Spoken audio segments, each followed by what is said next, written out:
Hello fam, it's Papa Django here once again, and I'm back with a big banger tutorial.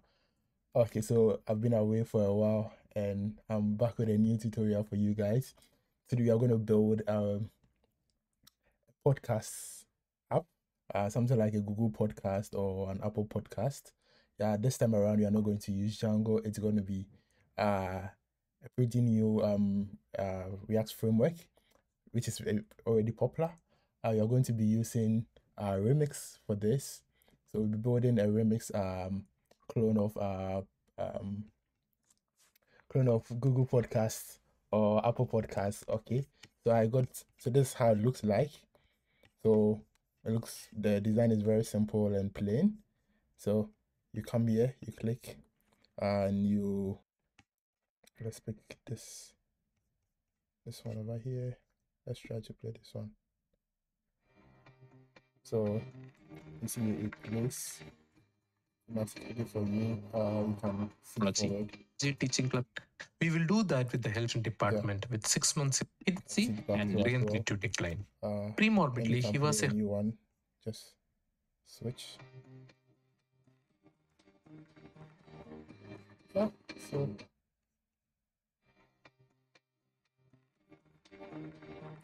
and you can stop it. This pretty cool design. You can come here and search for a new podcast over here. You can share it, copy the link from here, click here and copy it. It's a very pretty simple application. Yeah, but we're going to learn a lot about Remix. It's also mobile responsive. So let's go to our extensions and can go to let's refresh. So very mobile responsive.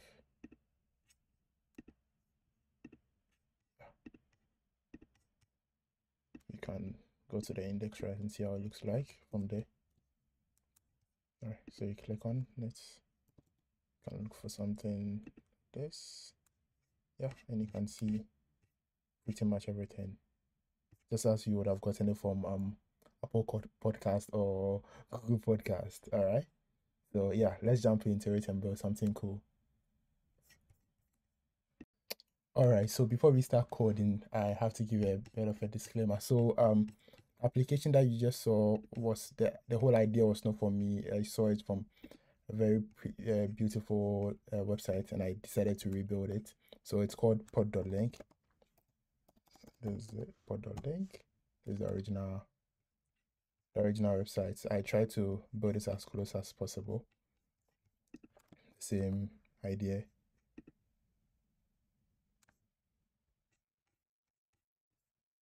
Yeah.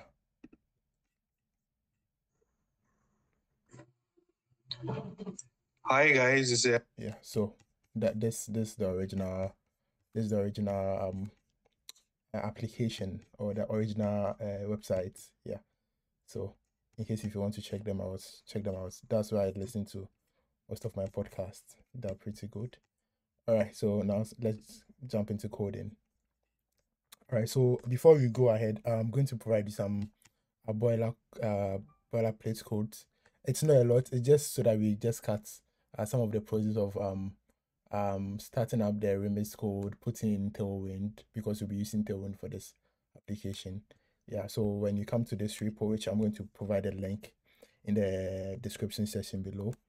Yeah, so you can just grab this code over here, this link over here, and go into your terminal, move to where you want to keep the code. So you do a git clone. Yeah, so you do a git clone and it's going to clone the project for you. When you are done, you just change the branch. So automatically it's going to place you on the main branch, over here. But what I want you to start on is on the starter branch. The main branch has like the whole application completed. All right, and in case you want to see the application in live view, you can just access it over here. All right. Okay, so when you clone the application, it's going to look like this. And also, when you have switched to the startup branch, make sure you switch to the startup branch. So check out startup branch, and it's going to bring you to the setup branch, which has the like basically nothing. If you look at it, I'm going to explain to you what's happening over here. It's just some config that I did for Tailwind that I just want us to cut that chase and get into what's more important. All right. Yeah. So this is what you have. So in case you run it, let's run it. npm run. There, make sure you run npm install yeah, npm I, and it's going to install it for you. So your application is running over here. Now let's open it in a new tab. Test it. Yeah, so this is it. Basically nothing. Yeah, so you're going to start from the ground up, build everything ourselves. And I've provided you the assets, the fonts that you need, and the Tailwind. I've placed them in the Tailwind too as well for you. All right, so you can go through the code and see how I did this and what I'm doing over here. It's very simple. Okay. All right, so you're going to start from the index route. So this is the index route. So in Remix, there's the root component, which is here, which has been provided for us already. And when you bootstrap your application, this is provided for you as well. And this is where you provide the link to your Tailwind, which I've already done for you. All right. So the index file is this one. So underscore index. So that's how the index route is named in Remix. So, and you place all your routes or any particular component that you want to be a page in the route folder with a particular name, and it's going to render it for you. Okay. All right. So first of all, we are going to clear everything that is in this components. All right.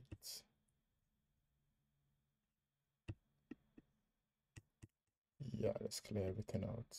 Clear them out. Now let's start with the main component. All right. Now let's add some properties to it. So you're going to add relative position, because you're going to have some absolute absolute properties. So, and you want it to take screen height. The height should be 100 HV, 100 HV, yeah, the view height. And you want to take the full screen to as well. So W screen, and you go to an overflow. You want to prevent any overflow. And you want the background to be this particular color. So it's going to be a hash db 70 fc. So yeah, this light pink over here. All right, then we're going to see how it looks like on the LG when it's focused within. So we are going to show, so we are going to have an input field. So when you look at the completed application on the last screen, when you click on it, it's focused within. But in the mobile view, let me switch to that side. On the mobile view, you have it already there. You don't have to be focused before it switch. All right. So yeah, that's what you are trying to do. So when it's focused within, you want to change focus dash within. Then you want the BG to be the same as this. All right. Oh, sorry, it's supposed to be overflow hidden. No, you don't want any overflows.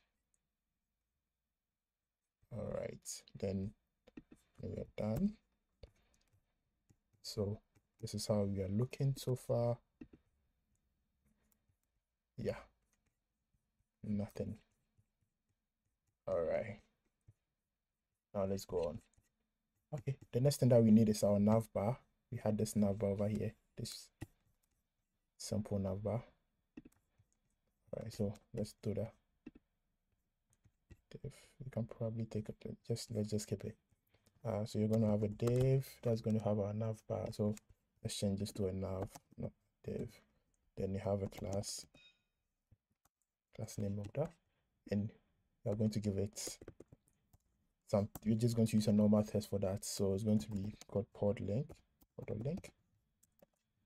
and let's give this text some properties. So it's going to be text of 2XL and font black, and text, we're going to use this color hash of 1 E1 F23, yeah, so a shade of black. And let's give the navbar this property. So you are going to fix it at the top, fix it with left 0 and top dash 0. So you set at the top, and you give it some padding y of 5, padding y of 3.5, and p padding on the x 5, yeah.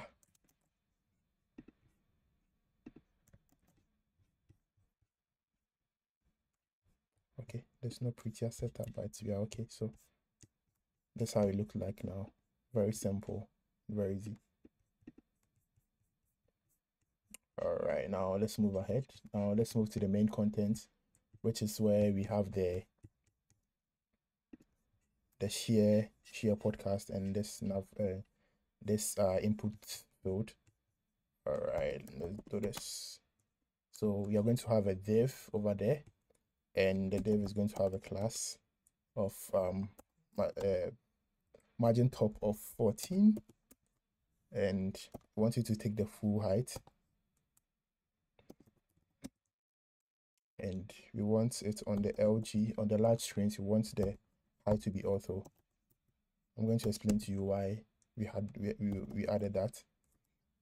And you have we add a padding top to it, like a padding top of 14 on the large screen. All right. Okay, now let's add the text that says the share podcast. Share podcast. Now we give it some styles. Let's give it a margin bottom of 5. Let's center it, and let's give it a size of this one. I'm going to use the just-in-time compiler to give it a size of 40px. Then we want a font that's bold. Want to make the font weight bold. Then LG MB dash 0. So on large screens you don't want any margin bottom, but on smaller screens you want margin bottom of 5, since we are doing a mobile first approach. Yeah, but since Tailwind is usually mobile first, that's what's happening. So on a larger screen we want to give it a size of 56 pixels. So let's go to our own. Yeah, so that's how it looks like over here. Smooth and simple. All right. Now let's work on the form below. So now this is it. So it's going to be a div that has so when you look at our component over here, it has an input field over here and this particular search icon over here. Okay, so this is how you're gonna do it. Oh, like this. Right, so you're gonna have a div that has the search icon. I think I added the icons over here for you. Okay, so we don't have the icon, so we don't have the icons. Oh, that's bad. All right, no problem. You're going to create a new file called icons, and you are going to create a new file, and it's called icons.txt. And this is where I get some of my icons usually from. So let's go to hero icons. Let's search for search. Let's get that JSX. All right. So let's export a component. I'll type in the component. Cons search icon. Search icon that returns a JSX of this, and we can take in some props over here, which is going to be react.svg props, and it's also going to be take some generics, so react.svg. Always get that one wrong. It's going to take an svg element, not this, and we can destructure the props down here so that we can override it wherever we use it. So this is our search icon component. So now we can bring it over here.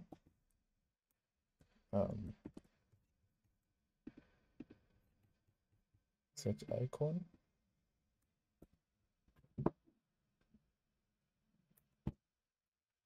So this is our search icon. Now let's import it. All right, let's organize our import a bit, and let's add an input down here. All right, let's go back to our screen. This is it. So this is how it looks like. Very simple and not beautiful. So let's make it look beautiful. All right, so when you look at our design over here on the mobile screen, you can see we have this white background which moves up when the screen is focused. We want to achieve that particular one. So thanks all this while we have been doing desktop. Now let's change our style of development. Let's do mobile first, which is the right way for us to go. All right, so this is how we look like. Let's see whether we are close to what we are building. Yeah, quite close. All right.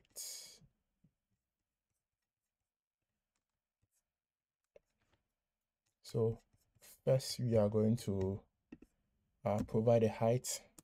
So let's style the main container. So this is you are styling the white background it has, which contains the search and the input field. So let's start with it. So let's give it a height of 90% and give it a rounded top. Dash top. We are going to use a just-in-time compiler again, so 30px, and with a white background of like it's white VG as the background. Then we provide some padding on the x-axis, and on the top two provide 6. Let's use 6 for us. Let's see. All right, this looks cool. This looks cool. All right, but it seems this is not being applied. What's happening? Rounded dash T, not dash top. Sorry. Yeah, we are getting there. All right, so now when in the completed application, you see that when it's clicked on, it's transition up beautifully.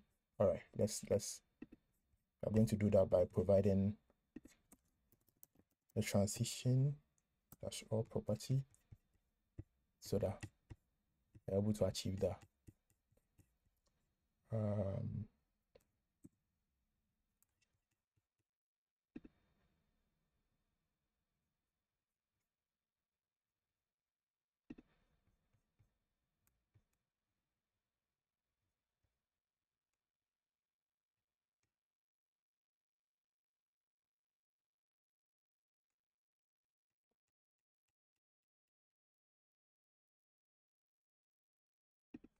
All right, so yeah, after adding the transition dash all, now on the larger screen, we don't want it to take 90%. We want it to take the maximum height available. So we are going to use height-auto, and we apply a background of transparent, because it's going to be automatically black at pink already, or white already. Yeah. And so yeah, this is how it looks like. Yeah, transparent. And we could probably leave out the LG side and come back to it later. So this side looks on mobile. Let's do the desktop. The desktop side is things are probably trying to undo what you have already done on the mobile. So that's why we have LG transparent and LG H of BG transparent and H dash auto. All right. The next thing that we are going to do is we are going to work on this input field over here. All right. Now let's start it a bit. Okay.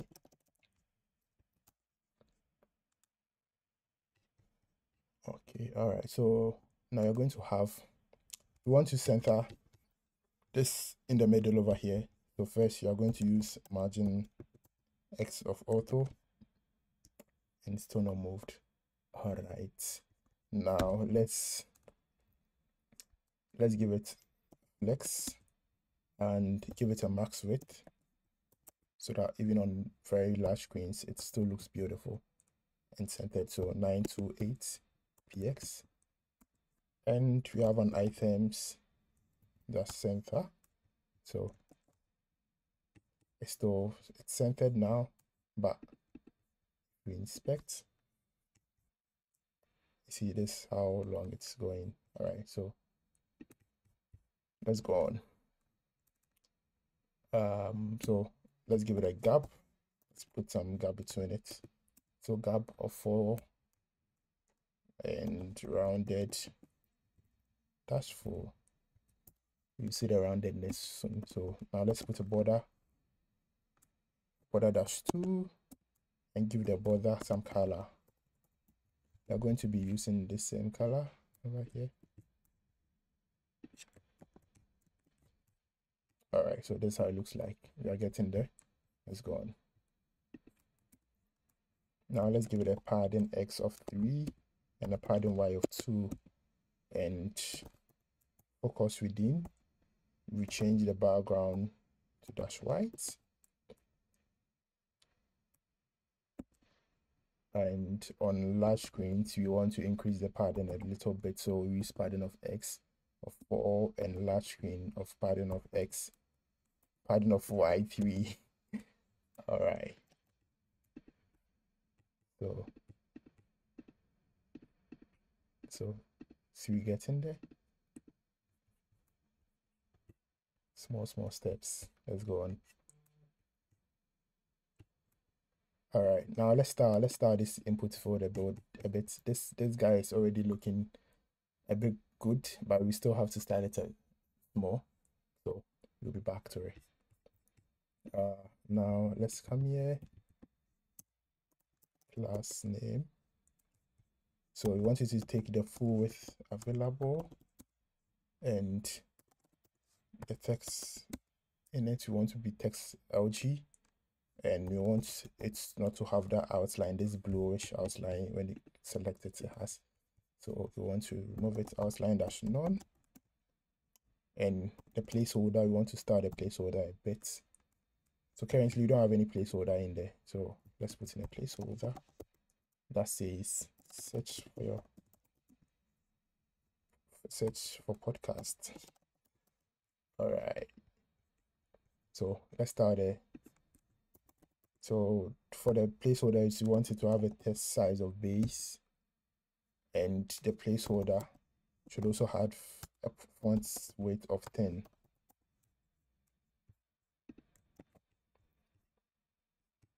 Yeah. All right, getting there. That's good. The next thing that we want to do is that we don't want it have the background white. It looks a bit weird. Let's check our main application. So in the main application, you have the overall application having BG of white, so it makes it look cool. All right, let's go back over here. Now, first, let's take out this one. We'll bring it back. And yeah, so okay, now it looks a bit nice. It gets in there. Let's check our mobile view. Okay, now it looks weird. We're gonna fix it very soon. All right. That's good.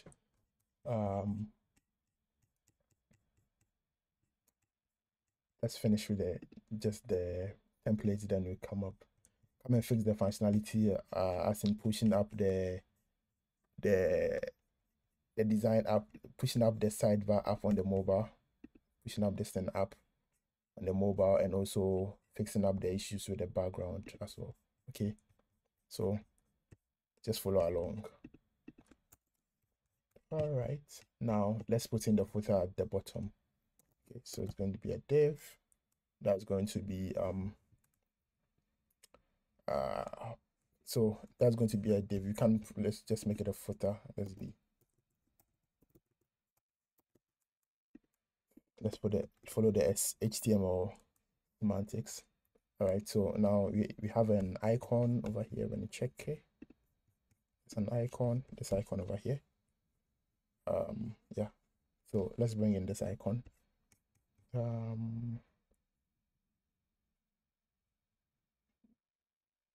Okay, I don't have the icon. I'm going to pull it from a different place and bring it.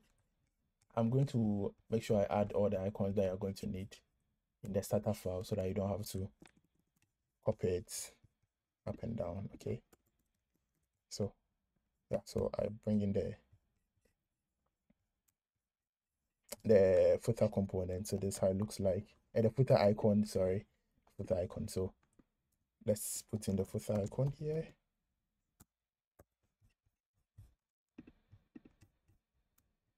So this is the footer icon, and now we have a div that is going to contain this links over here. Okay, so you can probably copy this ones and send them here because you are lazy. I am lazy, not we. So in Remix, when you want to make something a link, we have the Remix provides us with the link component, which is exported by from remix-run/remix/react. All right, so let's move this one here and let's import it. So you have to provide a to, which is where it's going to go to. We don't have any place, so we're just going to use the main links for that one. Let's do this quick.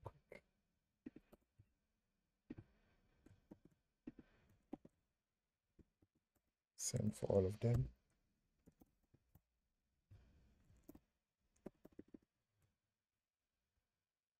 All right, let's just move them over here.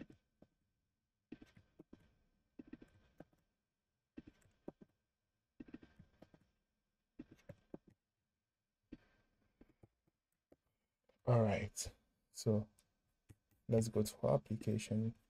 So this is how it looks like. Very ugly. It's even not allowing us to scroll down. So let's fix that by adding a mean age of screen to that in case. All right, so we are preventing ourselves from scrolling down because of this overflow over here, but we don't want the overflow to happen to the y direction. So let's do an overflow -y. No, let's do x heading. So we don't want the overflow to be in the x direction, but in the y direction we want to be allowed to scroll smooth. All right, now let's close these tabs and let's just open this one. Yeah, now let's style our footer. It looks a bit off, so let's start with the class. On our footer component or footer tag, let's give it an absolute position and put it at the bottom. So bottom dash 0, no 0. Give it its flex and the width of the full width and the max width. We don't even need the max width.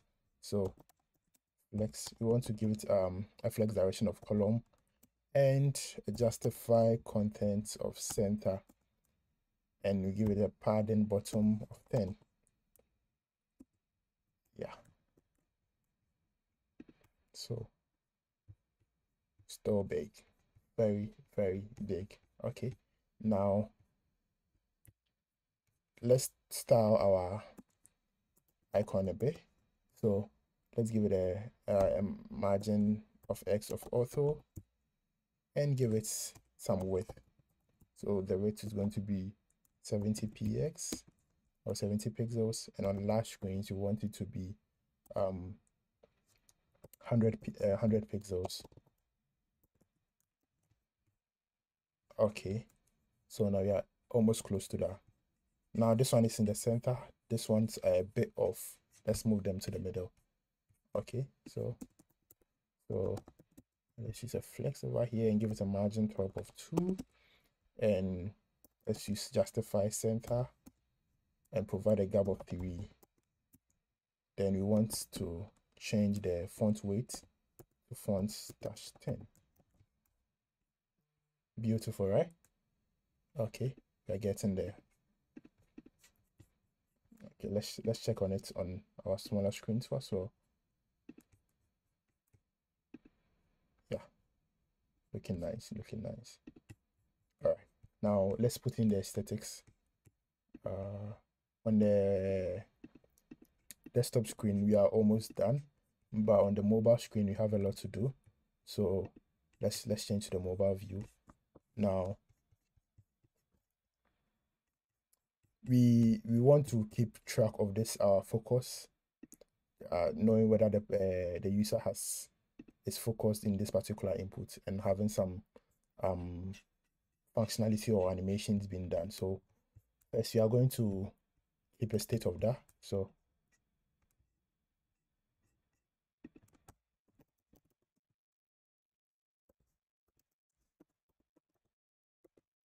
it's focused and set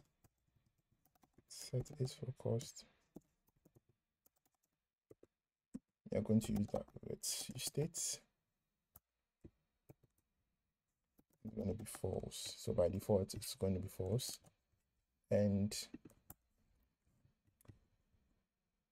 yeah.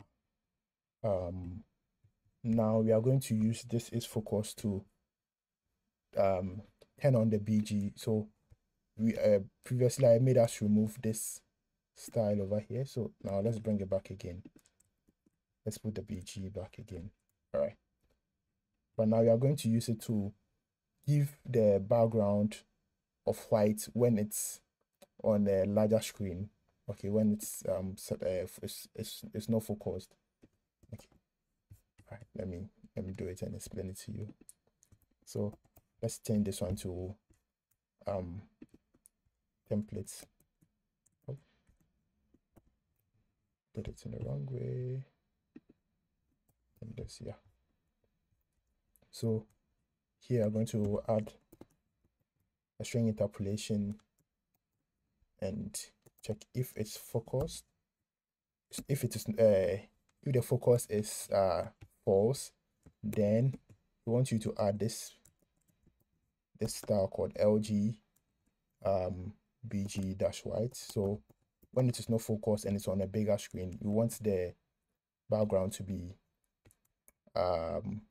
white. So you see now you have our background as pink on the mobile screen, but on a larger screen it's now white. Okay, so that's how we're going to do that. Then now we have to find a way of changing this particular property to white to false or true. based on whether we are focused on this particular input over here. Okay. So we are going to use the onFocus event, and we are going to, so onFocus, you are going to set isFocus to true, and on blur is when they move away or they click any other elements apart from the inputs field. We are going to set it to false. I'm going to set it to false. All right. So now you see we're having this beautiful thing. Now on the mobile, we have our UI looking as beautiful as we wanted it. Now the next thing that we want to do is that when we are selected on this this particular we are focused on this particular input, you want this panel over here to move up to cover up this share podcast thing over here. So let's do that. So here,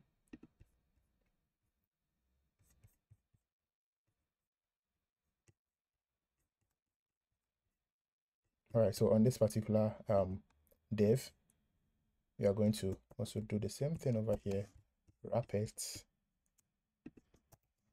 backticks, then use the isFocus again. isFocus again. So when it's isFocus, we want to make the position relative, and we want to set add a margin, a negative margin top, which is -18 to it, and on we want it to take a full screen, so h-full. So we override this particular height that we set over here. Oh, it's full. And on the large screen, so since we don't want that action to happen on the large screen, we want to negate it. So empty-0 and empty of an LG h-auto, not mh, and you have to find a way of closing this. Yeah, so if it is not focused, we just have an empty string, but if it is focused, the stars are going to apply. All right. And it's not working. Wow, what's wrong? Let's try to refresh and see. Wow. All right. So let's fix it. Probably are doing so. This is supposed to be 18%, not 18. So you see it's working. Yeah, we got it to work. All right. And also when you look at the application on the previous application, when this is focused, you see the footer goes away. When it's back, then it's going to be there. So let's handle that.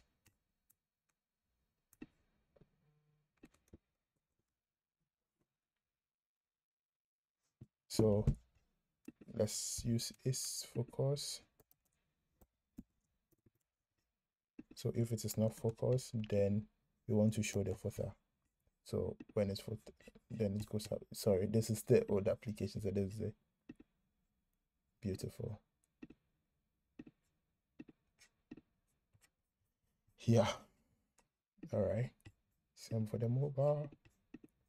All right. So looks like we are almost done with the UI for the index page. So I'm probably sure you have already seen this. So if you are using another framework like Next.js, it probably gives you the head components that allows you to pass in the title prop and the other meta tags that you want to pass. But in Remix, it allows you to export a function called meta and pass in your properties over here, and it's going to do that that mapping of the meta fields for you. Okay, so now let's change this So when you come to your browser, I don't know which browser you're using, but I'm using an Mac. So you can see new Remix app, and so let's change this to subscribe to Ultra Dev channel. Literally, please subscribe. All right. So when you see it's also done that for us. Very simple and beautiful. So in case you have some favicon that you want to attach to this particular route, you can do that. If you don't, the default one is being used. So yeah, so every meta tag that you want to pass for this particular page, you can export a component, export a function that returns an array of the meta tag details, and it's going to be generated by Remix for you. Okay. Yeah, so now let's jump into some functionalities. So now we have this over here, and we have to, when we type in here, we want it to search for podcasts and show them as a list over here, so that we can click on it and view what's happening in that podcast. All right. So first, we are going to be using an API that is not built by me. I'm going to be using this API. It's called pod index. No, it's called podcast indexer. Sorry. Yeah. Yeah, so this is the API I'm using for the podcast, getting the list of podcasts and stuff. I think it's free, but you have to sign up with a company account or something. When I tried with my personal account, it did not work. So I have to get an organization link. Yeah, and you'll be able to use it for free. Yeah, let's go ahead. So this is what you're going to be using. I'll also provide a link to this one in the description section below. Let's come here. So for us to use or to make the request to the API and do it the Remix way, first we have to convert this thing, this session over here into a form, so that it submits to the URL and we get the response from the API. Okay. So first, we are going to create a form over here. So we have a remix form.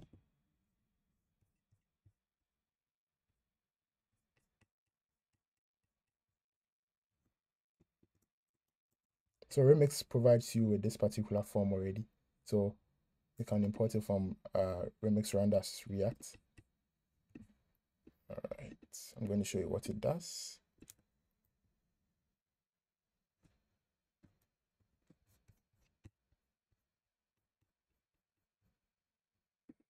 Oh, sorry. Let's move this in over here. I'll move this part. Let's move in over here. All right. So this is it. Let's give it a name. Let's give this input of name search.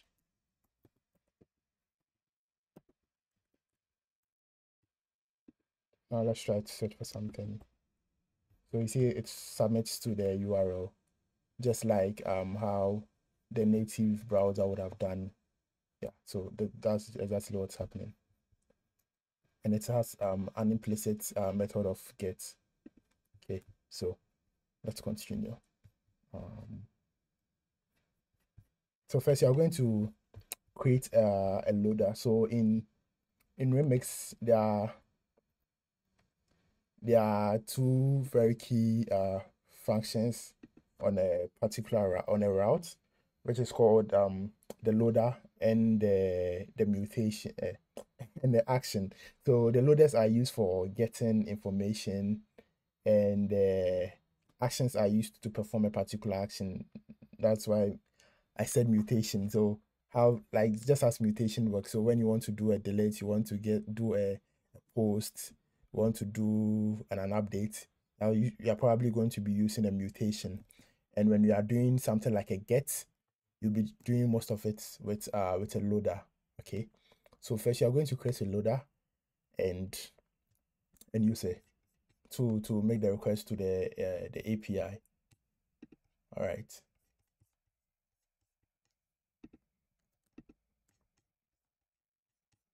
Okay, so for us to create a loader, we have to just export a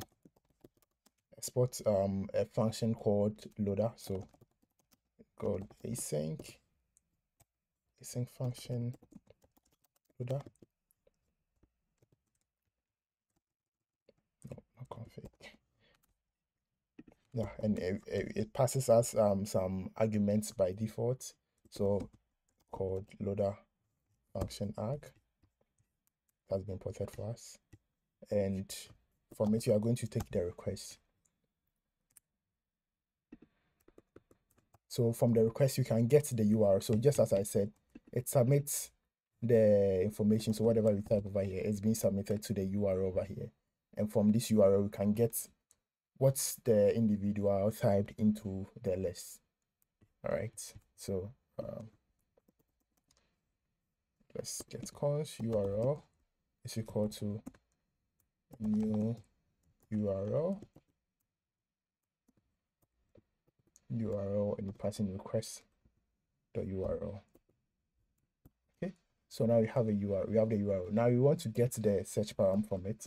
We are going to do search equals to url.searchparams.get. And if you remember, we call the input field search. We can change this to podcast and podcast. Let's change this, run this, and you see it's now podcast. So whatever name that you find fit, you can put in here. I'll be using search.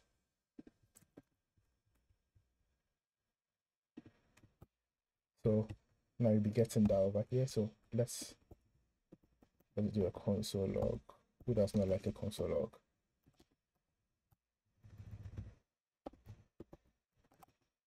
Yeah, searching. And let's just return something. I'll just run you through where we are getting this from.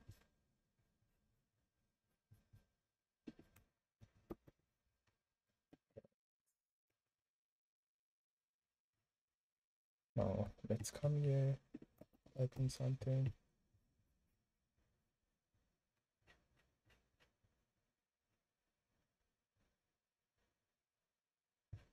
And nothing happened. That's very weird. Okay, so just as I told you, so loaders are used to get information, and actions are used to, I typed it wrong, sorry. It's supposed to be a loader with a small, sorry. Sorry guys, it's supposed to be a loader with a small L. All right, so let's try again. Let's just shut down, start again, so we don't get confused. We are new. So you see we are new shows up over here. All right, so now we can make the request. So you can make the request to the podcast API in here and return the response from the podcast to our front end for it to consume it. Okay, so we are going to be using Axios to make the request. So let's install Axios, npm I Axios.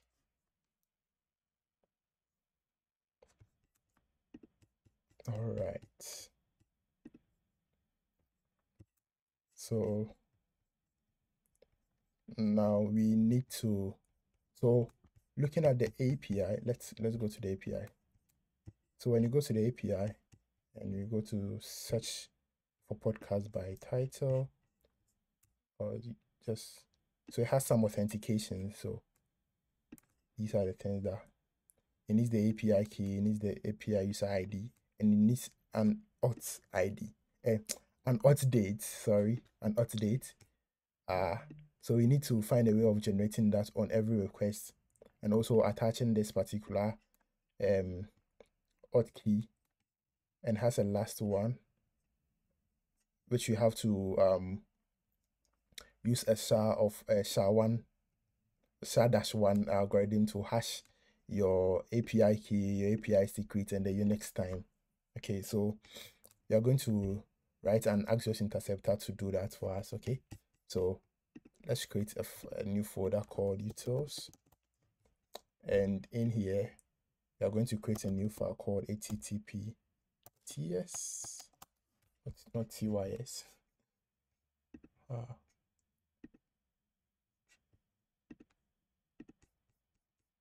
You could probably call this one helpers. Let's just call it helpers. That's what it's going to be doing. Helpers. Yeah. And inside here, first you're going to import Axios from Axios. Then you are going to import in crypto from crypto, which is a node. This a node package. It comes with node, all right, already. So, and the last thing you are going to import is invariant from tiny invariant. We don't have this installed already. This is for validation. Let's install this tiny invariant, if I can spell. Let's install this. npm. Oh, what's wrong with my brain? npm install tiny invariant. All right, that's installed. So now we are good. So we are going to be creating one Axios instance that we are going to be using throughout our whole application. So const instance that's equal to Axios.create. We are going to be having a base URL, which is going to be http. Let's just copy it from here. Let's make our life simple.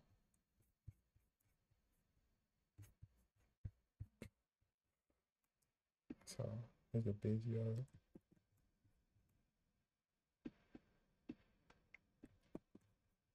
Yeah, so this is our base URL.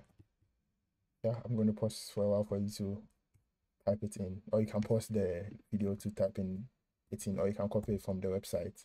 You'll find a link to it in the comment section. Guys, if you're finding this video interesting, please consider subscribing to the channel. If you are new, please subscribe. If you are already subscribed to the channel, please like the video, share the video so that everybody knows I'm back. I'll be giving you like videos back to back, like with crazy clones. So I have a lot packed for you guys. Okay, let's continue. So with this instance, you are going to make some changes on the instance. So we are going to add an interceptor, and it's going to run on every request. So we want it to use and provide it a function.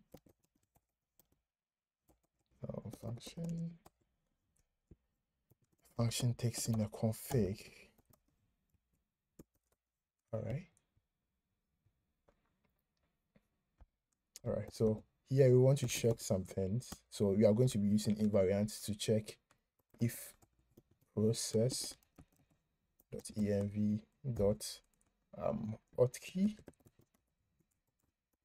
So because you are going to be storing our authkey in a .env, so let's create .env file just to make our app secured and very production ready. So it's going to check if the authkey does not exist. It's going to throw this beautiful exception that says authkey is required. And invariant again. And it's also going to check the auth secret.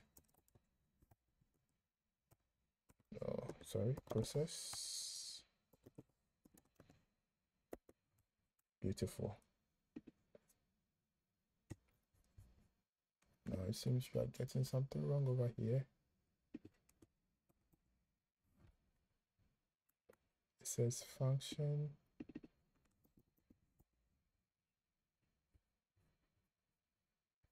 All right, let's go down. Let's just return config because we need to return something.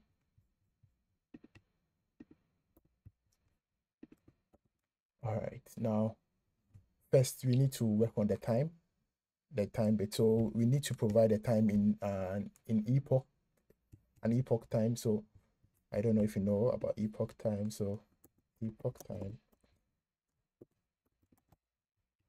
So yeah, so this is epoch time. So it's the Unix time and start from 1st January 1970.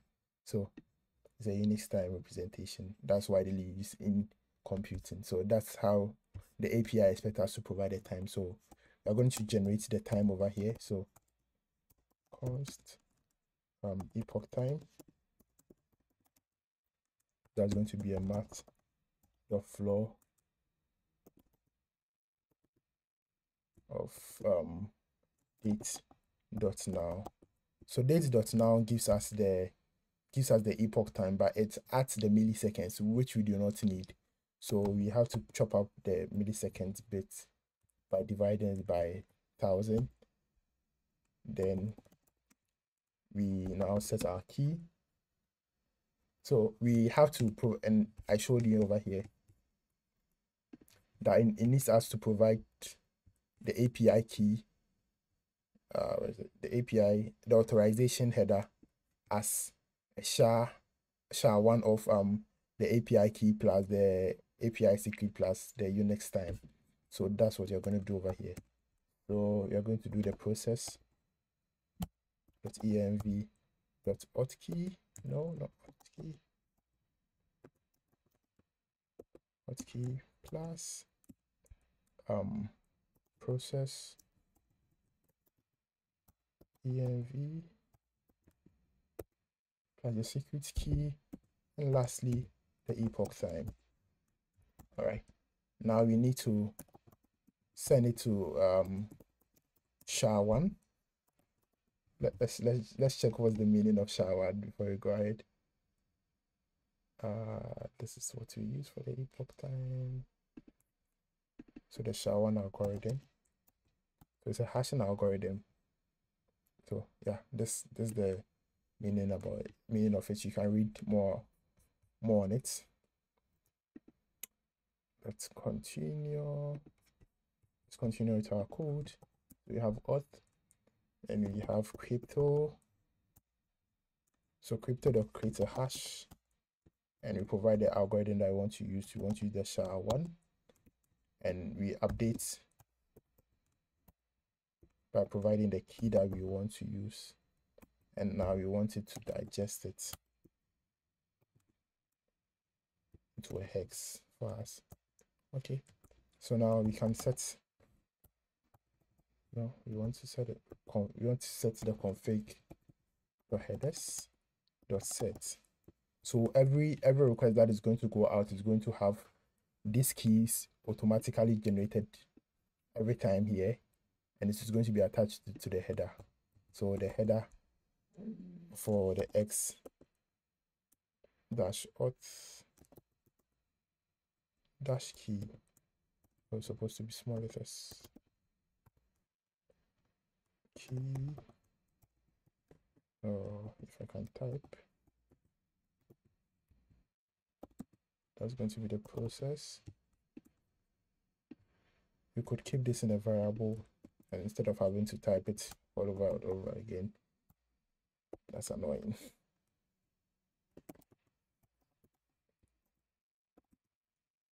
Then you pass the epoch time over here. Then the last one is going to be config.header.set.authorization.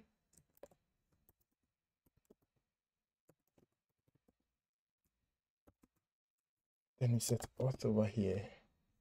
Yeah. That is it. So that's what you need.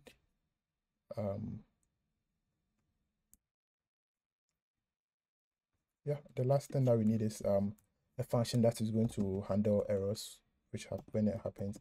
So function.error, we want it to return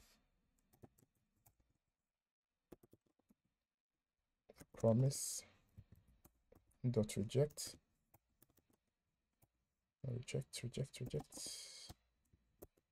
error. Yeah, so this is our interceptor that is going to ensure that you have the auth key, you have the auth date, and you have the authorization. The auth date is supposed to be dates this way. And now let's export the instance so that we can use it anywhere in our application. So you can do a default. All right.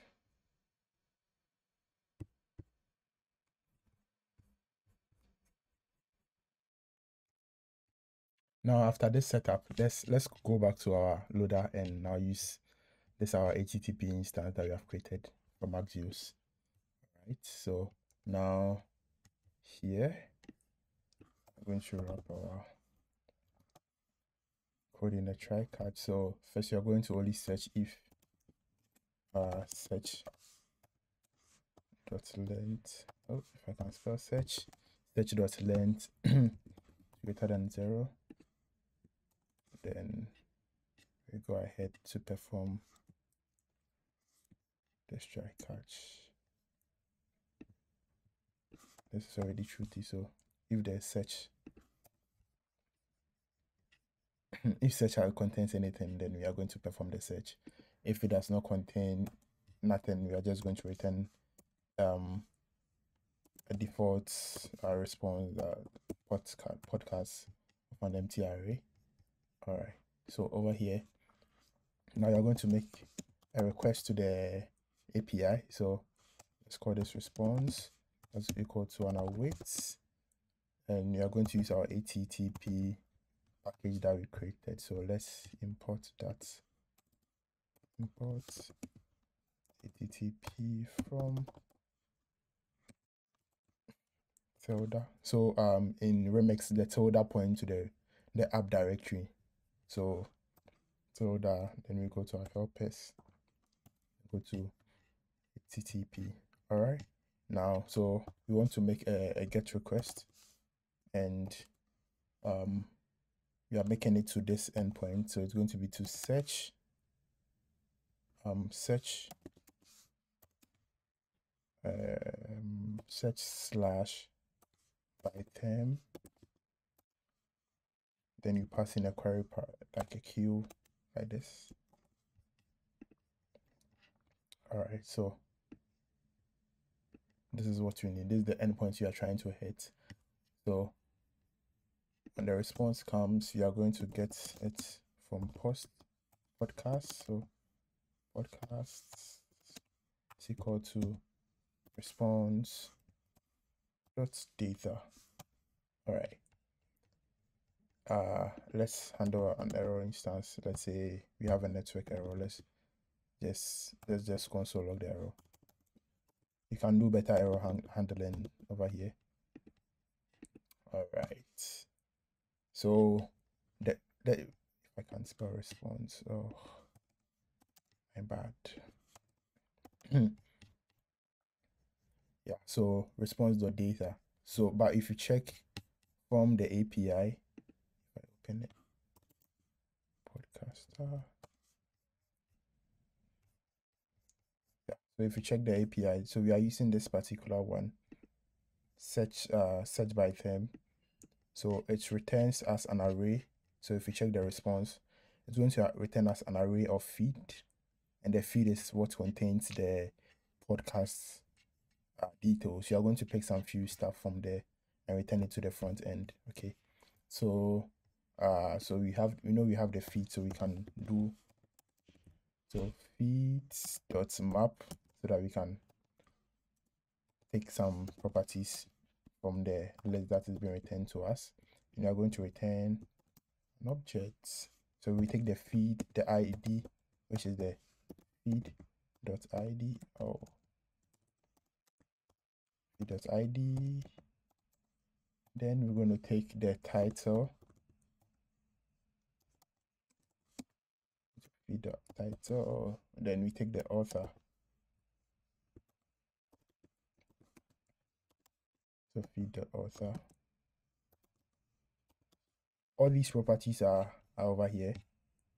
The ID, the title, the author, they're all over here, right?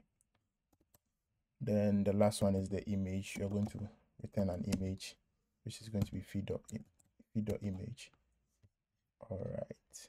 So at the moment it's complaining about the type that we are passing over here. So it's not able to know what particular type here. So it's asking us to implicitly type it as any, but we can do better. So let's pass in a type over here.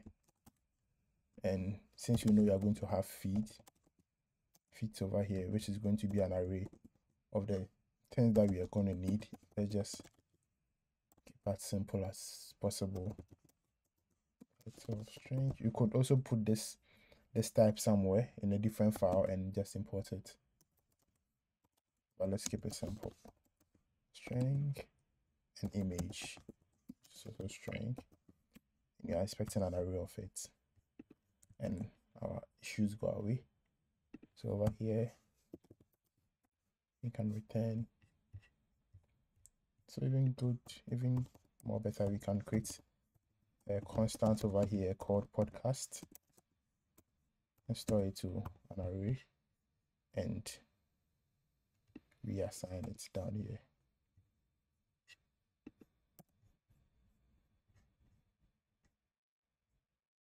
Sorry, make it a lit. All right,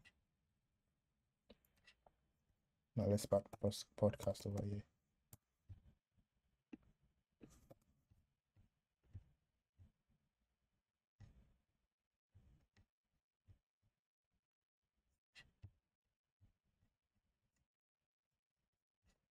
Let's create a type.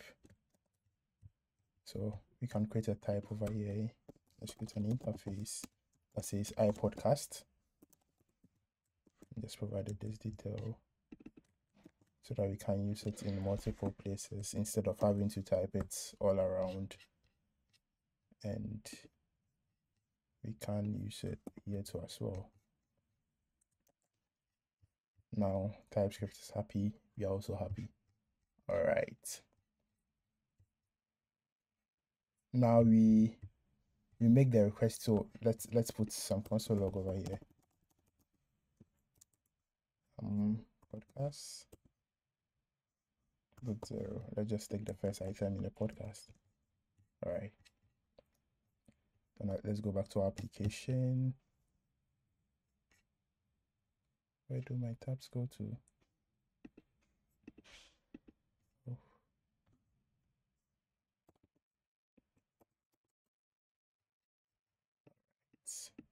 Now let's search for G.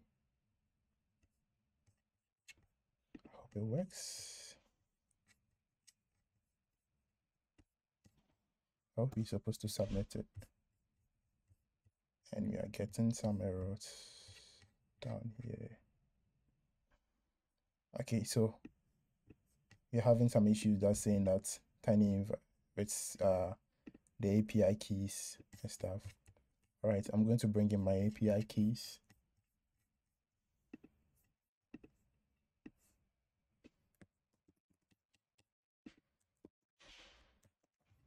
You can't use my API keys. I'll probably be cleaning up my API keys, so you will have to generate yours. Okay. All right. Let's restart our application again. All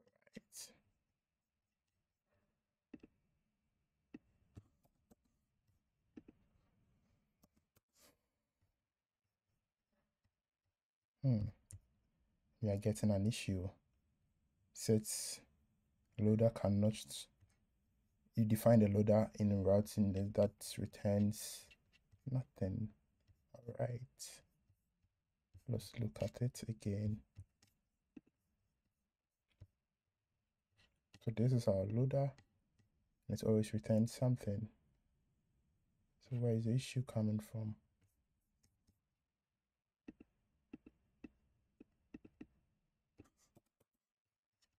Let's debug this. After fighting with myself for a couple of minutes, I found out like I made a very silly mistake. I placed in a return over here, which is not supposed to be there. Sorry about that. So let's get that one out. Now we can just console log our stuff. So you can see this over here. So this automatically runs. This is already there. So you can see this is a podcast that shows Dr. Sandra G. Kennedy, the author, and the image link. All right. So now this is it. So now our loader is working, but we want our application. So in our application, we want the search to perform whilst we are typing. We don't want to submit before our search happens. So we definitely don't need the loader. We need a loader, but we need to handle our search in a different way. Okay, so we are going to use something called use fetcher, which is something that is provided by the Remix team that allows us to do such a functionality. Okay, so we can even check their docs. That's Remix run, and their docs is very comprehensive. So come to use fetcher. Oh no, this is an old one.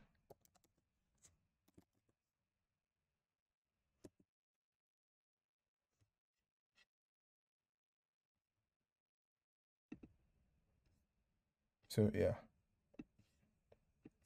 So it's a hook for interacting with server-side function outside the navigation. Okay. So let's go ahead. Let's start with the form.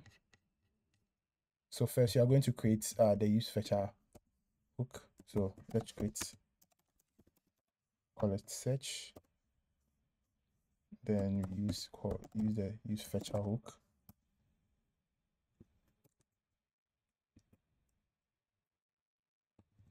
Now we are going to change our form. So since this use fetcher hook provides us with a form component, so you are going to use that one instead. So I'm going to change this one to search.form. All right, beautiful. Then the next thing that we are going to do is that we are going to apply an on change to this our input over here. So text in our event. Then over here, so when somebody type, you want to also set the in focus to true. So this is how we are going to do. We want to check if the target.length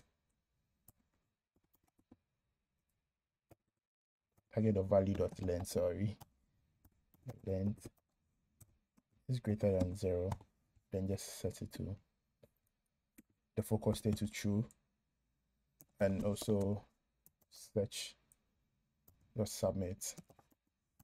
So this is going to submit, and we need to pass in something, so target.form. All right.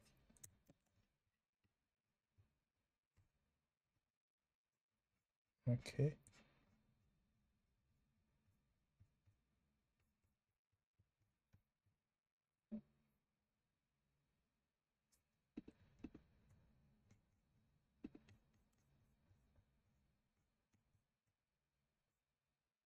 Now let's go back to our app.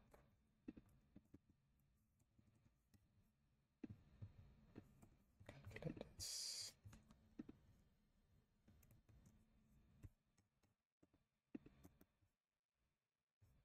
And something weird is happening. our search is not automatically happening. Oh, guys, sorry. I'm so excited. I went ahead of myself. So we are not supposed to use the use fetcher yet. Sorry. Let's roll back a bit.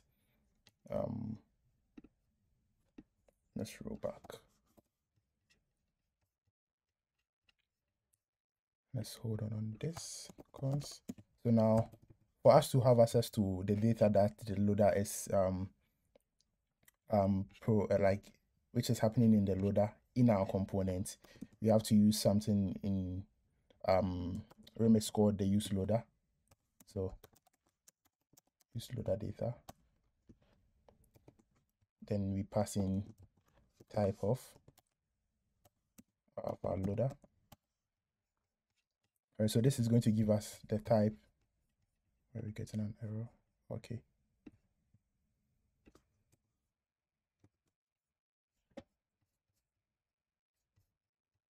Hold on. So now we need our podcast over here. So you see, it automatically gives us the typings of the response coming from the API, which is not something you usually get from Next.js. All right. And we can put in a div down here.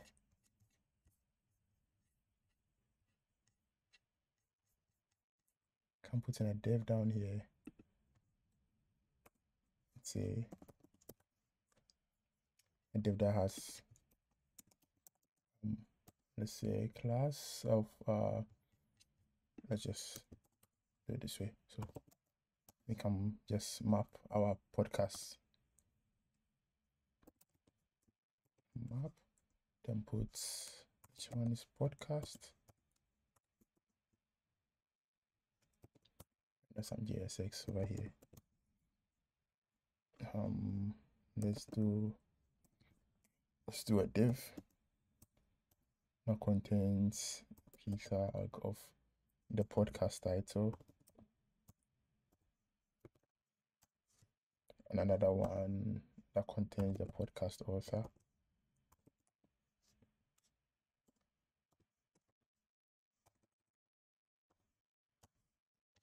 Yeah, and we can use the key.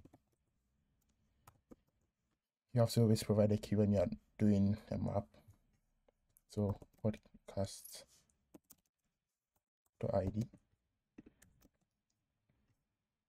All right, so you can see it's even popping up already over here. All right, let's refresh and start all over again. All right, so we can search for, and you can see something, a list of things showing up over here. Beautiful. All right. You are on the right path. So this is how you use your loader data, the data that you get from your loader. So if it was in Next.js, it's going to be like your API route. So this is what you are getting. So you have access to it using the use loader data hook. Okay.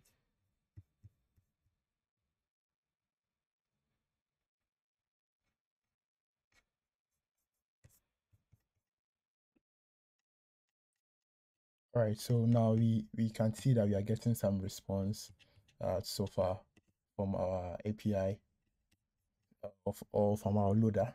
Okay, so let's style our component a bit so that it looks looks a little bit beautiful. Okay, all right, so let's go to here.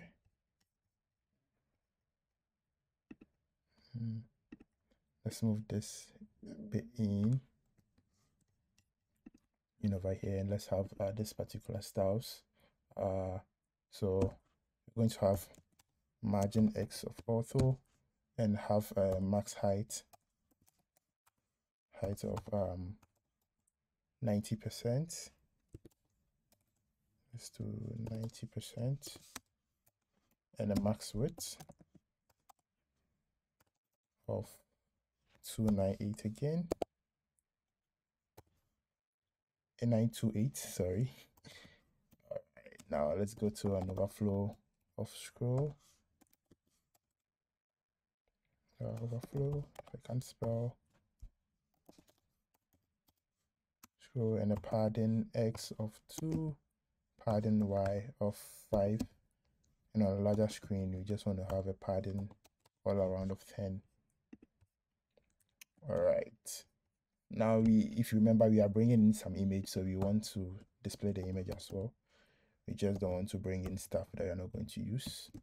So we have to provide some src for the image, so which is going to be the podcast.image. Let's style it a bit.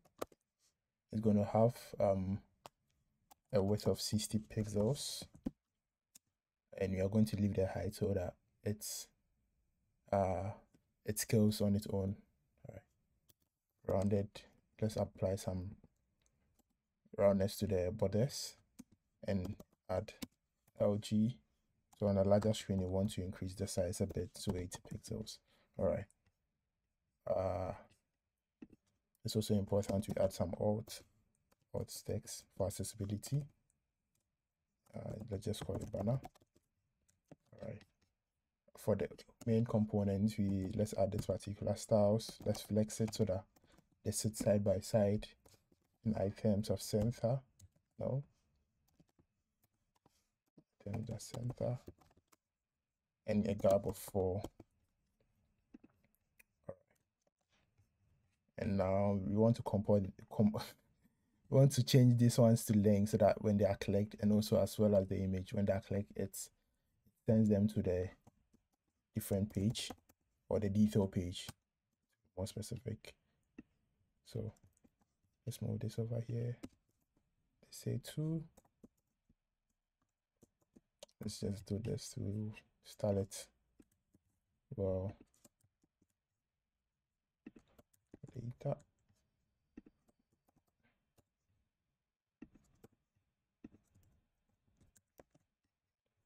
Okay, let's see. Okay, we are looking a bit more good. Now let's add some margin bottom of 4. Sorry. Looking beautiful. Nice. We are getting there.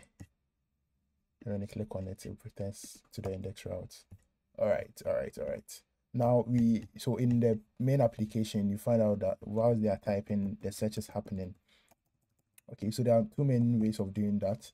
We can use the use submit hook provided by Remix, and also we can use the use fetcher hook that is also provided by Remix. But with using the use fetcher hook, it means that this loader is probably going to be in a different file, or it's going to be in a different location outside the component. But first, we are going to start with the use submit hook. So I'm going to call it submit and use submit. All right. So the use submit over here. So the use submit takes a form data. Take the form data, yeah. So submit equals to e.target.form. Not the form, it takes the form element, sorry. Form element. So on the target, you have access to the form in which the input belongs to. So that's what you're having access to in submitting on every change. Okay. So yeah. So let's try it out. Beautiful. Works seamlessly without having to stress. That's what makes Remix so easy to use. All right. Beautiful. All right. So this is the use submits one. The one that I am more the one I like more is using the use fetcher route, so that in case I want to expose this particular loader as an API for other people to consume, they also have access to it. So we are going to move to that one. But this is also a very good alternative that you can keep in mind. So first, you are going to create a new file called it podcast/search.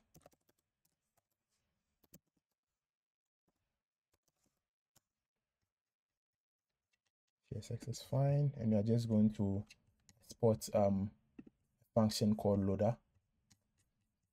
So let's export async function called loader. Be careful of the spelling. It's supposed to be a small L, not a capital L for the loader. All right, and you're essentially going to bring out everything out of this one over here.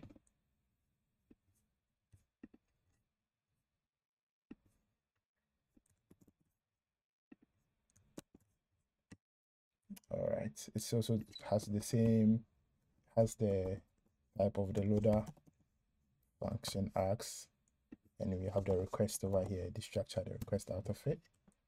All right, beautiful. Now we need our iPodcast type. Let's move it from here and put it over here, and we can essentially remove this loader from here. Cool. Now we need to import in our HTTP component, HTTP package or helper that we created ourselves. So put HTTP from tilde / helpers / HTTP. Beautiful. The last thing that we need is JSON from Remix. Note. All right. So we are done with this loader, and essentially when you go to that particular route in the browser, so /podcast /search q equals to, let's say, Oli. What did we do wrong? We did something wrong, definitely. We spelled the name wrong, so let's fix the name. Search Nasarach. Yeah, and you see you are getting some response already. If you can change this to something, change to A, and it's still returning nothing. Oh yeah, but we are going to fix that one later. Now let's fix the errors that we are getting over here. So now we are no longer going to use the use loader data over here, since our loader is not located over here. You'll be using the use fetcher hook now. So let's come down over here. Const search equals to use fetcher. You can take out this one, take out subnet. All right. So the use fetcher provides us with a form, which I said previously. If you didn't hear me, it provides us with a search form, a form component, and also provides us with a submit for that particular form as well. All right, and it also contains the data that is being returned from that particular route that we are hitting, or loader that we have exported to a new file. So it's going to be search.data.podcast. So it says it's unknown, so the data is unknown. So let's do some TypeScript cleanup. We can type we can type this loader over here so that it's TypeScript does not complain over here. So first let's export the type. So export type, type podcast search, that is equal to type of loader.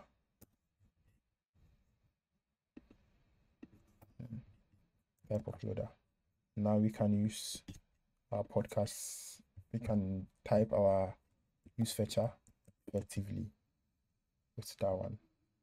I'm just going to import it. Now TypeScript is still screaming. It says can possibly be undefined. So let's use an optional query over here. Now TypeScript is happy. We are also happy. All right, beautiful, beautiful. We are on track. Now,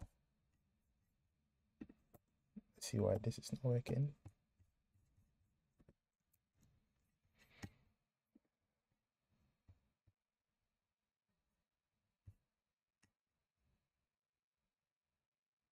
Oh, so here is supposed to be search. That's why we are getting nothing.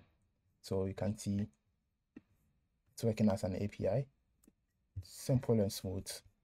That's why I like Remix.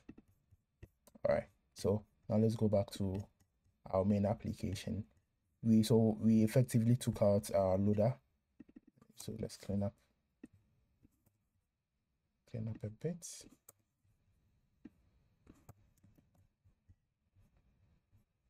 All right, the imports. Yeah. So we've effectively took out our loader, and everything seems to work. Let's try searching. That is weird. Nothing is happening. Okay. All right. Let's come back over here again. So now we have our so we are saying this this our search over here. We know it's making a get request, but where is it making the get request to? It needs to know which this get can go to any particular route, which might be specified here. So for our form, you have to specify the action. So in the normal HTML form, it has the method which can be post, get, delete, patch, or the normal HTTP actions, the normal HTTP methods, and also have an action which points to the particular route where you want the form to be posted to or to be get to. All right. So let's explicitly set our method to get, even though it's already done for us. Let's set an action. So the action is going to point to podcast that search over here. So now let's try it again. It's working. Nice one. That's beautiful. Okay, so let's now so when we are searching, we want to show some loading state over here to indicate to the user that we are making a search. Okay, so let's do that. So the same thing for the use fetcher. It provides us a way to know whether our form is being submitted or not. All right, so down here we are going to, so there are two states that can happen. There are three states that can happen: loading, submitting, and idle. The ones that we are interested in is the loading state and the submission state. Okay, so we are going to check if the state of our form is in any one of that. So submitting dot includes, so search dot state. All right, so if that is it, then you want to render a simple test that says searching.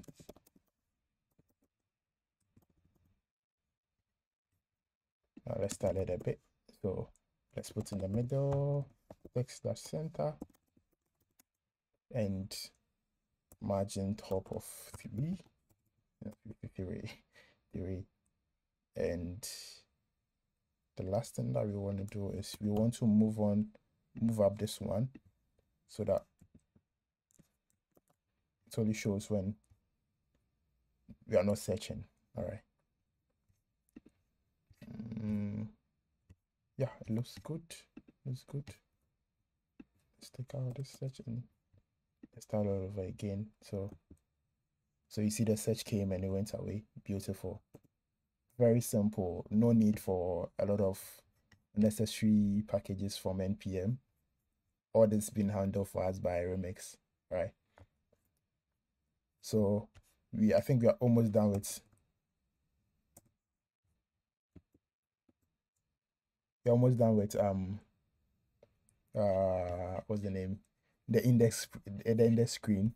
So let's check on mobile too before we move away from here. Mobile. Beautiful. It works seamlessly. All right. That's good. Now let's move to the detail page where we are going to see the podcast details and also be able to play the podcast episodes. Okay, so we are going to create a new route in our routes directory over here. So we are going to call it our podcast.tsx. All right. RFC. Let's take out this one. Okay, now let's point our in like the links so that in case somebody search, it goes to that side. Podcast /podcast. All right.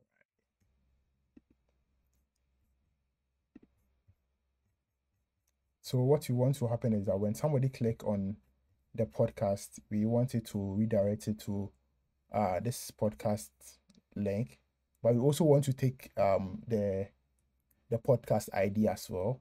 So we have to find a way of adding the dynamic route. So if it was in Next.js, we'll probably have something like this. The ID, then we have like, and inside it, we'll have like an index.tsx,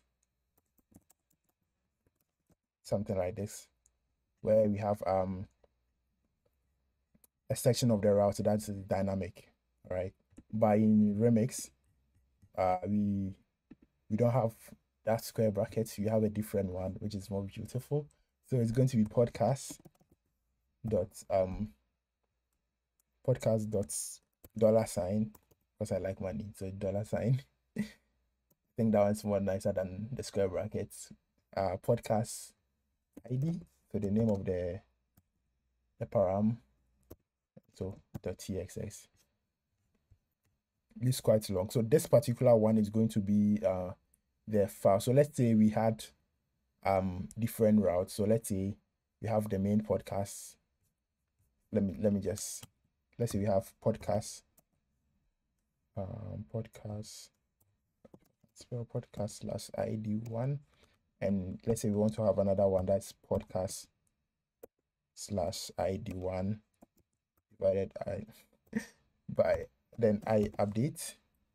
Yeah, so this one is going to serve as the route, the main route, and these ones are the children routes of it.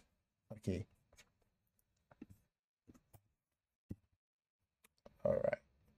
Now, so what this one is just going to be a very simple file that just gives us an outlet,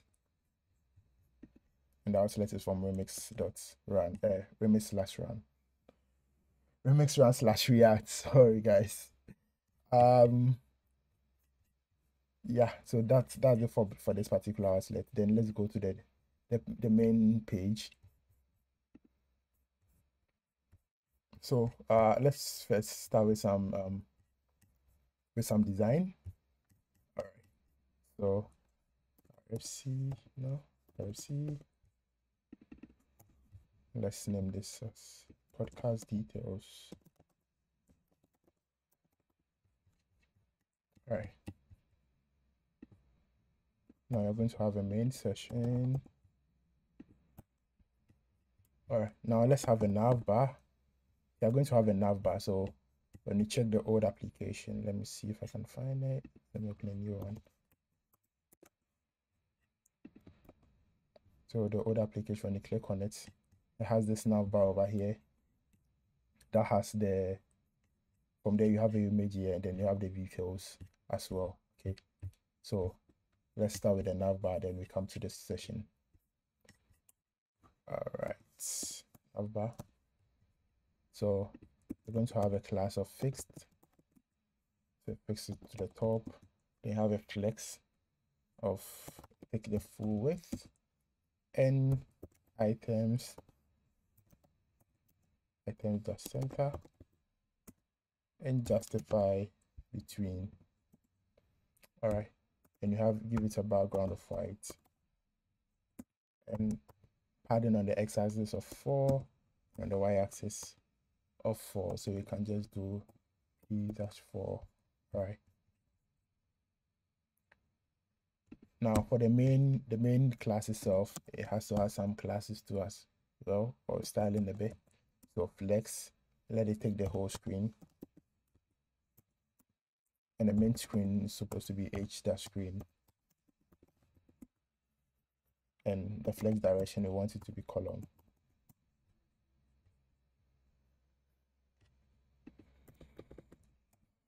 All right, now inside here we want some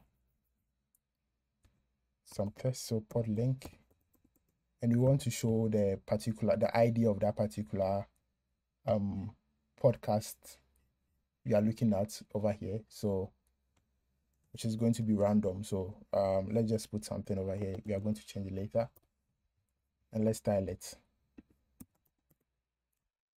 So it's going to have text LG, then font weight of semi-bold, then we are going to have these two sections over here. So we are going to place them in a div.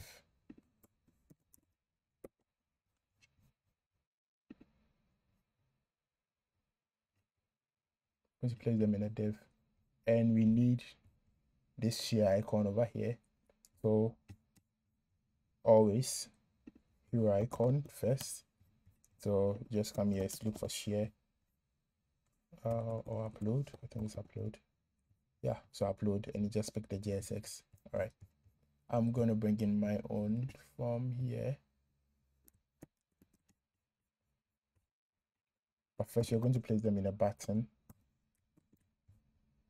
All right.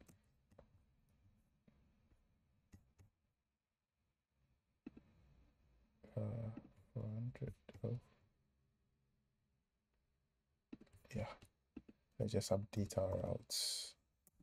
Podcast / new RAM number, and it's going to show up. Okay, so we have this one showing already, and also make sure that you change the class to W-5 W-7. The next one is that we need another button over here. That's for the search. So remember, we already have the search icon. So effectively, you can move this button from here just to be consistent. Let's just move it from here.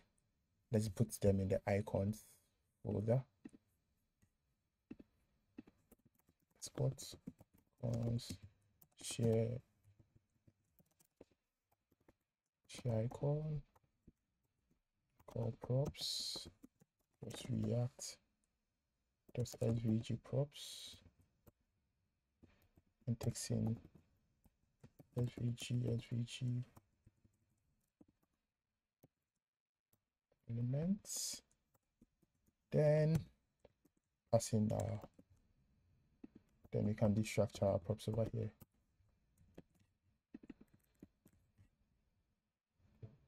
The last thing that now we can come and use over here, so we stay consistent. Okay, so now we have some bit of a style over here. We forgot to style what's the name? Our share, our search icon, not share, search icon. So let's add a little bit of style to that one.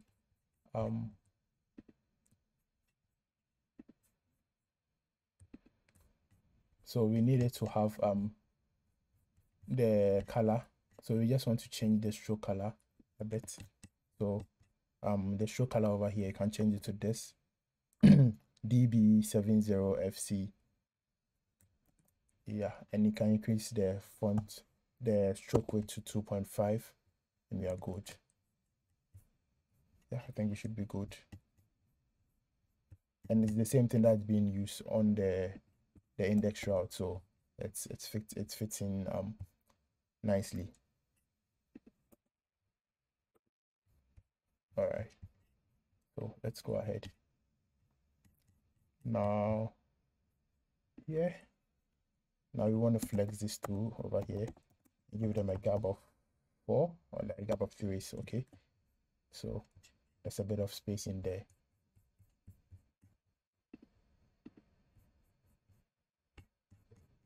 Now let's continue on down there.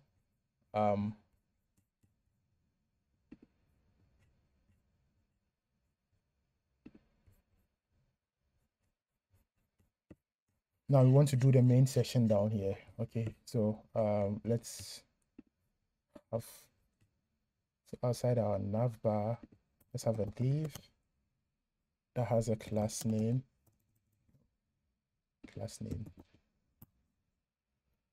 of so we are going to be using grid, and we want it to take a flex, so the whole thing should take the whole flex -1. Then it's the we want the grid columns, oh no, the grid rows instead. So grid row, grid dash rows, we want it to be 250 ps and the auto. So the auto is going to take the next availables or the available space after the 250 is taken out. Okay, so let's save it. Now let's check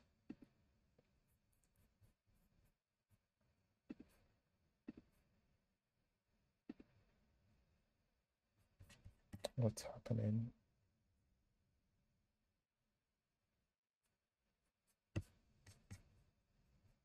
Let's put in some elements just to show that. Class EG red.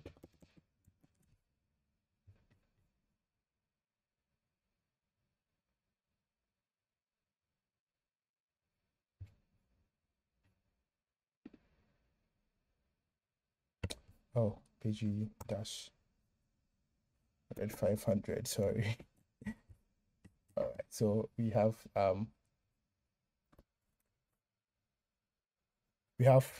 the 250 over here, and now we are having the rest available one. So let's give another one. Let's say this one is blue. That's blue. So the blue takes the space left after the 250 is been subtracted from it. Let me explain to you why we have this.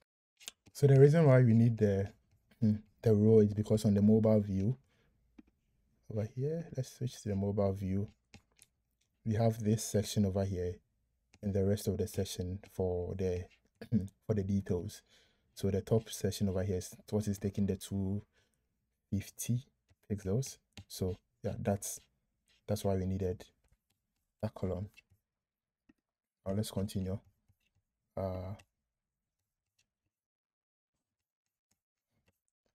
Let's continue. Now we want a padding top of 28 and a padding bottom of 20 and a padding top of 28 as well. So we can do let's just simplify it, do py dash 28. They have on the last screen the maximum weight you want it to go to is max weight dash 2992 pixels, and LG we want it, so in the LG we want it to be instead of having the grid rows we want it to be grid columns instead, so that they sit side by side. All right, so we are going to use grid calls dash so 340 pixels and auto, no space, be careful about this. And on large screens too, we want to remove the grid columns, the grid rows that we applied for the mobile screen by setting it to grid row dash 1. Then on larger screens, you also want to set a gap of 46 pixels or 48 pixels, yeah. Then on a large screens too, we want to give a padding top of 20. Yeah, so that is it. Let's see, let's go back to our design. No, probably can close this one. So this is what we have. So let's center our stuff, like let's put it in the middle for here. So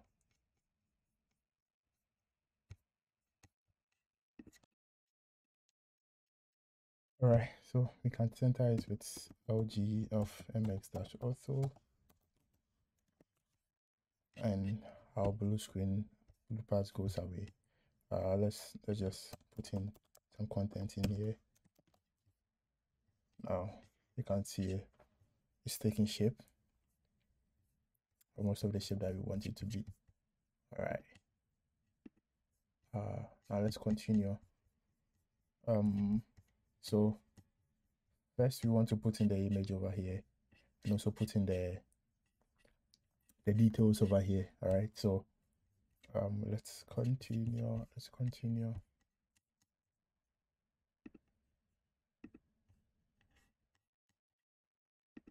So let's create, so for the red side, let's just take out this necessary step over here.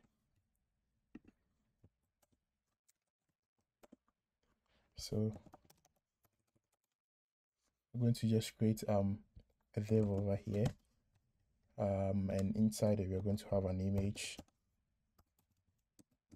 That's at an SRC and an alt of banner and class of objects dash fill. The class name, you're going to give it a height of 224 pixels and a width of 224. All right, then we want to prevent an overflow hidden and give it a rounded 3XL, and on the last screen we want it to be sticky, so that the other parts can scroll away whilst that part is still stuck. So you also have to set the LG on the last screen. You want the top, pick that top of 20, and last screen we want to change the size a bit, increase the size to 304 pixels, and the width also to 304 pixels. All right.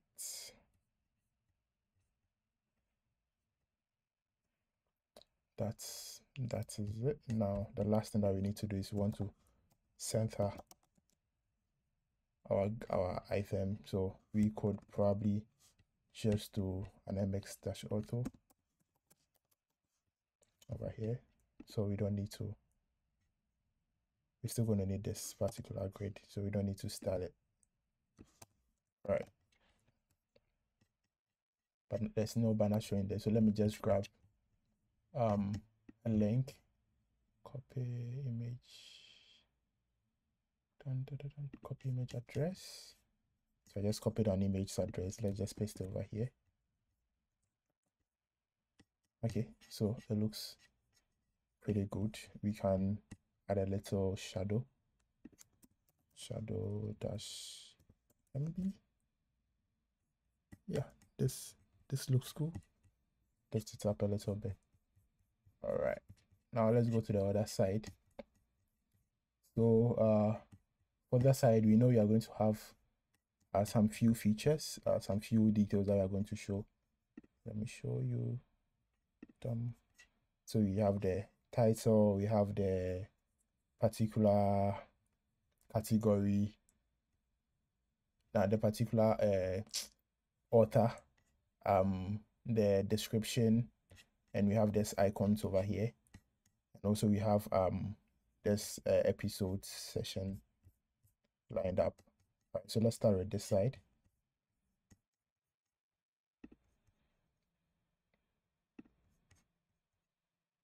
Okay, now let's clear out let's clear out those stuff. So we are going to have an H1 that is going to contain the podcast title. Let's start it a bit. So we're going to have a text size of 4XL, font weight medium, text, just give it the style,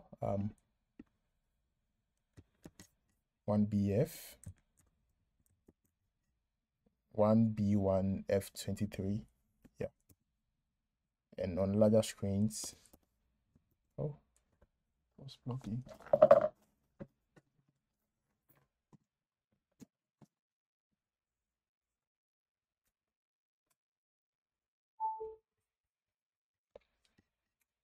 On larger screens, we want the text to be 5XL. Let's look at it. Let's go back to our design. Done. This is it. Something is a bit off. Yeah, I think that's it. We can bring in the name here. I think it looks like this one is a bit bold over here.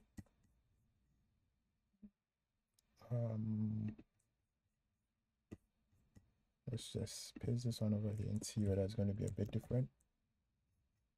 Still a bit different. 5XL. Beautiful. Now let's go to the pill below it. So after create a pill, we have a div that has a p tag in it, and we are going to have the author's name, author dev.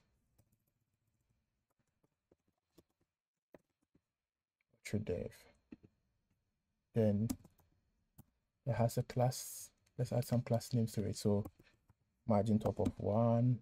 Then we want to make it an inline block.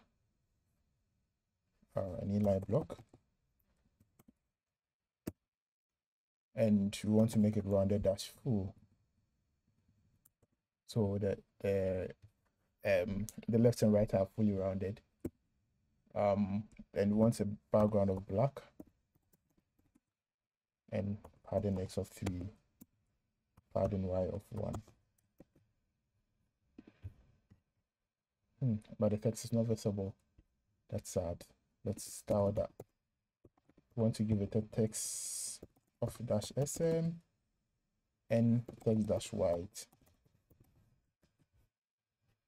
Okay, that's good.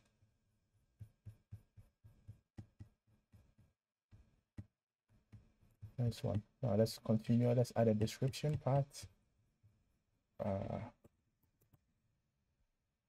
So I'm gonna have a P, and let's just put in some lorem. So I'm just typing lorem over here, and we are going to style it a bit. So we are going to give it a margin top of dash 3, and we are going to add a line clamp so that after the third line it shows ... Yeah. And we are going to have like the text color. Change the text color. Let's first change the font weight to. No, we don't need to change the font weight. So, right, text. Yeah, we're changing the font weight. Sorry, font weight to -10. Font -10. Sorry. All right. So this is how it looks like. Nice one. Now let's show the listing more. Or yeah, listing more. So listing more is going to be an H3. Let's do it an H3.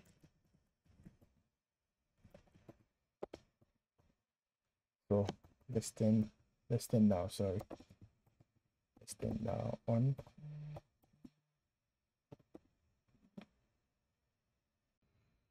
Yeah, listing now on, and then the next thing is that we need to show some set of icons down there, just as we have over here. List of these icons over here. So let's go back. I'm going to drag in these icons, and you're going to have them already there when you clone the application, when you clone the starter app, the starter code. Yeah, sorry. Dragging them a minute.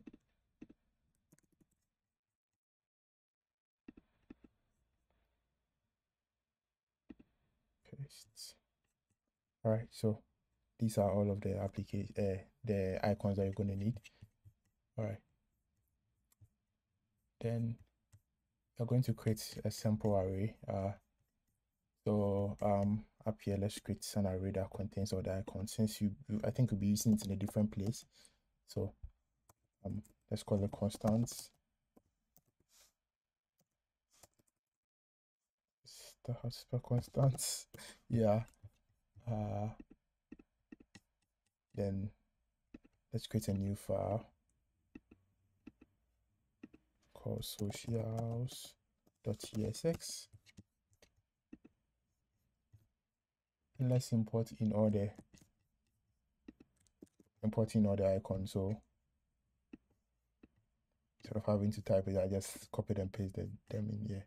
All right, so I have all the icons and also in the order that I want to render them. All right, so we can pause the code, like the video here, and type them accordingly. All right, so now down here,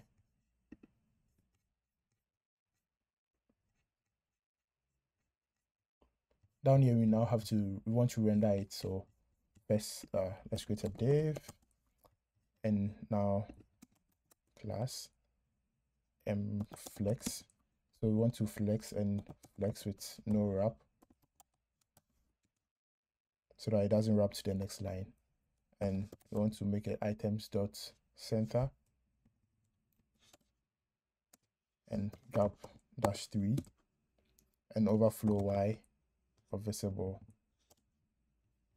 but overflow x of scroll. Where is it? Overflow x scroll. Let me just type.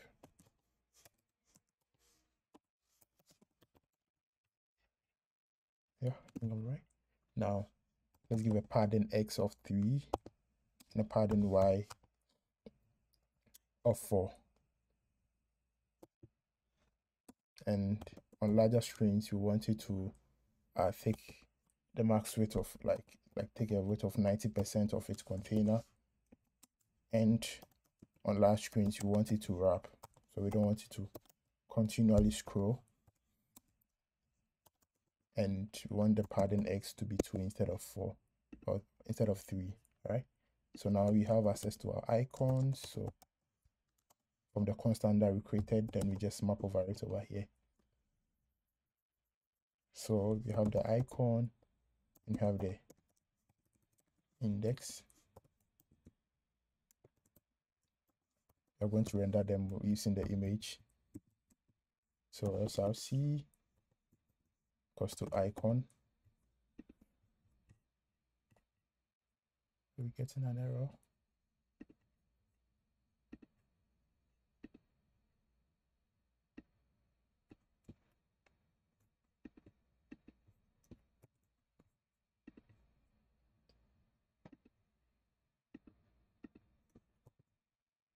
All right.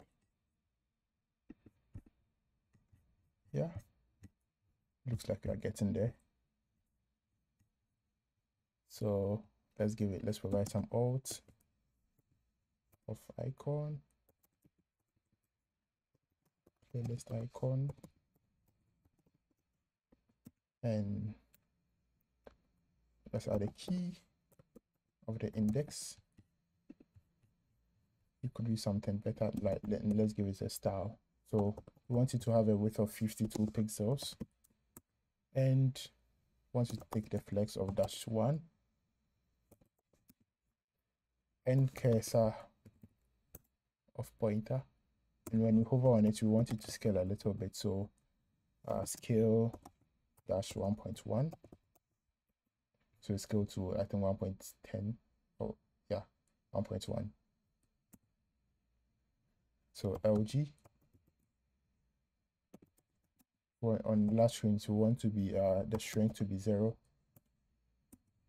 And on LG, we want the flex growth to also be 0.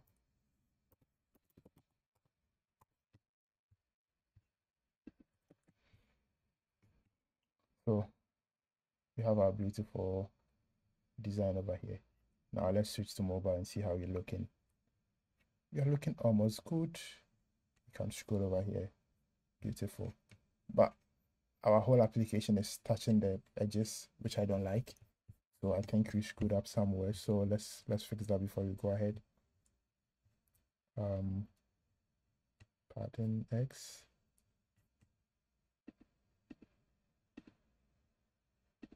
Oh, okay. So our main container has not been styled yet. So let's style it before we go ahead. So this is it. So class name.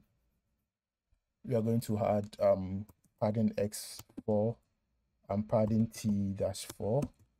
And on large screens, we don't want any padding at the top, so padding T-0. So now we have something cool. And when you hover on it, it scales as we want it to be. All right. The next thing that we want to do is we want to work on the episode sessions now. So let's do that. Let's continue. So div. So before that, let's give it a title. I think it's H4. H4 makes sense. We're going to call it episodes. Then class name, give it a margin top of 4 and a text size of LG and a font weight of semi-bold. All right.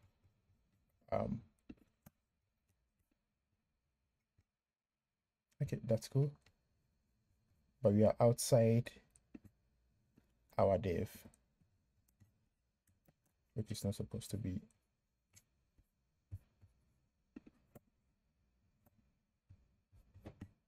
All right, beautiful. Nice one. Yeah.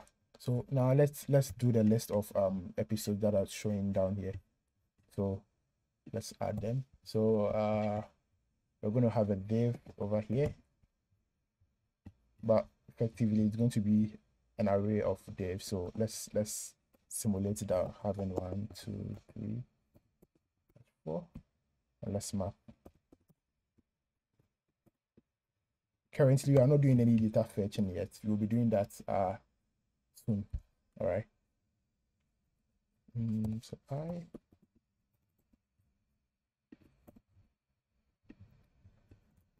let's move this one over here. You can use this as the key. Now in here we're going to have a button that's going to be like that has the play icon in there. So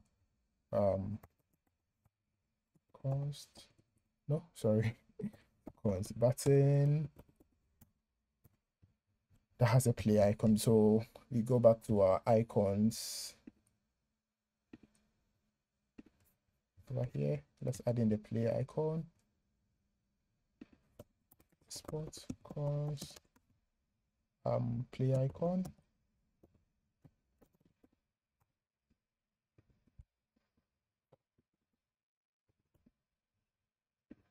Button props.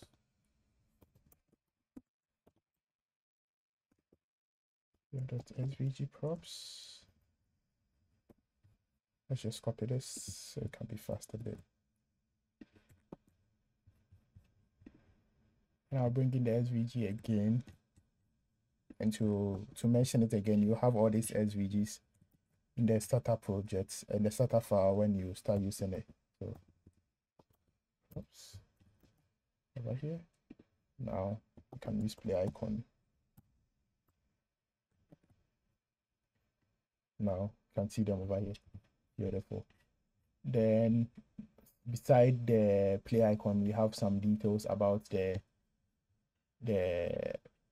episode that we want to talk about, or that's related to it, that you want to play. So we're going to have the episode title, the episode description, and episode date of publishing and the duration of that episode. All right, so we need to have an H3. Let's H3, then we are going to have episode -I, and you're going to have a P down here that is going to be testing up. Let's continue. Then I'm going to have a P tag over here that is going to have like a particular date. So let's say 13 June 2023. I don't know why I'm still back. 2024, it's good, yeah.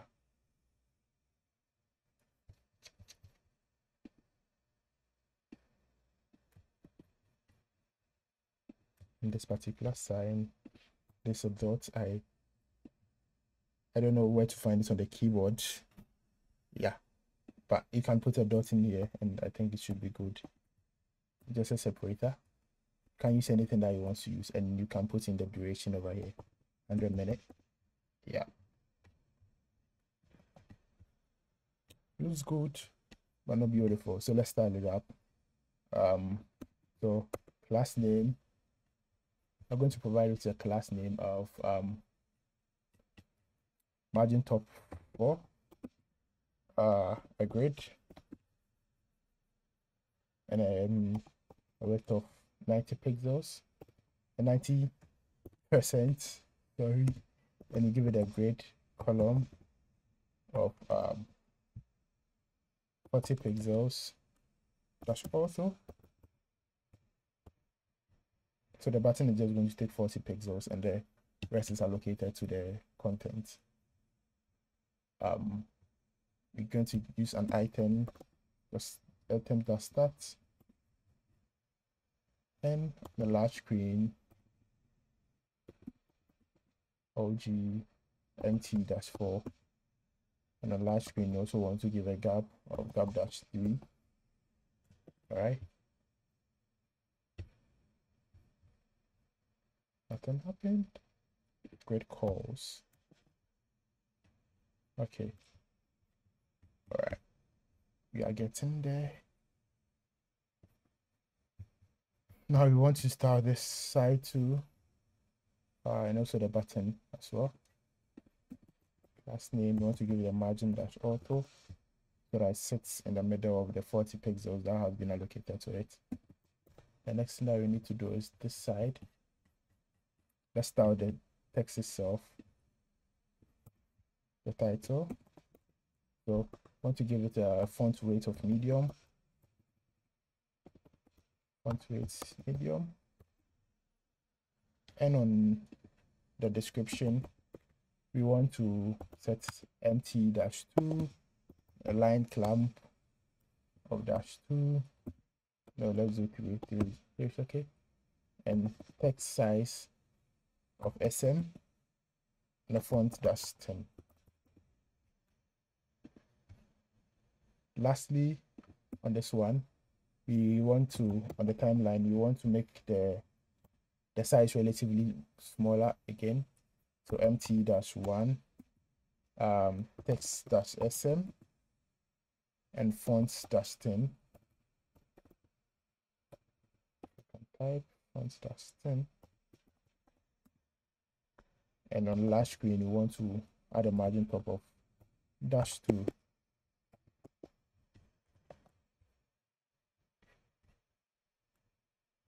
Yeah, beginning to look good.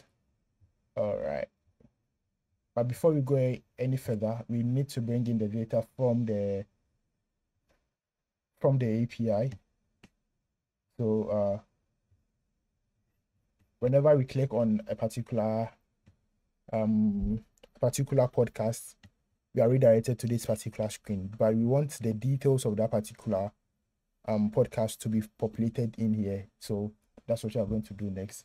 So previously we used the loader, so we are going to use the loader in the same scenario to do this. So we are going to define a loader that fetch the details of that particular podcast. So as I said, you're going to export an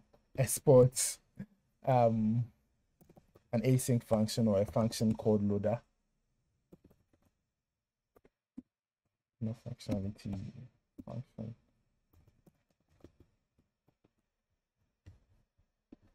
Spell async. Then you're still going to take in the loader function args.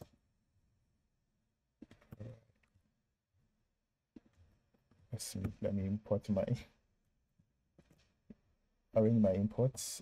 So this loader function has access to the request, and it also has access to the params. So if you remember, I said this params it's a dynamic parameter, so we can access it in the loader as well. So first we are going to get the podcast ID, podcast ID, which is equal to equals to param dot podcast URL podcast ID. What's going on? All right. Now we're going to make a try catch over here and make our response in here. Console log a const response equal to await. We're going to use our HTTP package again. Let's import it in and let's arrange it neatly. So .get again, and looking at our API, we'll fetch this one later. Looking at our API docs, first to fetch the details, fetch by ID. So this is what you are going to use.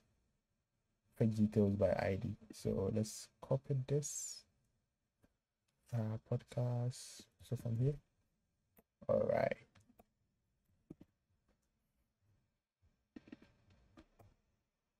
So we're going to pass in the podcast ID here using string interpolation.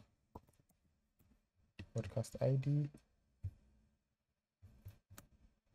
Now, so looking at the response again, it provides us with the data and the feed. So this is the feed, and the feed is the details of that particular podcast. All right. So podcast is equal to response.data.feed.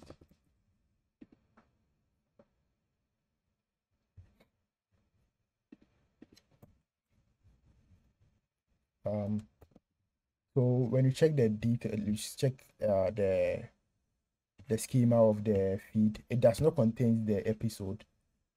It means that we have to hit another endpoint to fetch the details of that particular podcast. So what happens is that we check that if there's a particular podcast, if the podcast was found, so if podcast, then we want to, if not podcast, we want to throw an error. Throw a new error. Could not find podcast.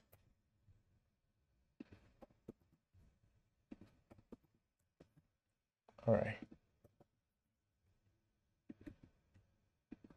Else we want to go ahead and make the request to get the episodes. So episode.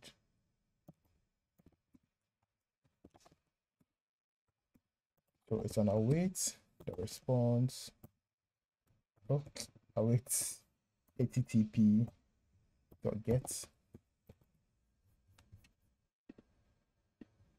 And you're going to get the episode by feed.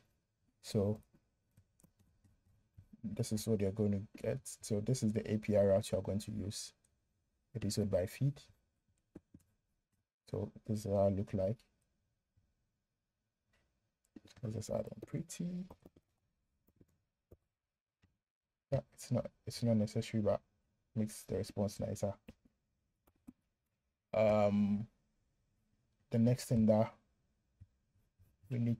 we have to get the responses and add it to the response of the episode. Sorry, const episode is equal to episode res.data.feed, or no, it's not feed this time around, it's items. So we check the response over here. We see we have live items, we have items, but we just need the items. All right, then we are going to return a JSON. So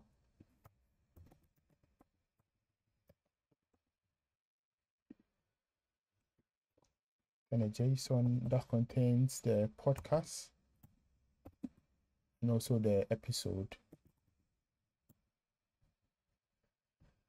Lastly, if nothing is not found, we just return we're just going to return JSON of an we are going to handle the not found exception later. Let's focus on what's necessary now. All right, so now we can have access to our loader data in here. So use loader data and type of loader and have access to the podcast, have access to the episodes.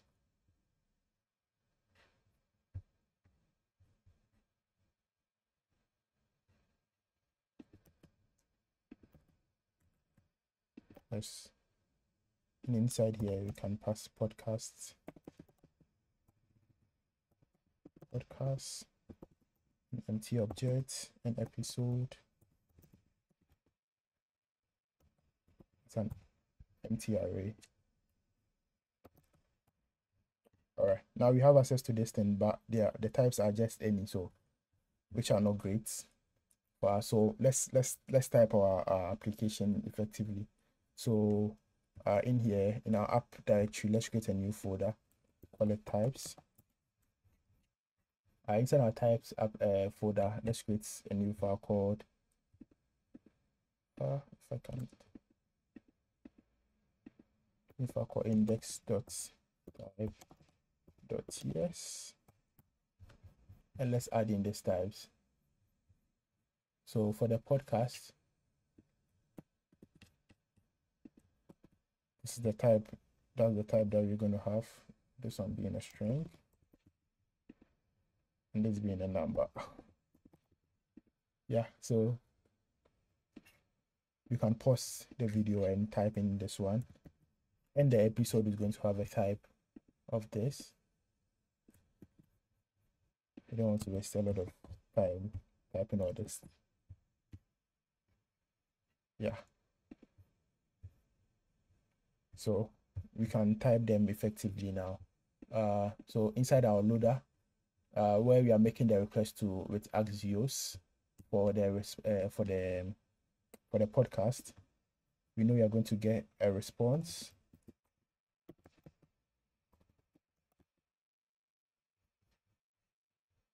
We are going to get a response that has feed, sorry, and it's of type iPodcast. Beautiful. And for the episodes, we are going to have a response that have items, that's of I episodes, but it's an array, and some other stuff which you don't need, so it's okay.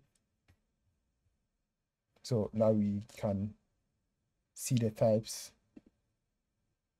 being populated nicely for us. Let's see if you take this out, it's still going to show. No, it's going to need them. All right. Oh no, I think we can do it in a better way. So let's just create the podcast over here. Let's podcast. That's going to be hi podcast for now.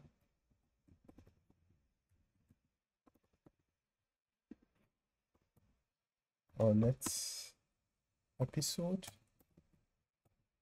an episode, if I can't spell episodes, hi episode, it's an array, an empty array. All right, and let's set this. Let's also set this, and we can remove this from here. Simple, just do it in one place. Nice one. Let's just do it in one place. That's more better. And we have this one over here. So you can now show the title. So episode.title. And we are going to show the author over here, podcast. We are populating in the data. Author. Let's check our application to see whether we are still breaking. We are not breaking, but it's not working. So because I randomly entered in those details, so let's choose something from here. It's not going anywhere. All right, let's go back to our podcast, the index route, and let's add the podcast ID to it. So let's change this one to template literal, then string, calculate the podcast ID, since you are going to need it in the route. Let's move this one over here. Let's just copy the whole thing. I'm just lazy to type. That is it. Now let's search again. All right, so you can see the name showed up over here. Yeah, so we're on the right path. Let's continue. We also want to put in the image over here instead of having this dummy image. Podcast dot image. I think it's image. Yeah, beautiful. We are crashing it. Let's put in the description over here. Podcast dot description.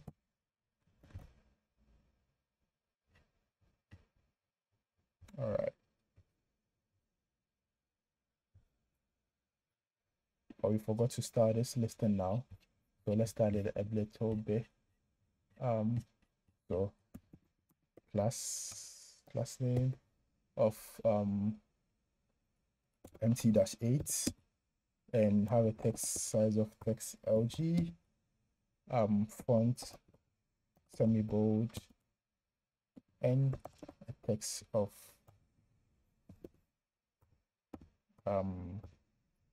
our favorite black color, #1b1 f23. Let's check it. Yeah, looking good. Beautiful.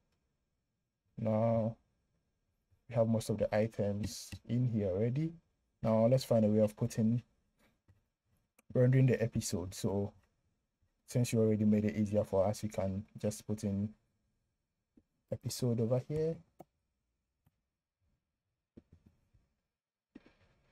So we're gonna have episode, then you have episode.id. I think so. Yeah. Don't have this anymore. So now this one just has just one episode. That's sad. Then we can show the episode title in here. You could extract the whole component, this whole component, and this whole thing, and make it one component if it's been reused in different places. But in our case, that's not so. So we're just going to use it over here. episode.title. And you're going to put in the description of the episode. So episode.description. So you can see our episode.description has it's in an HTML format. So we have to find a way of embedding it in there and not showing this weird format. So we are going to use the dangerously set inner HTML.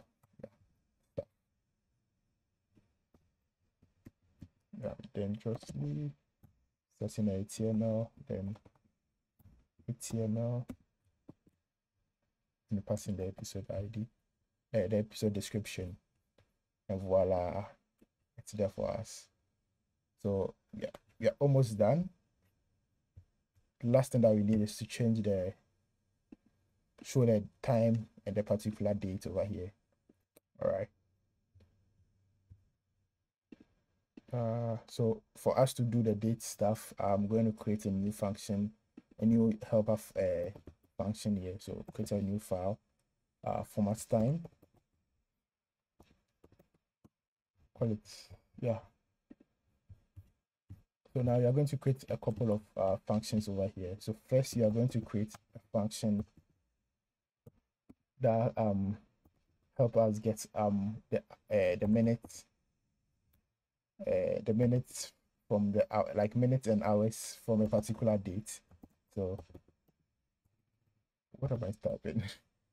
minutes, hours, and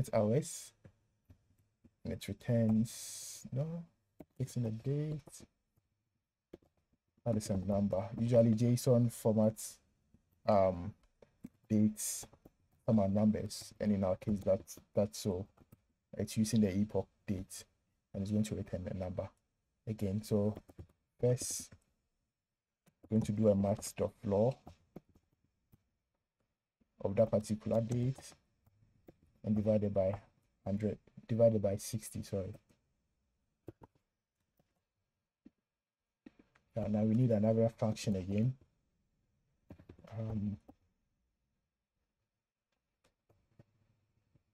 That one we're going to export it. So function dot format dates. So it's going to get in the date as a number and returns a string. So first we're going to get the hours number. Let's initialize it, and you're going to get the minutes.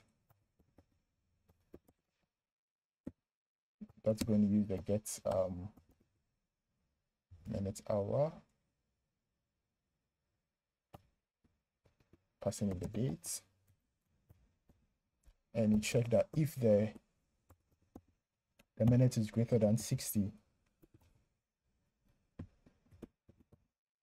then we are going to get the hours from it. So we want to represent the time in this format. So 1 hour 60, 1 hour 40 minutes or 50 minutes, then the second. Right, that's the way we want to do it. Or even just sorry. You want to represent it in this format, either 100 minutes and either so let's say if it is greater than 60, then you want to tell the person that it's 1 hour, it's 1 hour in length. If it is 40 minutes, then you just show 40 minutes. Yeah, that's what I wanted to say.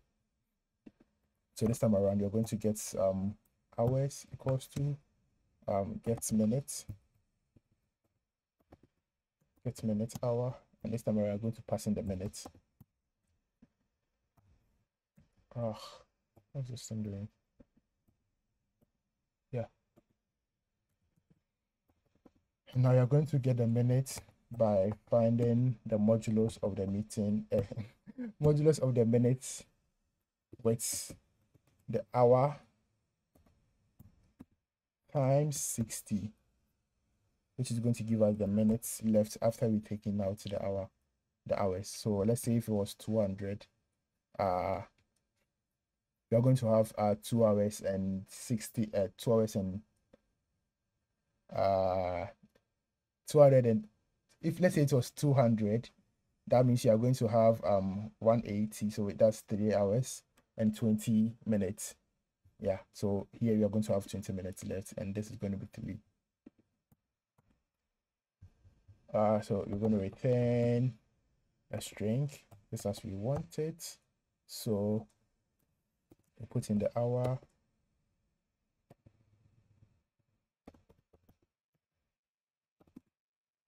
minutes, yeah, and return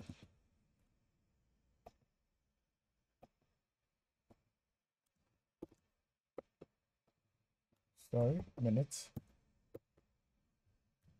this way. All right, so this is what we want. So format date. So let's go back to our podcast. Let's actually format time instead, but let's just use it over here. Format dates, we have to import it in. So let's pass in the episode dot create, I think created at no,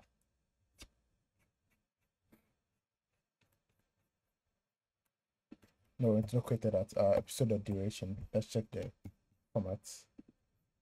It has a duration. Where is it? Dun, dun, dun, dun, dun, dun, dun. Just trust me, there's a duration there. Yeah, and it's even present on the types. So let's go back. So this podcast is just 1 minute long. Let's go back and see if you can find something.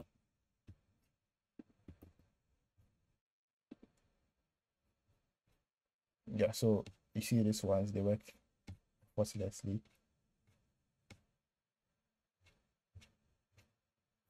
So it has formatted the time for each one of them. Simply. Nice one. Now let's check on the mobile view. Yeah, I mean, it looks good as well.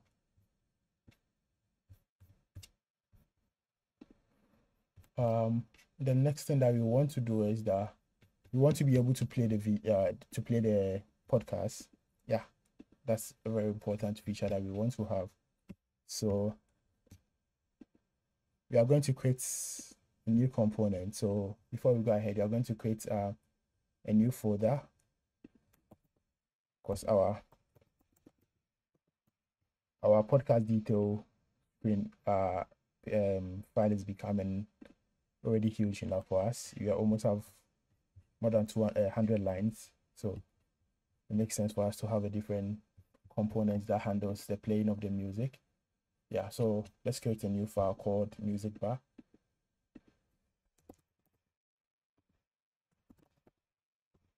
CSX RFC.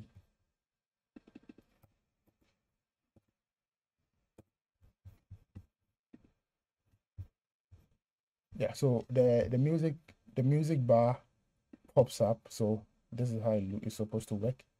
So when you click on it, tres puntos importantes, merecido por it's almost almost all of the pages, and when you click on it, it goes away. On the mobile screen, it's always present over here, and when you click on it, it opens and closes down. So that's how you're going to engineer it. Okay, so let's go ahead. Let's go to our application. Before we go ahead, our method over here is not looking good, so let's fix that.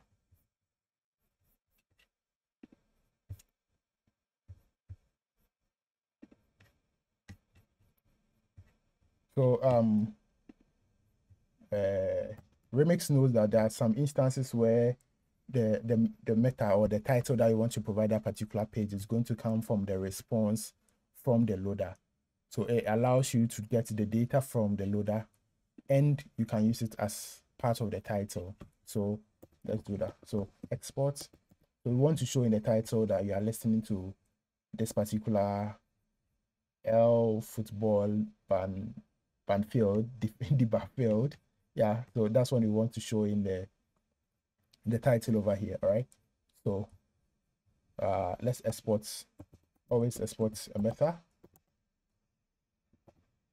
And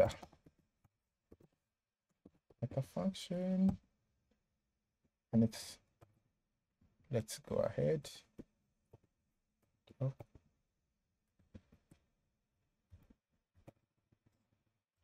Doing this, guys.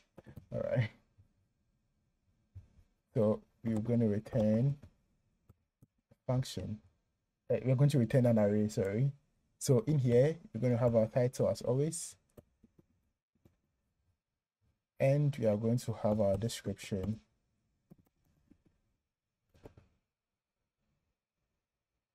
No description name.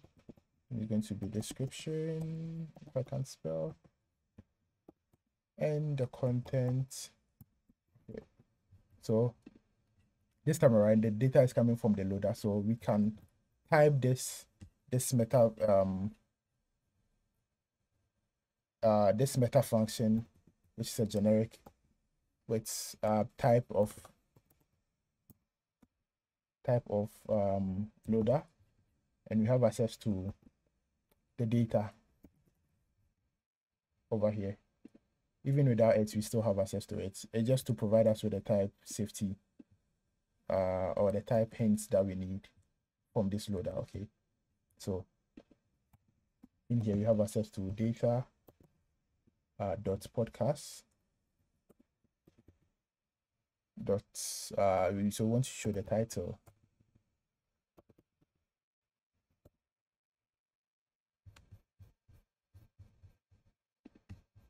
Want to show the title, so, or if there's nothing, we just want to show an empty string, and we want to tell them you are listening to, let's just make this, and we can put in data the podcast the title. Beautiful. And as simple as that, it works. Isn't that awesome? All right, now let's go ahead to work on our music bar. So in our music bar, first we are going to work on the UI, then we work on the music playing functionality.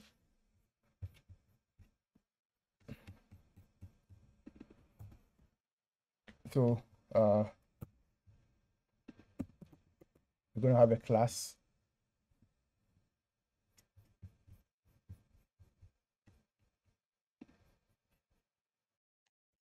All right, so let's start our music bar. So you're going to have you're going to have a fixed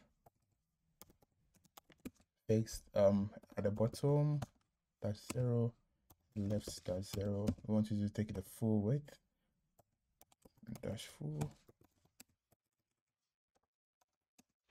and we want rounded at the top, dash 3XL, and we want the background to be hash db 70fc,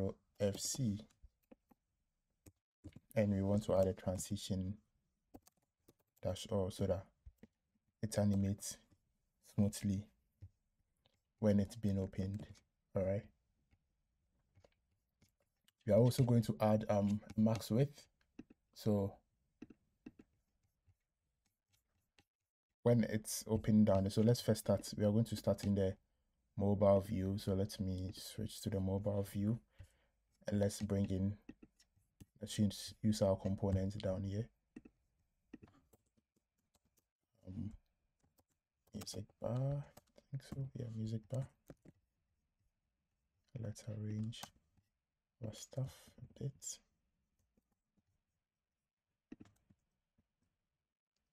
Yeah, we can remove the space in here and bring, I think this is okay. All right, now let's give it a minimum height. All right, so let's say the minimum height is going to be 84 pixels. But on the last screen, we don't want any minimum height. We want to set it to h-0. All right. So you already have something nice over there. We want to now work on what is going to show over here if nothing, it has not been opened fully yet. Okay, so let's work on that.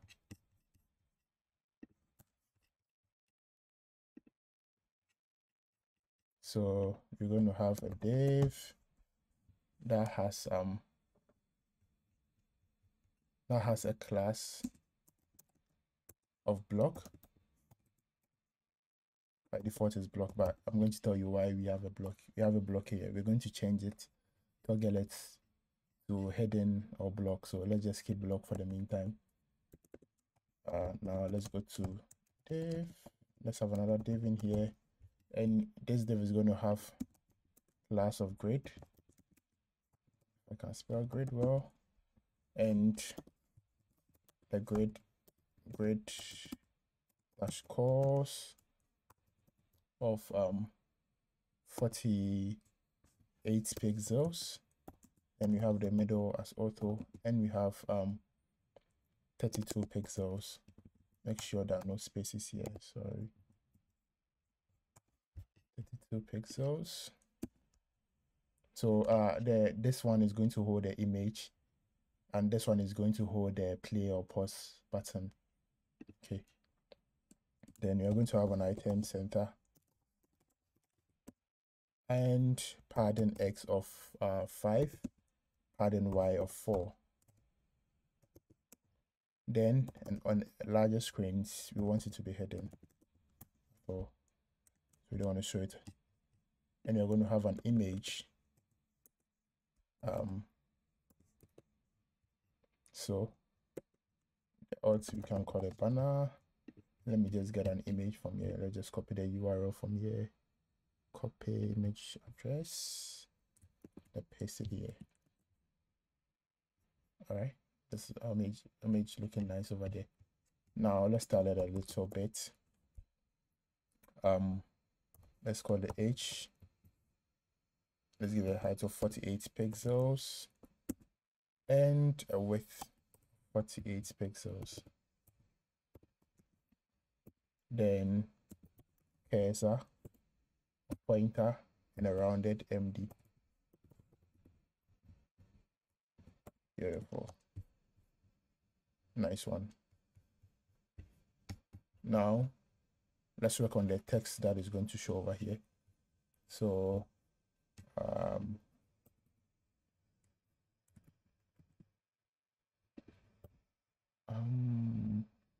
no, it's going to be a div. We're going to have a div over there that has a P, and it has the episode title,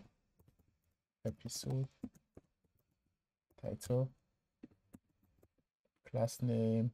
We're going to give it a line clamp -1, -1, and a cursor of pointer and a font weight of 10. All right. Then you're going to have another one down here that's going to have the author details. So let's say ultra dev. Please, if you are new to the channel, please consider subscribing.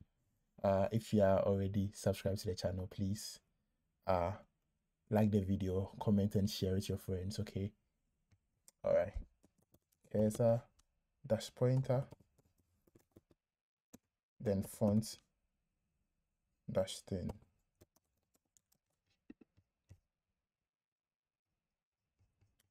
All right. We need a little bit of gap here. So you have a gap -2 in between all of them. The last thing that we need is a button over here.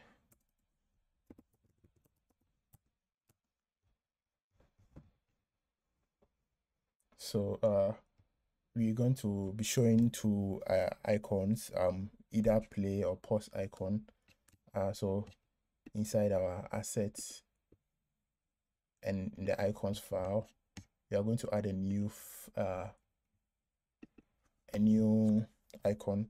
So let's export cost. Let's look at the one that was used previously. Let's check. Mobile.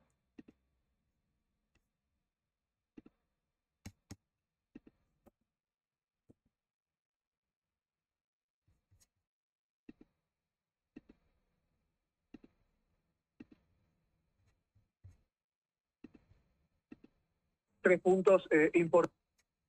Right. So we need a simple icon over here. So we could get one from hero icon. So we go to hero icon, play, and let's go for solid. Yeah, so we're going to use this one. So let's just call it play.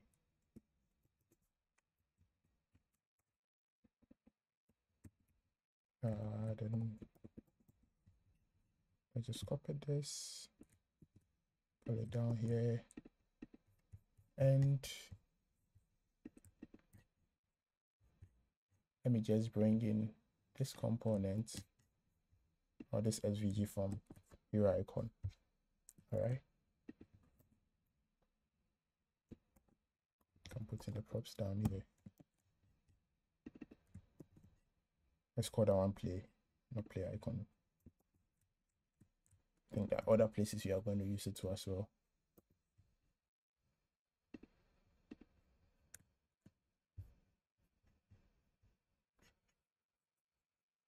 Cannot be used as SVG. Oh, careful with that. Can remove this from here. Move this up here. Remove this. Okay. I think from this one we should be good. Should be essentially good. No, and we are not good.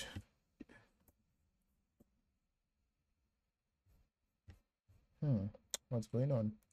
Oh, sorry, we didn't save it. That's it, we're there.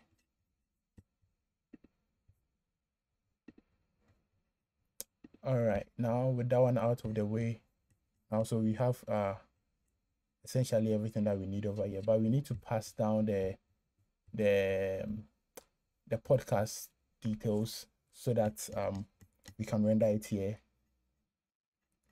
effectively. Yeah, so you are going to accept some props in over here. So you are going to accept a prop called podcast.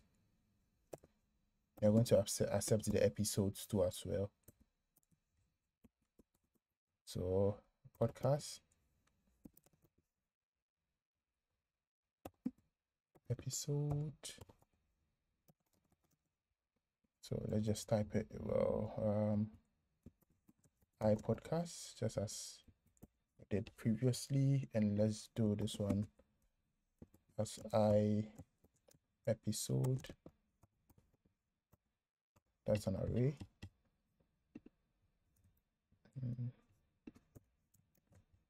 Yeah.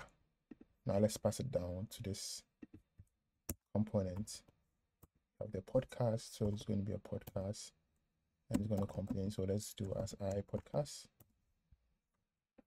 and episode. Passing the episode. I don't think it's going to correct. Yeah, good. Now we come here, we can now show the podcast image here instead of using this dummy one. Let's remove this one from there. Podcast dot image. Then we can keep this one for now. All right, so now you're showing the podcast image over there. Now let's work on the other part.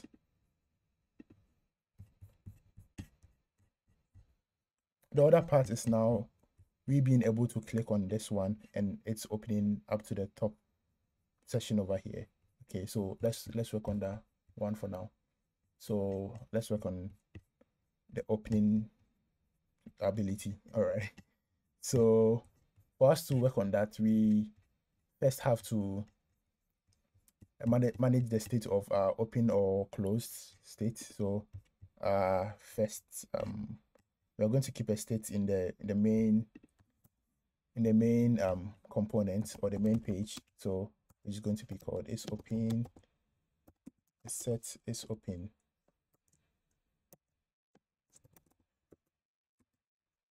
If states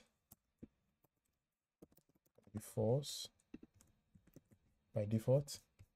Yeah, and you're going to pass down the is open to our music bar so that it knows what to do, knows the state that we are in. So it's open, and you're going to pass it down here. It's open, that's a boolean, and you're going to pass it down. It's open, and we're accepting it from our state. Beautiful. So based on the is open, now we can do some set of stuff. First, that's what we are going to use to determine the height of our mini bar or our music bar. All right, so let's change this one to template shrink.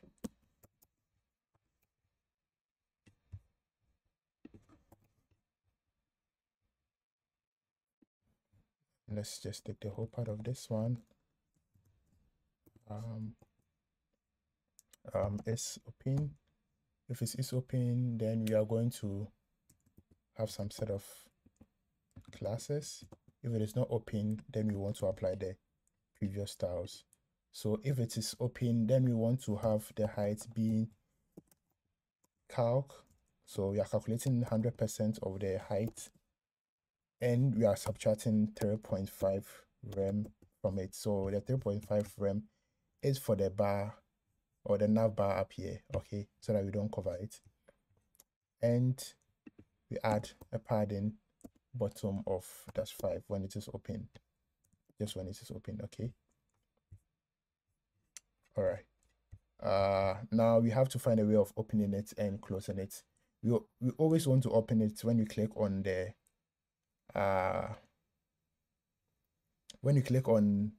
image or click on this title part or any part of this minibar, okay. So we are going to create a function called open the toggle the open, all right, to allow us to toggle the open. So we are going to do that in the main page. Call it toggle open, and it's going to allow us to do a set is open. Set is open, and it's going to be ISO, and reverse it ISO. All right, we're going to pass it down to our component.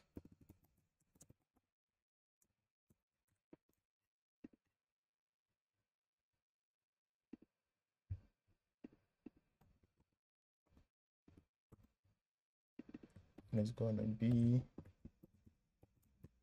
void, and then a void. Yeah, so that's how it looks like. And when our music bar is clicked on, so this is, so on click, we want to run this function. So we want to check that if it's not open, if it is, oh, what did I just do? If it is not open, so I'll explain what I'm doing over here. So when it's not open and it is clicked, then toggle open. All right, so now let's try. Okay, but we are now going to have component stuff in here that is going to be clickable, and so we place the is open here to tell the dev that if it is open and we don't effectively close it ourselves and any part of the div is clicked, don't toggle the open again. If we remove this one from here, when you click any part, you see it's going to close it, which is not what you want to achieve. This is not what you want to achieve at all. you want to be able to put a close button at the top here where they can click on and it will close it for us, not click any part of it to close it. Okay, so that's why we did it this way.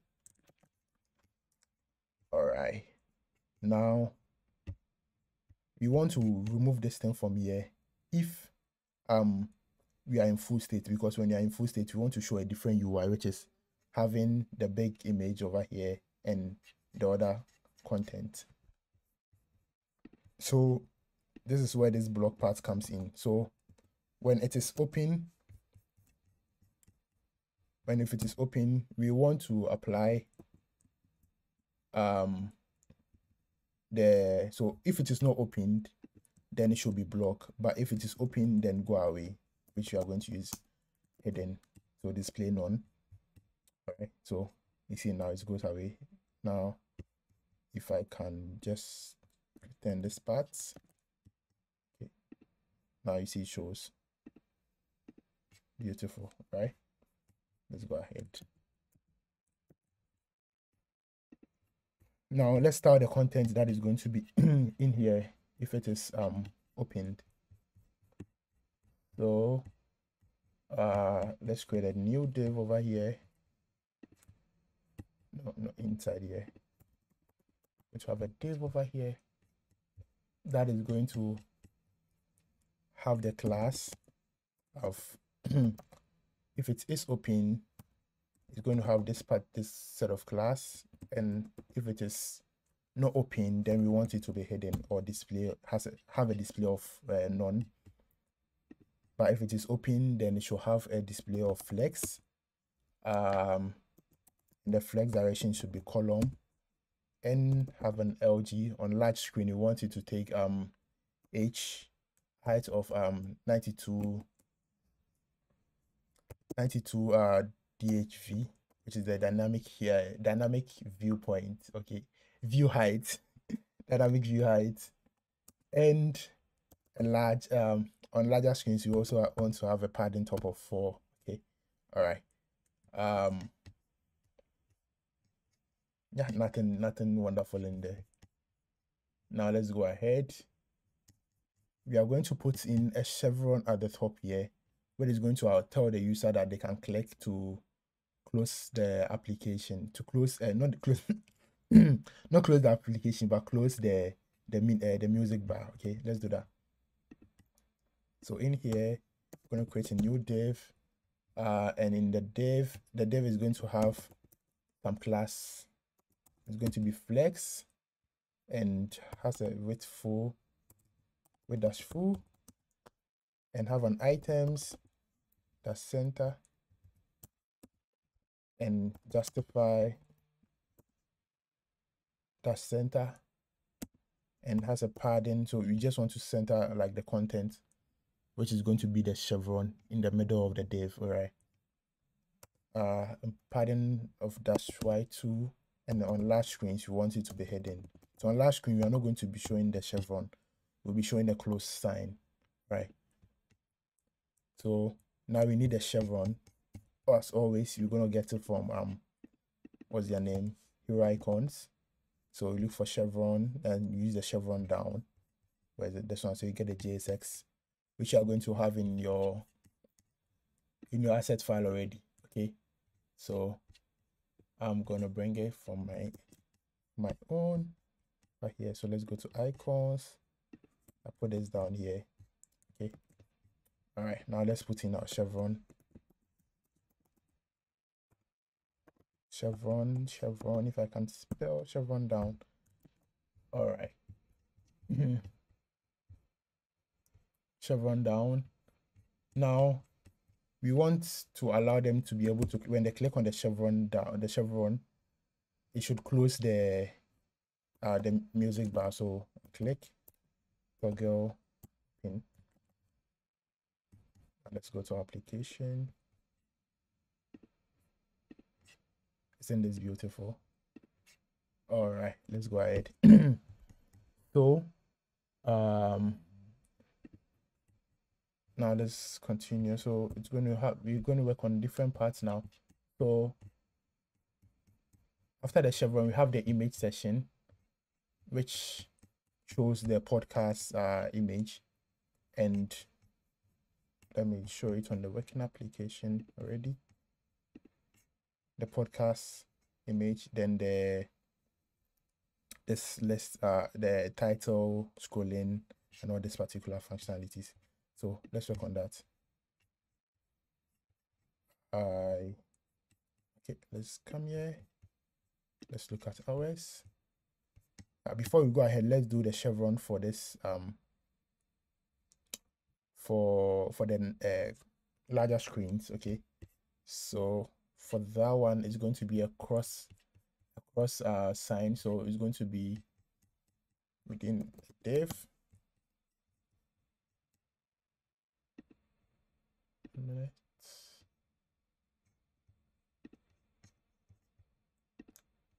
Let's keep that one for now. We'll come back and do that later. No, let's just continue with what you are doing. So we are going to have the div that contains the image and the relevant informations. So class that has a position of relative, because you're going to float in some stuff. So flex, and has a flex of -1 and an overflow of scroll.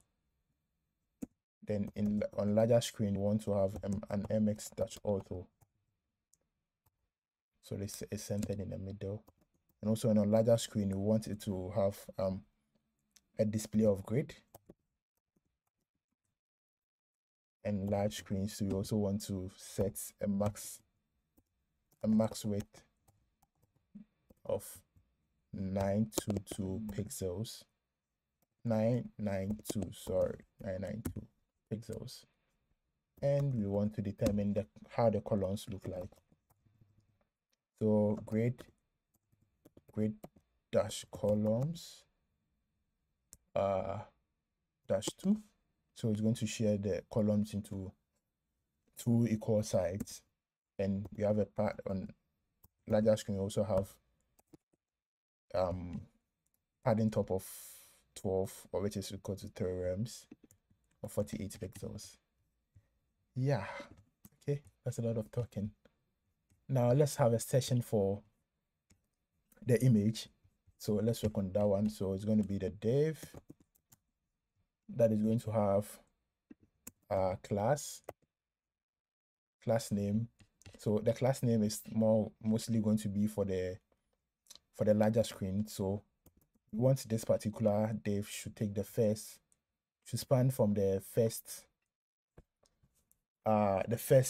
row, now the first column, and it should start at 2.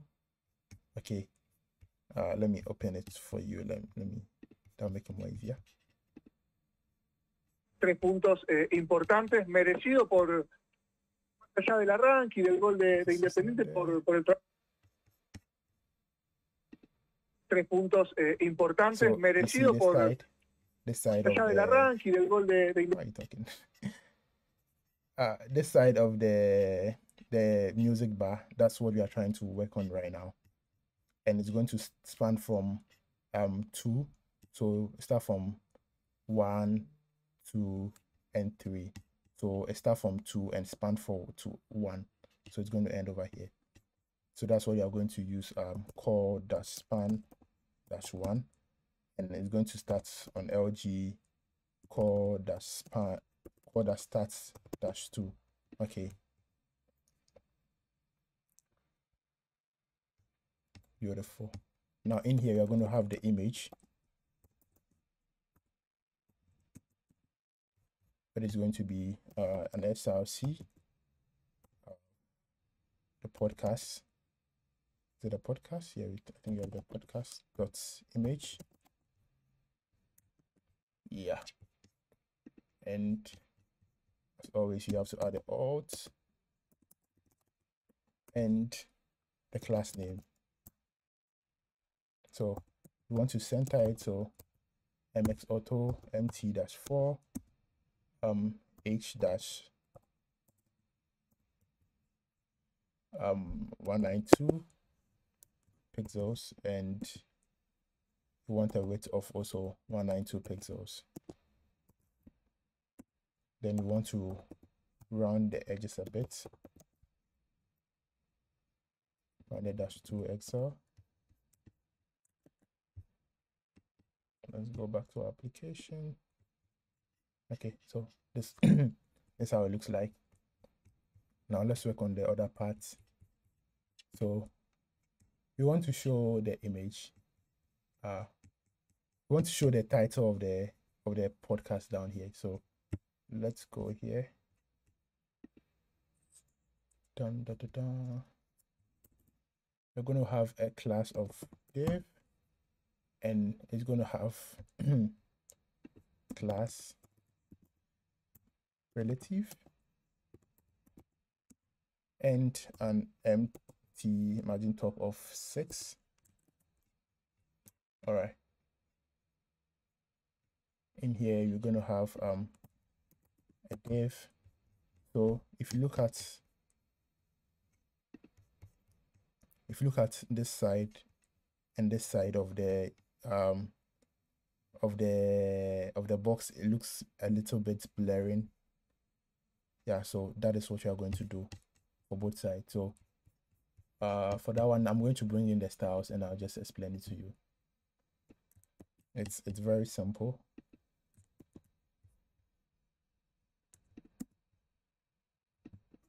Just taking this side off.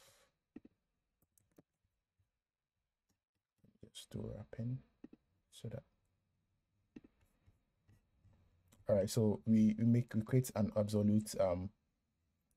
We make the div absolute, and we want it start at the top of 4 pixels, and on the left of 0, and it has a z index of 10, so that anything goes below it, which is essentially the title over here. And it has a height of 32 pixels and a width of 40 pixels, and it has a linear gradient of this, which is allowing us to have this this beautiful opacity over here. All right, so this one is just for one side, so just this side. So you have to add another one is going to do for this particular side. So let's bring that one to in. You can pause the video and watch.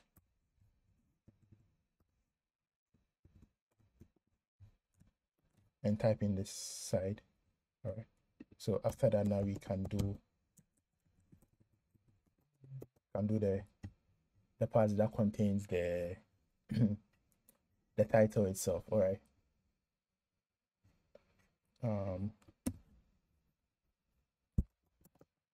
So class name.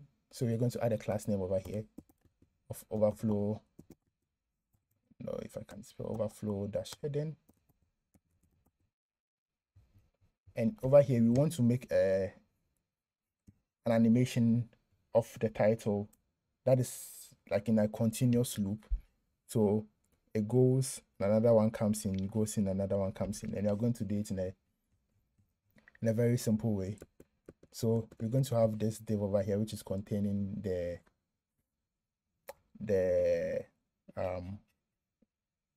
containing the text, okay, or the title, and we're going to have another div here that has a class of flex and cursor pointer. All right, then in here you're going to create 3 instances of the title using map. So okay, or by mapping over. So we have 1, 2, 3, and you're going to map over it.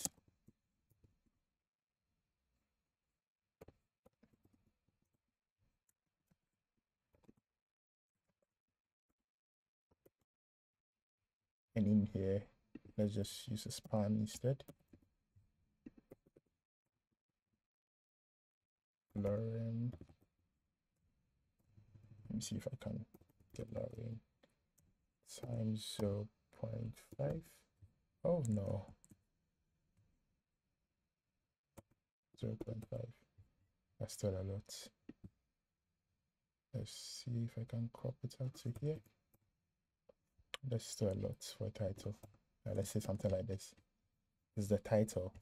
If you're going to have it, let's go to our application. So this is how it looks like. All right, but let's style it a little bit. So this one, give it a class of white space dash no wrap, and we want it to have a padding of X of 4 and text size of 2XL and font weight semi-bold. All right, this is how it looks like. So the other parts are in there continuously. So if you put in, we add the animation that is going to be sliding the text all around. You see that it won't be jumpy. It is going to be like continuous and very smooth. All right, and the fades that we're placing, you can see on the text over here, it's not showing very deep. It shows like fainted very nicely, especially here, this where it's more visible. All right, so now let's add in the styles for the sliding. So for the sliding, we are going to add a new component or a new style to our Tailwind. I think it's even already there. Hold on. So we go to the styles folder, go to our Tailwind, and we'll create a new style over there. So we are going to create a CSS class called styling, and we are going to add the properties that the styles that is going to do the sliding for us. Okay, so at a particular layer, so at layer utilities, we want to add new styles. So sliding, I want to call it sliding, and in here we are going to add an animation.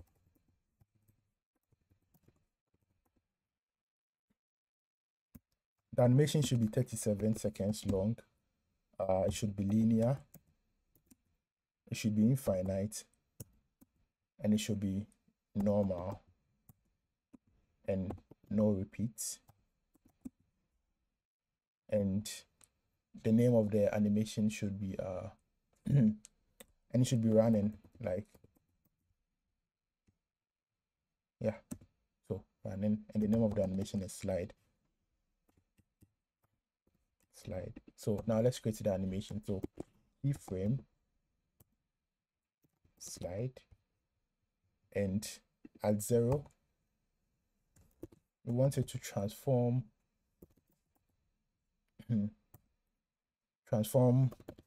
translate D, move it on the x-axis, so 0 0 0, but at 100%, we want it to be translated, transform, yeah, translates 3D arc of 50%, or minus 50%, because you are moving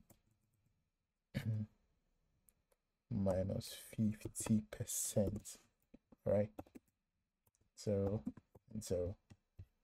Yeah, so this is what you want it to do. You want it to move it in the x direction of minus 50% at 100. All right, so now let's apply this style to our class over here, and you see it's moving. Beautiful. Now let's make some adjustment to the styles. So we want to add an animation delay. No, animation dash delay of 2 seconds, and a width of fit content. Then we want to prompt the browser that something is going to change, which is our transform. So I got to know about this property while I was working on this project. So you can check more about read more about it over here. So this is what it does. So it's hints to the browser that a particular element is expected to change, and it's for optimization. Yeah, but there's a warning over here, so just read through it. Now let's go ahead, let's continue. The last thing that we want to do is that when you hover on that particular title, we want it to pause. So slide in and over. You want the animation play state to be paused. All right. You see pause. Beautiful. We are making progress. All right. Now let's continue to the other parts. Now let's show the author details. We can the author details go. So let's put my name over here. Always the author. And let's show the class name of let's have a class name of text10.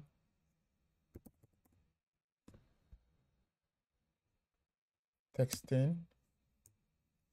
Is that text10? Oh no, we don't need a text10, sorry. It's supposed to be a font 10.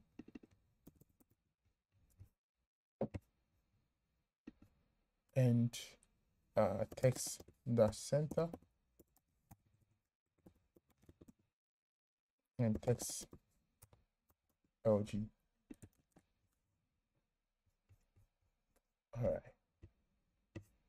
I don't even think we're gonna need this font 10 over here. I think this is okay. Use that LG. Oh, beautiful. Good. Now we want to work on the other parts, the player part.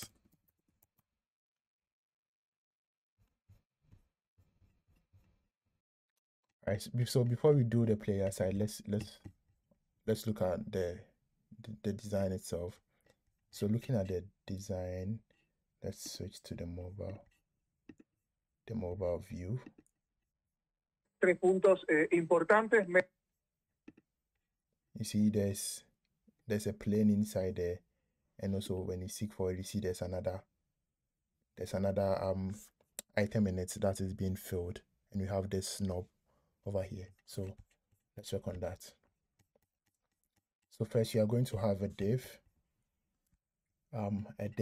over here, and also have another div. So this div is the one that is going to have the black, or that's going to be filling the actual div that we have. That's going to be this part, and the first div is the little shade of black, or the lighter shade of black. Okay, all right. So let's do the outer one first. So first you're going to have a position of relative, and the height is going to be 4 pixels, and we want the width to be width dash full, and we want a cursor dash pointer, and we want to round the edges, so rounded dash full, and we set the background to an RGB, so RGB of 27, 31, and 35. All right. So yeah, this is going to give us. So let's go to our application. So this is how it looks like. So before we continue, we want to reduce the opacity a bit. So let's do a BG opacity of 5 or 50. No, 50 instead. Then you have this faint over here. All right. Let's place this whole div. this whole div in another div. So no, under the author. So where is it? Under the author over here. Let's place this one in the div.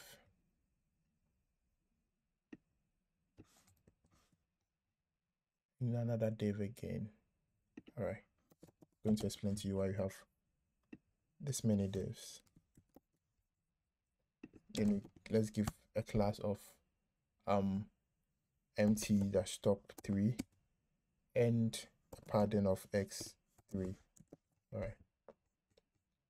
right, now it's not on the edges. Then we are going to now design the dark parts. So going to be a class of going to start at width -0, so automatically. So let's just give it some width of -4 just to see what you have done. And the height of 4 pixels, because we want to be the same thing, 4 pixels. And rounded -4. And we want to give it a background color of this. So let's just copy and paste it over here. So you can see it over here. Now we need a knob over here.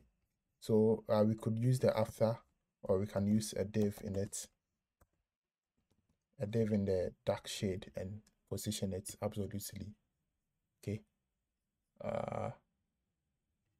Let's make our property, let's add a position of relative, and we can take this one from here since it's not needed. Class, we're going to have a class of absolute,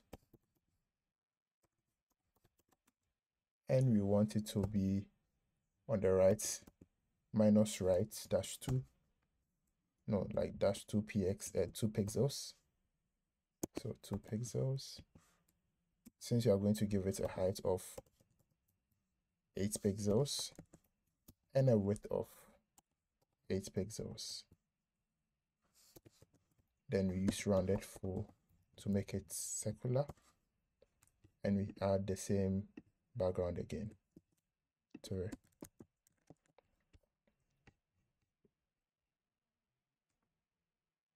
Where's our application? It's missing. Don't worry, we will find it soon. And absolute.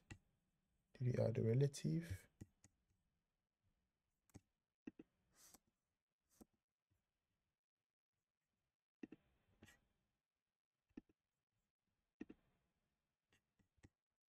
Let's check why we can't find our item. Okay, so with the width we made a mistake for this. Does it hold on.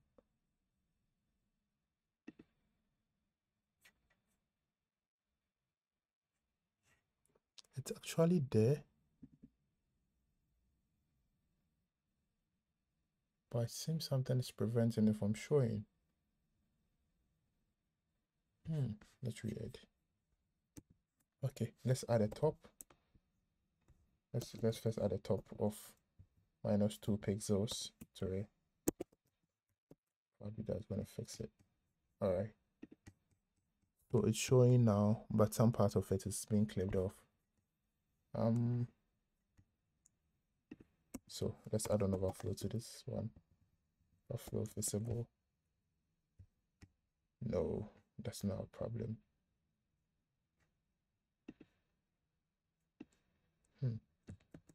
Don't think it's an overflow issue.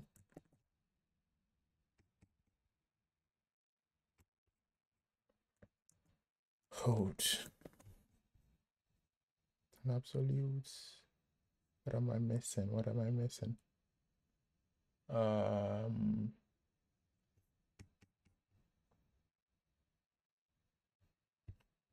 Right of -2 pixels. Height of 8 pixels. Width of 8 pixels. Cursor. Rounded -4. Let's just make this 0 and see something. Still not showing the whole thing. Okay, let's inspect it.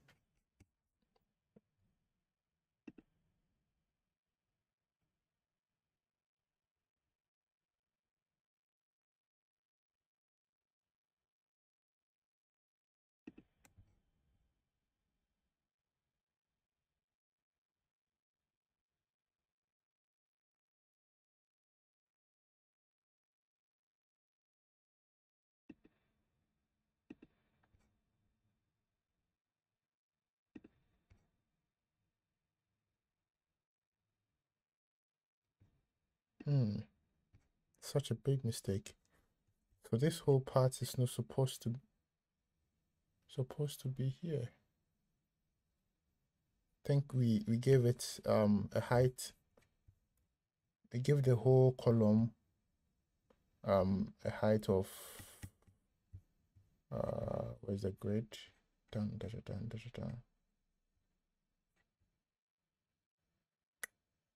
I'm lost. This down.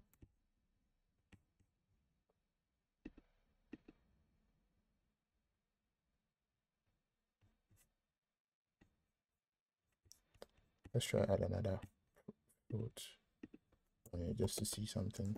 Hello. That is weird. We added it and everything is showing.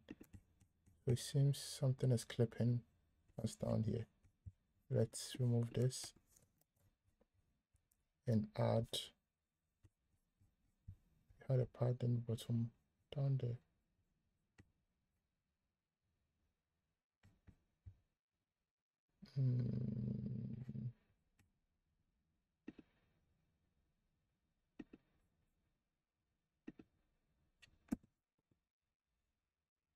PB dash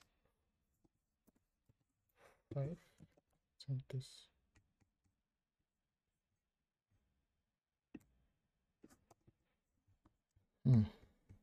This is very weird.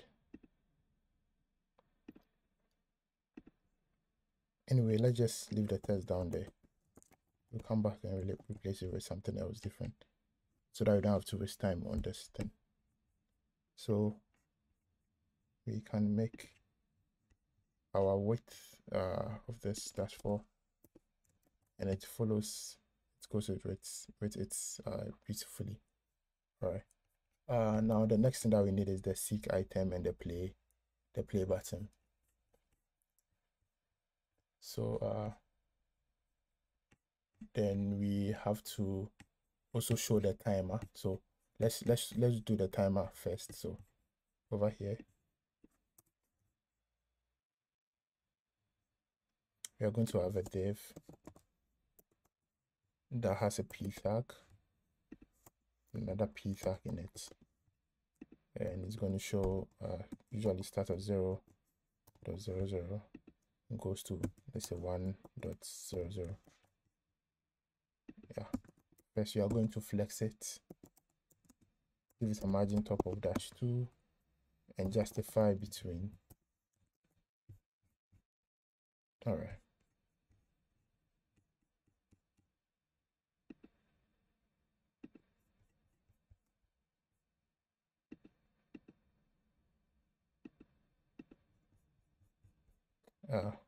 Justify between and give it a padding of x-3.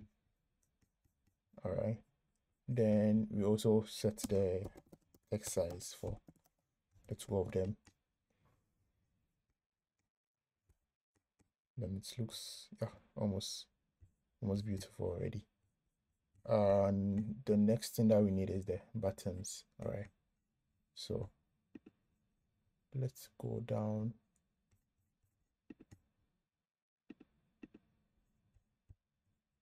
And add that one.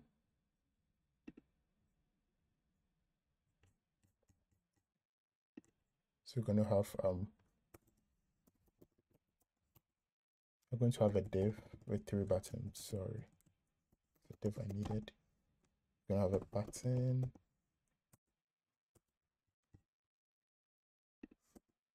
2 more.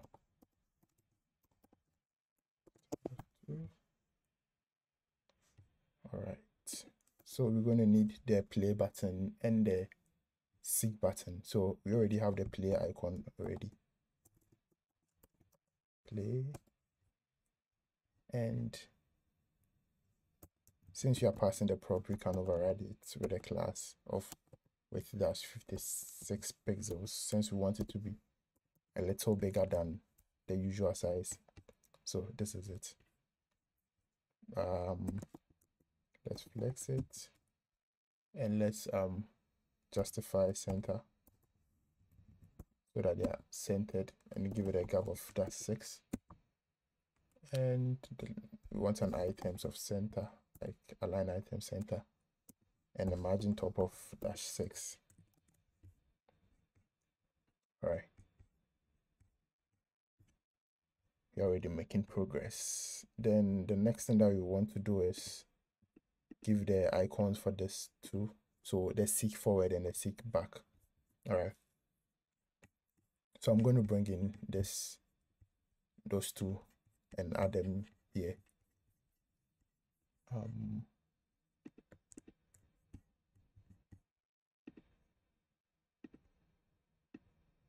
Going to bring them in quickly.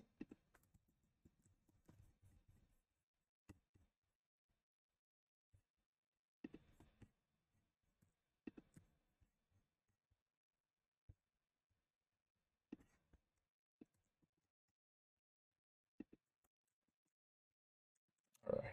You have this one in your assets or your icon folder when you clone the starter file. So let's add them over here.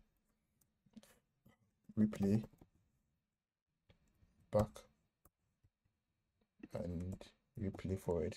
The names are not that good. Play forward, and we can pass them some styles so that, yeah, let's just override the size of it. We don't get smaller icons. So class width of 48 pixels, and add another one here, class width of 48 pixels. All right, you're almost getting there. Nice one. This is 56.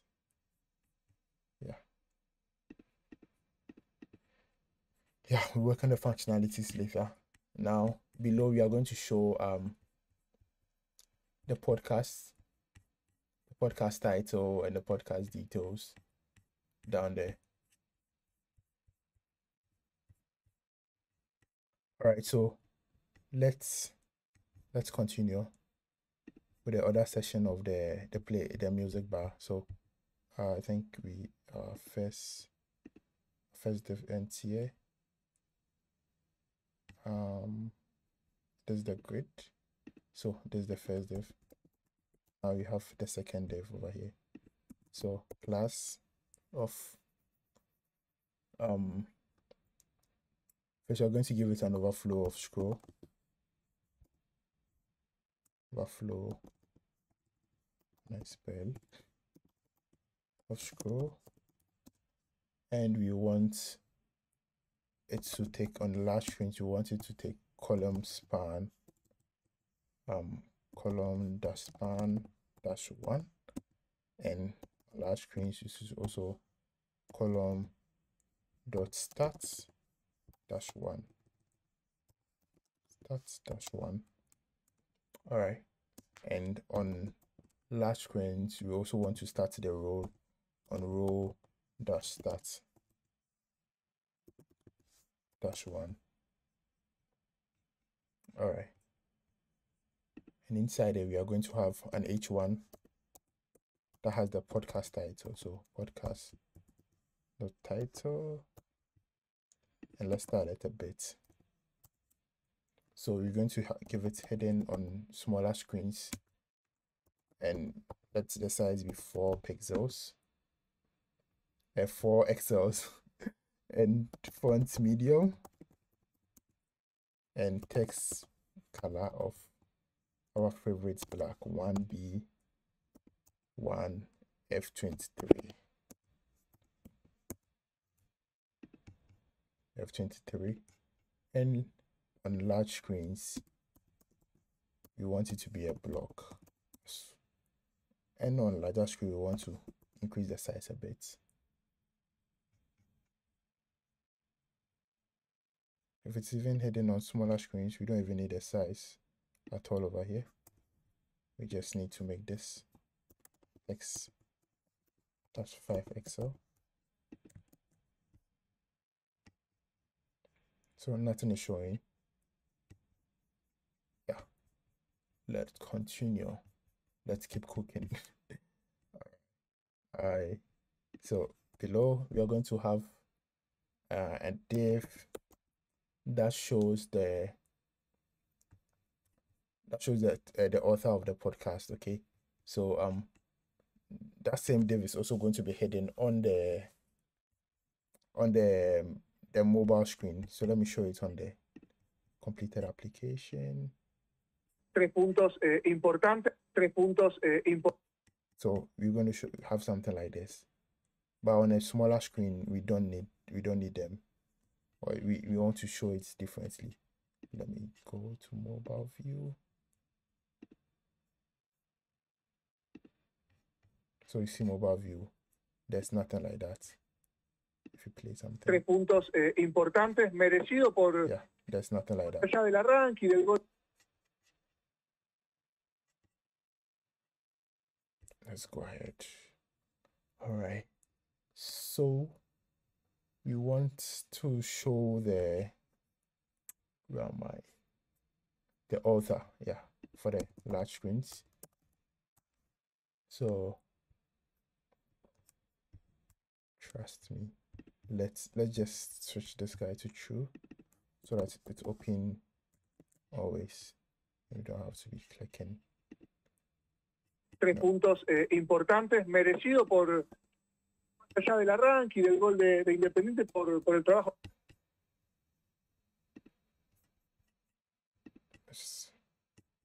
Yeah, so this is what you want.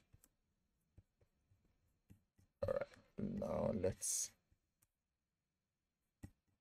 work on the author details, the author name. All right, I think we already did that. No. So we are going to have a margin top of -1, have a heading, and rounded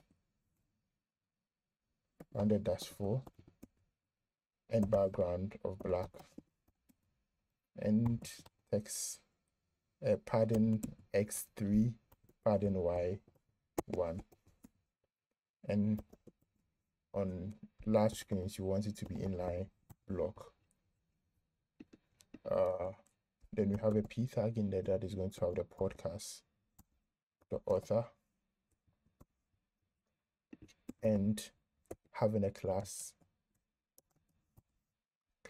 name of margin, no margin, text-sm, and a text of white.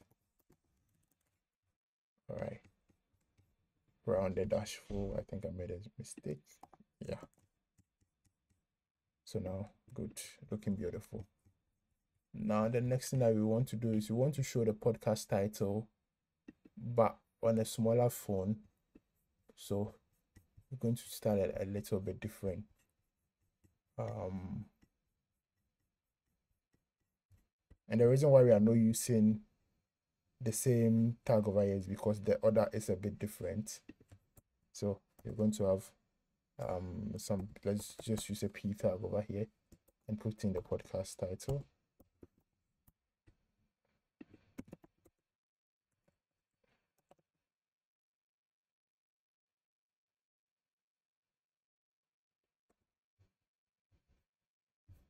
Oh no, I just got lost.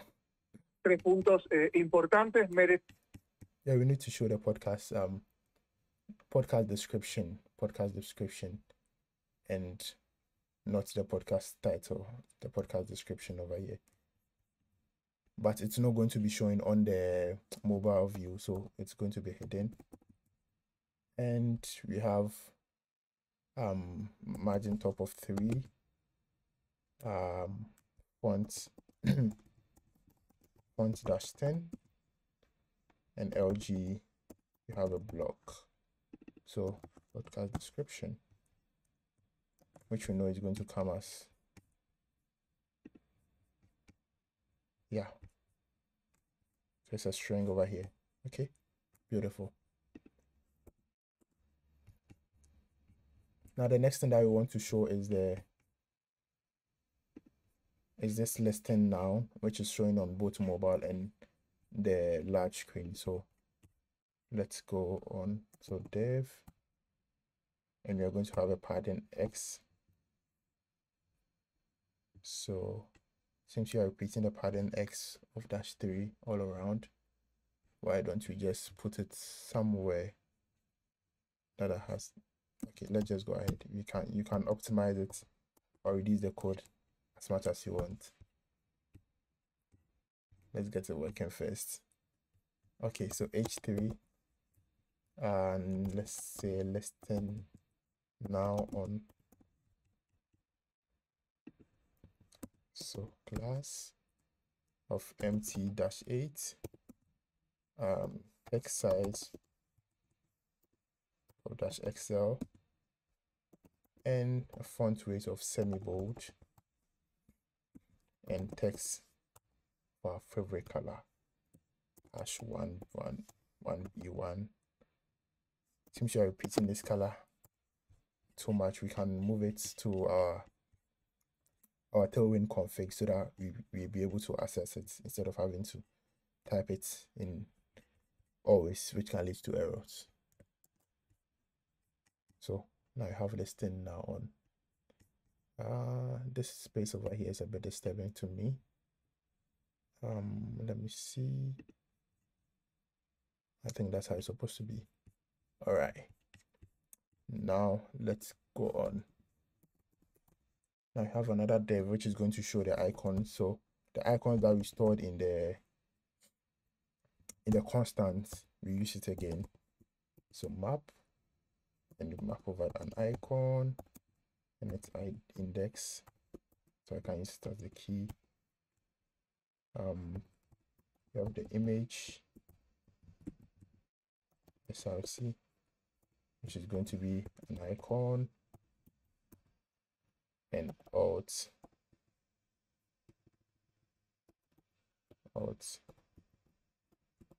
it's icons. Let's just call it icons. I don't have anything to call it now. And let's give it a key of the index. Then the style class name, let's give it a width of 48 pixels. Let's take the flex of -1. It's almost the same styles as the other one, so if it even makes sense for us to make it as a component, but let's just continue now. Pointer, and has an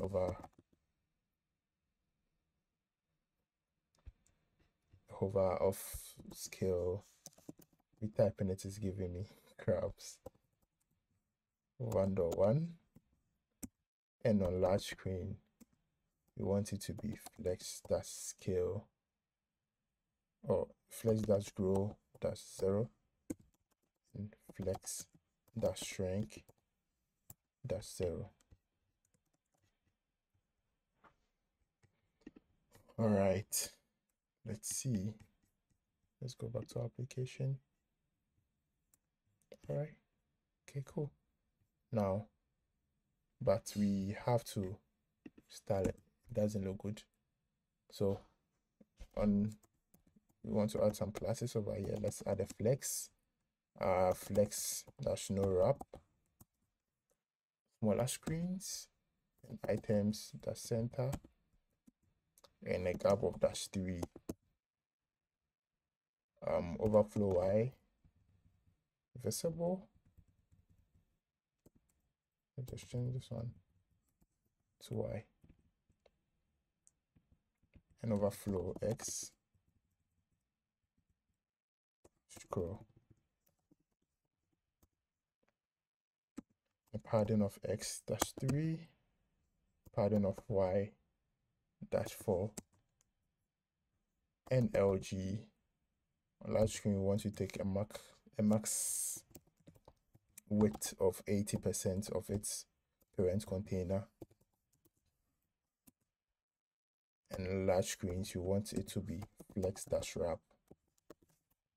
Moving a wrap, no wrap that replaced on it.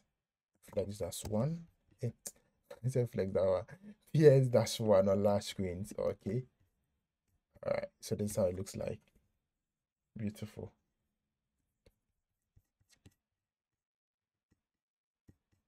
Now let's show the description. So when you go to the mobile view, 3 puntos importantes, merecido por when you go to the mobile view, allá del arranque. So in the mobile view, you can see the description when you scroll down. So let's add that. But on the larger screen, you can't see the description. The description is showing at the top, which we have already worked on already. So let's add that. So for us to add the description over there, so we have to have what's the name?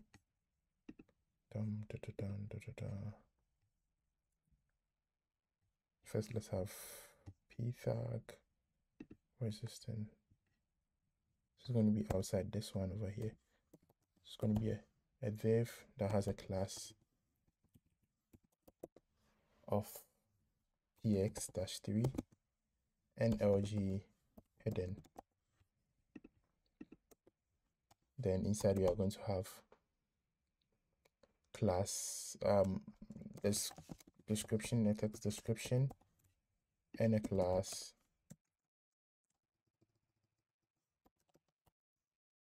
of fonts, a semi-bold.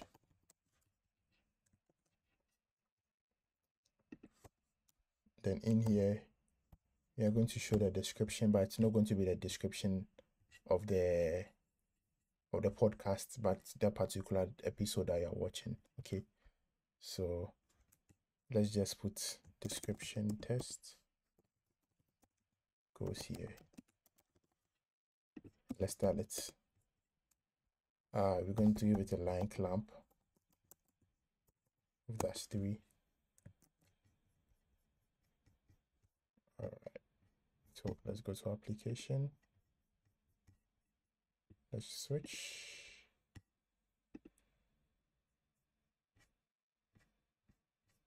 All right. When you try to scroll down, we see we have some very weird issues happening over here. So for us to fix that, let's add some few properties or some few styles to our application. So over here, we are going to add an overflow of scroll, and up here you are going to add, oh no, you're not going to add an overflow scroll here. We are going to add a property of flex, a property of flex to it, and down here we are going to have a flex-1, all right, and an overflow of scroll too, where we had the flex-1, if I'm not missing. Yeah, over here.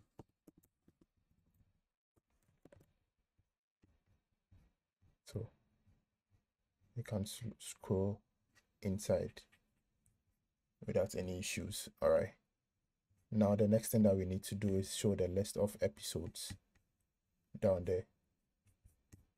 I think we have it here as well. All right, I think this one just has one episode. No, it's supposed to show multiple episodes. Por eso. That's weird. Yeah, sorry. That's actually that by the design. That's how it's supposed to be. Like, we are not supposed to have the episodes down here. All right, so just the description. So the episodes are supposed to show on the larger screen, so let's work on that. Sorry.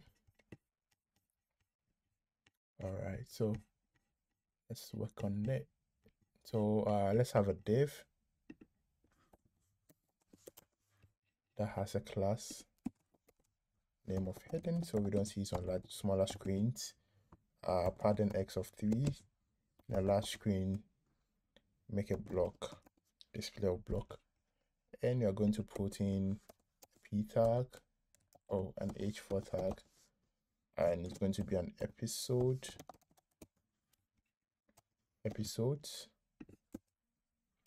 then class name,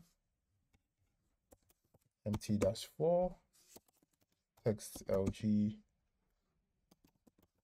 font semi-bold. On a large screen, you want to increase the margin top to -10.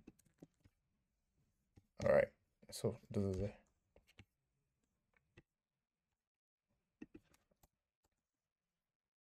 The next thing that we need to do is now show the content of the episode. So let's have a div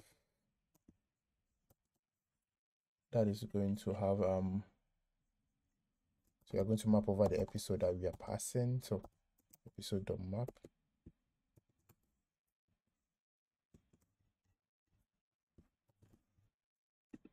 In here, we're going to have a div, and let's pass the key. So the key, we are going to use the episode. We don't need episodes. Episode.id, and you're going to have a button over here, and we are going to use this SVG for it. This is the only time I'm going to break our rule. Just put in the SVG here so we don't have to waste time. It's the same as the play SVG. Yeah, we can, let's just be smart about it. Let's use our play SVG. Play icon. Let's play. Yeah, the same thing. All right, now let's add some classes over here, or let's just show the details we want to show first before bringing the styles. So we are going to have an h3 in this div and a p tag. So h3, that's going to have the episode title,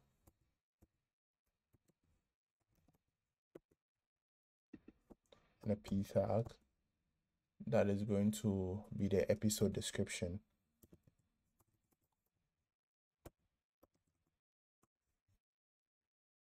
And the last thing that we want to show is the date, the time actually. So let's say 14 John 2023, and I'm going to put in the dot, then we format date, which we have already done already. So it should be episode dot duration.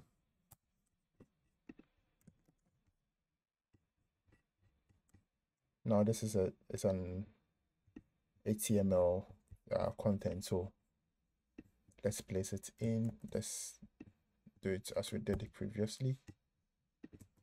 Let's use dangerously set, now HTML, then HTML, pass it over here, and we get it there. Now let's style this thing a bit nicer.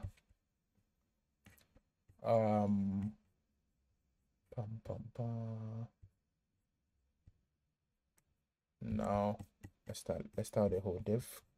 So class name of grid with 90 pixels and grid of course of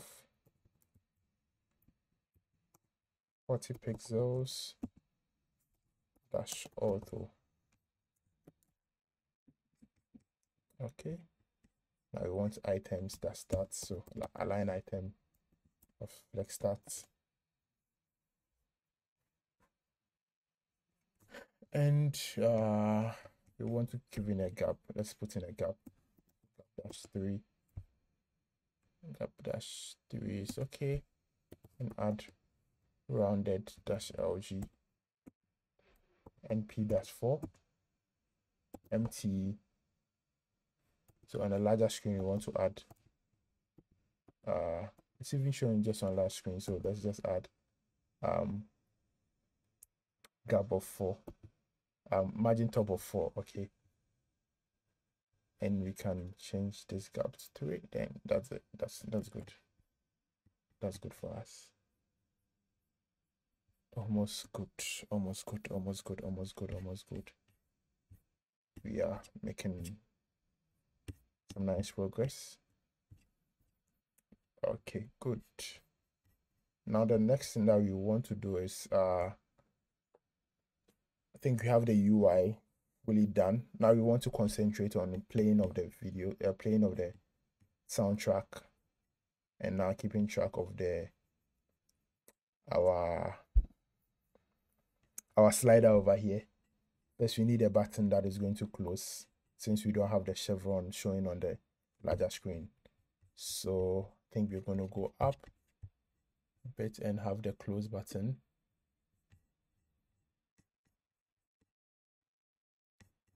So you're going to have in here, in this particular div.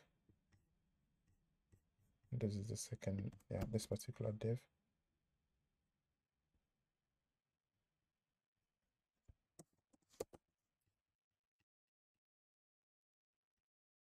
Where do we have the relative? No, sorry,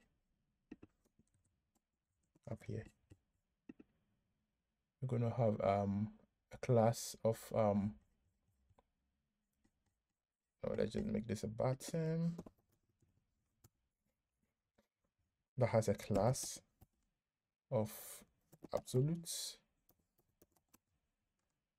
and right -0, top -6, and it's hidden on smaller screens, has a height of 40 pixels and a width of 40 pixels, and rounded -full.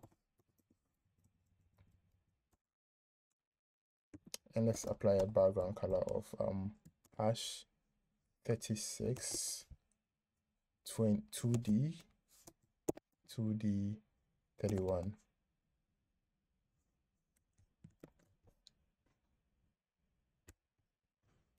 Still not showing, so on a larger screen we want it to be display of flex. And let's justify center and item center. All right, so this is it. Now let's put in the close icon. So I'm gonna get the close icon from what's your name, from hero icons, and I'm gonna put it in the icons.tsx, exports, cause close icon.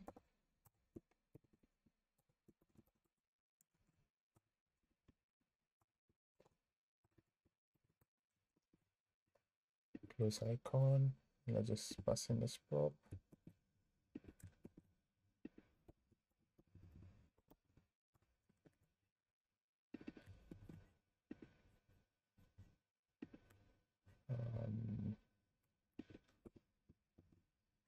Close.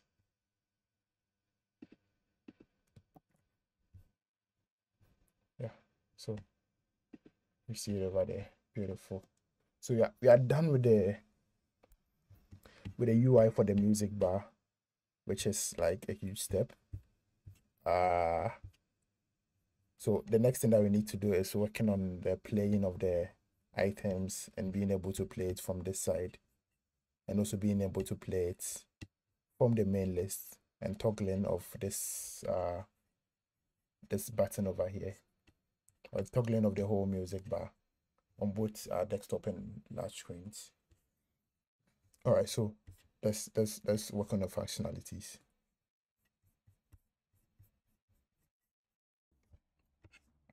All right, so let's work on the functionality. So first, you're going to have some refs. So first, you're going to have the ref for the audio player itself. So it's going to be a use ref that is going to, let's type it. So it's going to be an HTML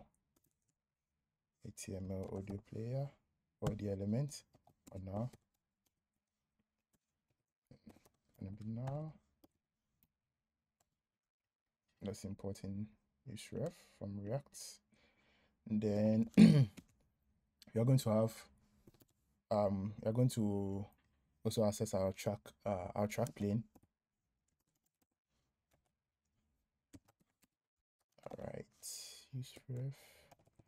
There's just an HTML div element. It's just, and the last one is the tracker. So the tracker is the dark part, and the track plane is the lighter dark part. Okay. All right, let's continue. The next thing that we are going to have is, so now we have to find a way of selecting. So let me see if I can, let's go here.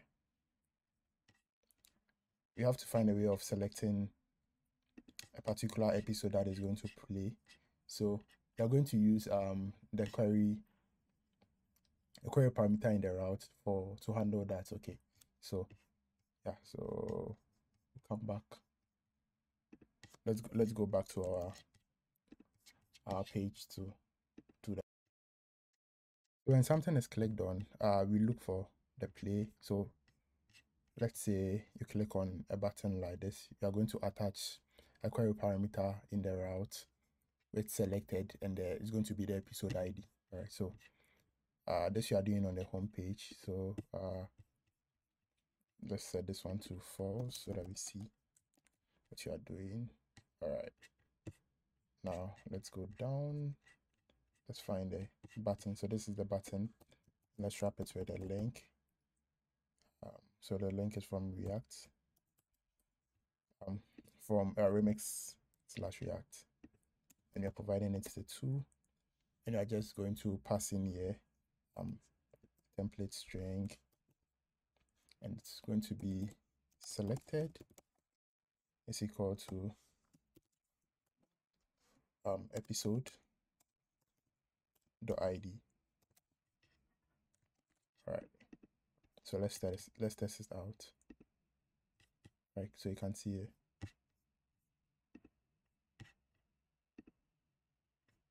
All right, beautiful, nice one. So with that one out of the way, the next thing that we want to do is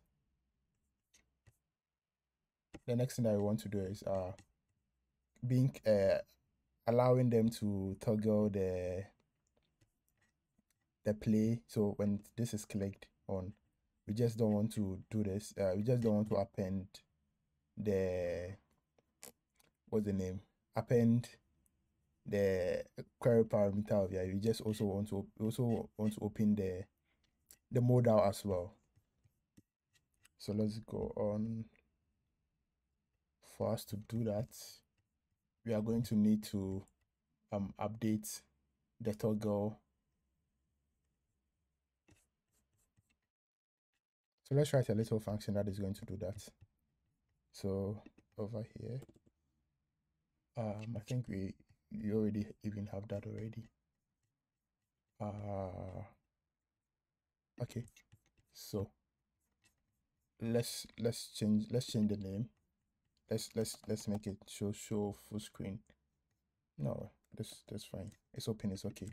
So we can send this down over here to this button. So when it's on, it's clicked on, click, then we can pass in this over here.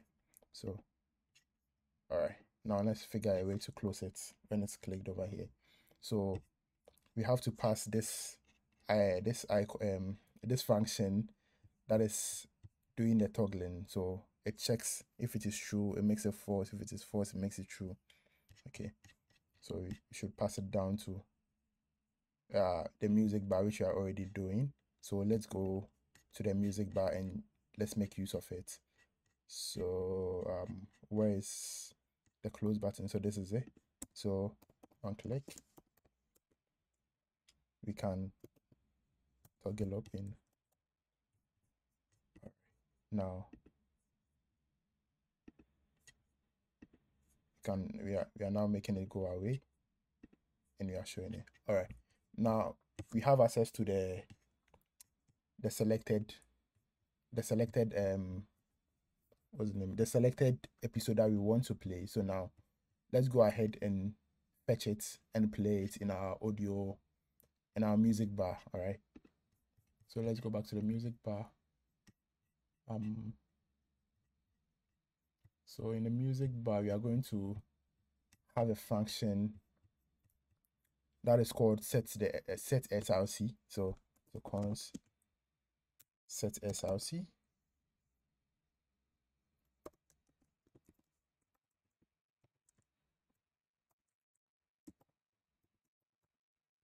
All right, so inside here we are going to first check if audio player dot current or selected episode. And check if you have a selected episode. Can I spell if not selected episode, or if not audio player? So if in case you can't find an audio player, then just return.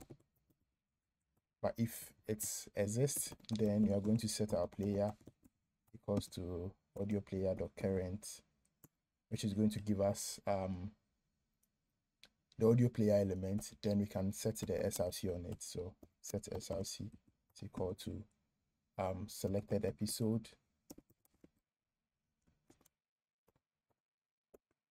dot enclosed enclosure URL. All right, so we are getting an error of we cannot find selected episode. All right, so let's solve that one out. So first we are going to find selected episode. First we need to find a way of getting this selected ID from the routes Okay, so Remix gives us a hook for us to access the query param or the search param.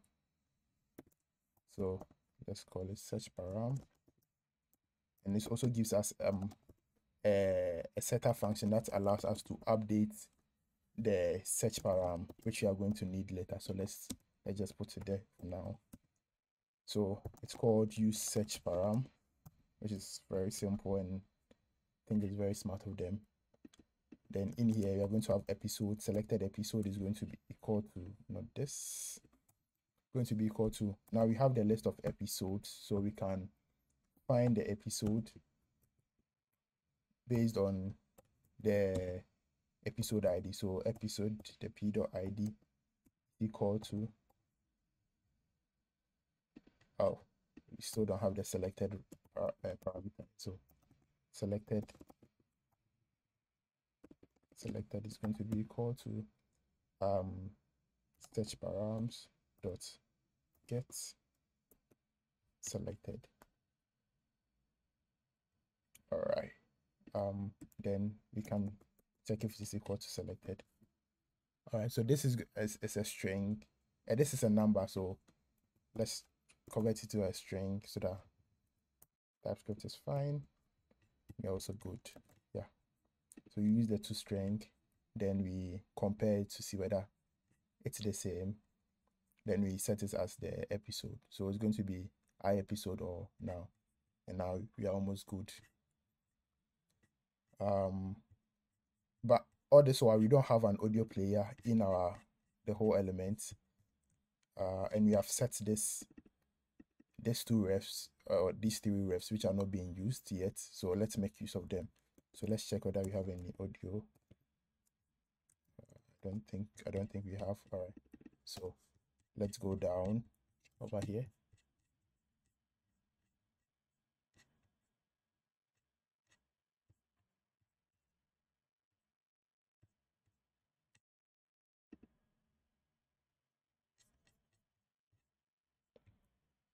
We can put it right below the author the author stuff. So the description, we can put it here.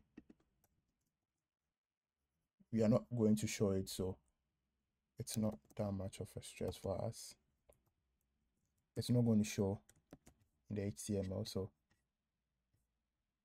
yeah, so we place it below the description, and it's not showing over here. It's not showing anything. We are going to use it programmatically. So ref, let's pass in the audio player, and inside here we are going to set the SRC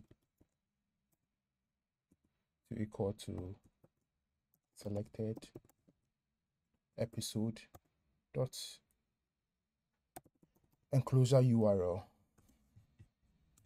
All right, let's add some classes to this one. So it's going to be heading, so it's going to have a display of none. All right. After that, now let's utilize the plane track. The tracker plane. Yeah, I think it's the tracker plane. The track plane and the tracker. All right. So the tracker plane is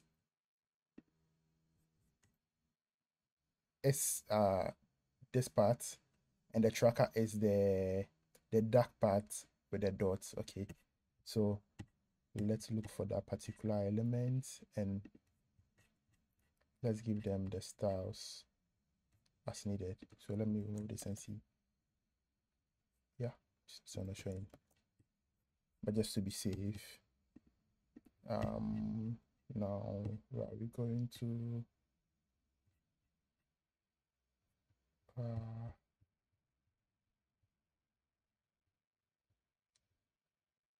Yeah, I'm lost in the code. Where is play? Let's look for play.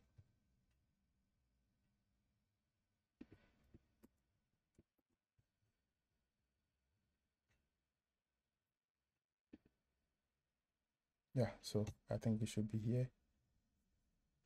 Yeah, so there's the, so this is the tracker plane. So let's call it tracker plane, and this one is going to be, no, this is the tracker plane instead. Sorry. This is the tracker plane,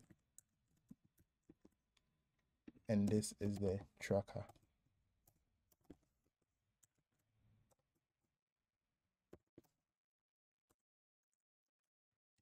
All right, let's set the rig to 0. Right at the end. Here. Now we should replace this particular one with the selected episode title. Okay, so let's go to the odd here. Let's change to selected episode, the title. All right. The next thing is let's replace the author to selected episode, the author. I don't think we have an author on this, so let's use the podcast author. Podcast author in here. All right, we are getting there. the next thing that we need to do is allowing the audio players to play and pause as well. So I think this can close it now. Okay, so we are on track. All right, so let's work on the functionality for play and pause. Play or pause. So just combine and it's play pause. So it can play or pause the audio. So we have an audio of current, the same thing. So if we don't have the audio elements initialized, then we want to return. But if it exists and we are continuing, we want to create player equals to audio current, and if not player is paused. If it is not paused, then we want to play. So player dot play, the player dot pause here. So if it is not paused, that means it is playing. So we want to, if it is not paused, that means it is playing. So we want to pause it. All right. Sorry for that mix up. Oh no, pause. And here has to be paused. This one is a function. This is a function. This is it's a property. Or else. So in this case, if it is paused, you want to play. So player dot play, which is also property. So we have to call it. The next thing that we want to do is that we have the ability to seek forward and seek back. So like we can move the time forward or backwards. So let's add that one. Let's add that function before we start to put everything together. So const forward seek.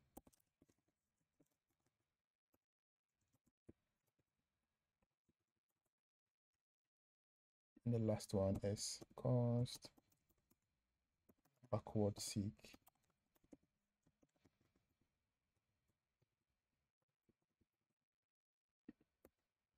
So if not audio player, the current return, then audio player dot not audio player dot current dot current time. So the current time is a property which we can add 15 to it. So you pass the second, you want to move it forward, and we use 15. So per the design is 15 seconds forward or backwards. Now the same thing for the backward. So that one you're going to negate it or subtract. All right. Okay. So we have the ability to move it forward or move it backwards. Beautiful. Now let's apply it to where they are going to be used. So let's move this one. So play, pause. Let's look for it. Yeah. So this is going to be the backward seek. So I'll click backward seek. I'll click forward seek. And this on click, we are going to play or pause. All right. Then now let's see if it's going to work. Estamos ao vivo, senhores. Toma dele! And it's working. Toma dele hoje. Okay, I'm clicking. Yeah, I'm clicking, but I'll probably not you'll not be able to notice it. So we have to let's add some functionality to change this icon to play or pause if depending on the state of the audio player. Okay. So in here, so that you know that I'm telling you the truth. audio player dot current dot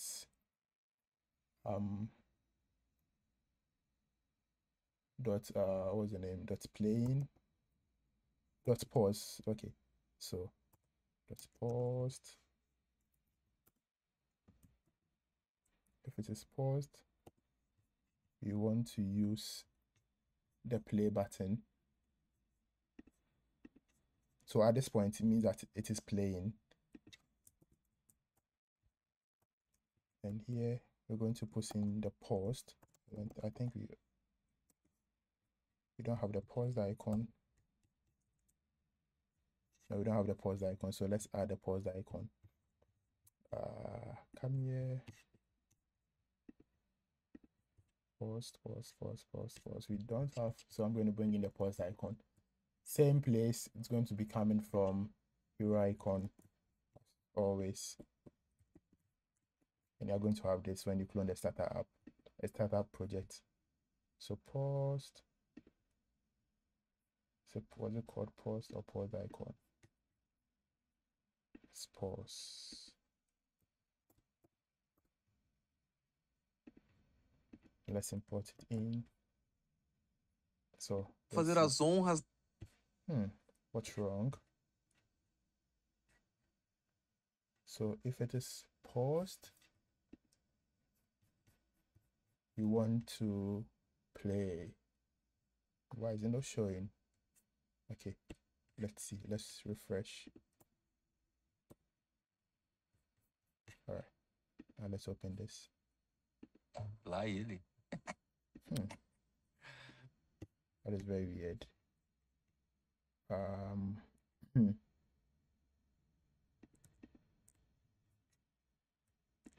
Let's put in some random text over here. Let's just debug this thing right now. Post.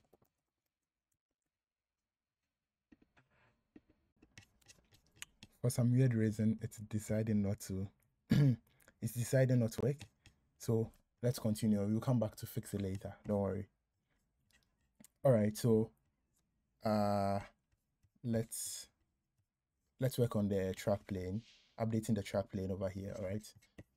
So we are going to have we are going to set some, what was the name, an event listener on the player that is going to allow us to track the current time that we are on, like the current time of the player. All right, so let's go up here. Another use effects. So the use effect is going to run just once, so we're not going to pass any dependency stuff. So we're going to check our normal check return, and we're also going to check for the other stuff. So all the track plane the current,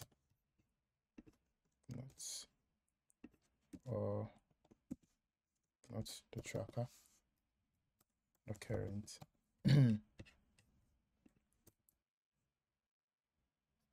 Then now you're going to set the player equals to the current. Now let's set the tracker to a progress bar.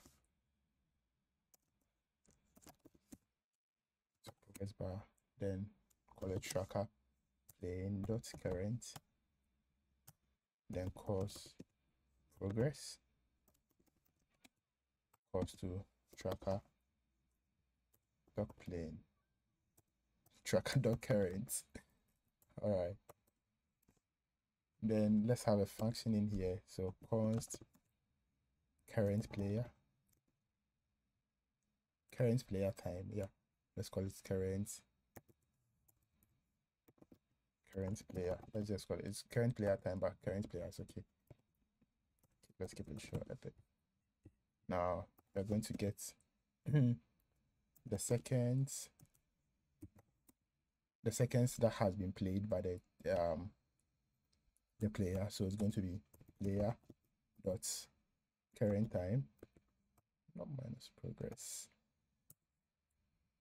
and let the total that is going to be equals to player dot duration, the total duration of whatever is being played. let's have a property that's keeping track of the player of the current time. So let's add it here. Const current time. Set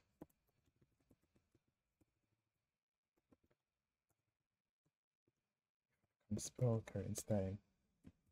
Use it.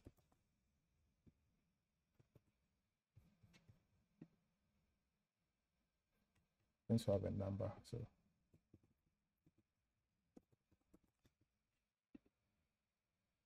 let's import useState from React. So in here,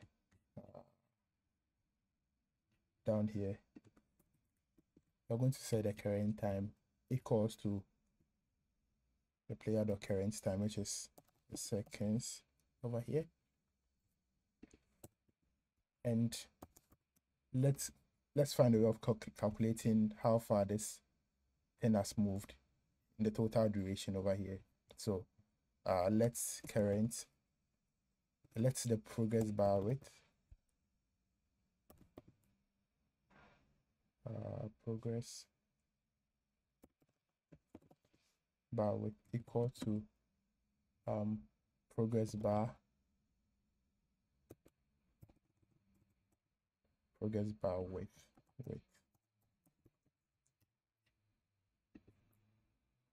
no dot offset width. Now let's audio played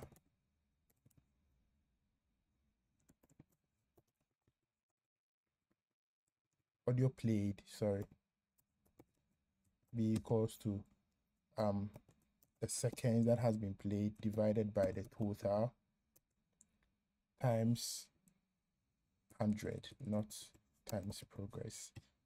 So this is seconds. All right, so we are finding the percentage of the audio that has been played. So this is the formula that we used. So now we have to compute the new width of the progress, this progress over here.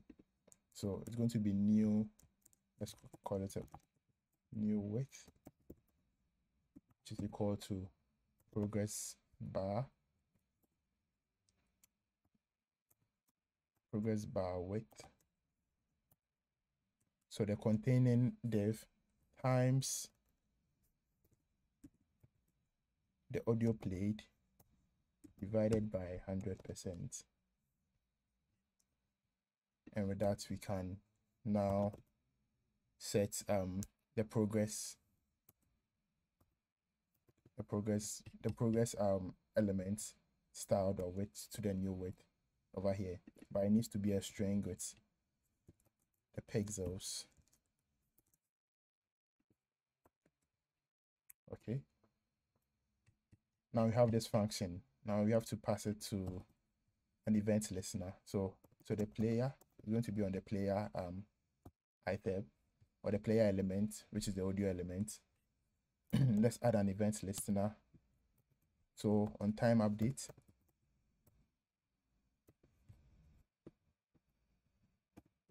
no, we just need to pass this function.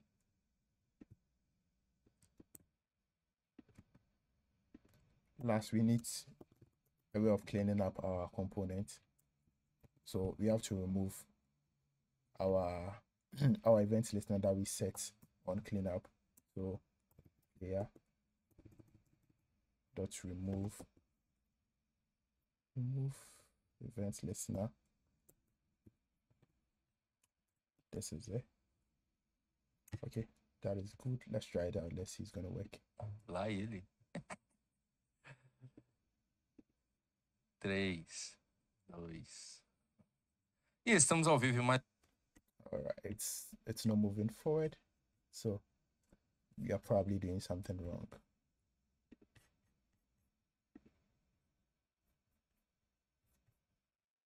Where did we go wrong? Time updates.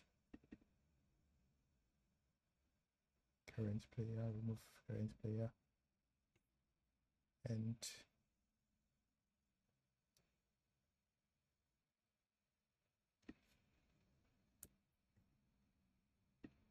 this progress video played divided by 100.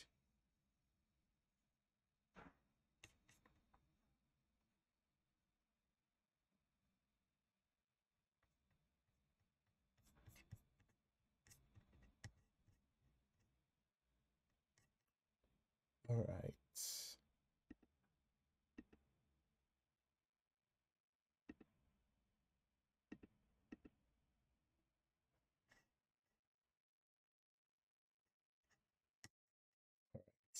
Now let's come to where we are formatting our time at.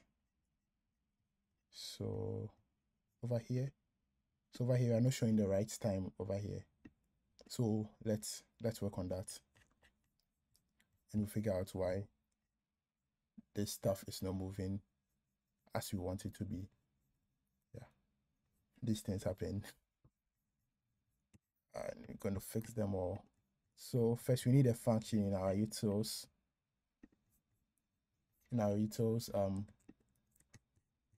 File. So export a function that is called format slider time. So it's going to take in a date, which is going to be a number, since we are getting an epoch time. And there are two types of formats that we want to do, either for current or for duration. So the duration is the total duration, and we want the minutes, which is optional. So for the current, we will need the minutes so that we know how much to subtract from it. Subtract from the total played. All right. Let me just bring in the code and explain it. Lots to type. Right, so this is it. So first we get to the current minutes, the current seconds, and we check if the current seconds is less than 10. So if it is less than 10, we just send 0. And if the current minutes is also less than 10, we send we append with like a 0 in front of it. We append it with a 0.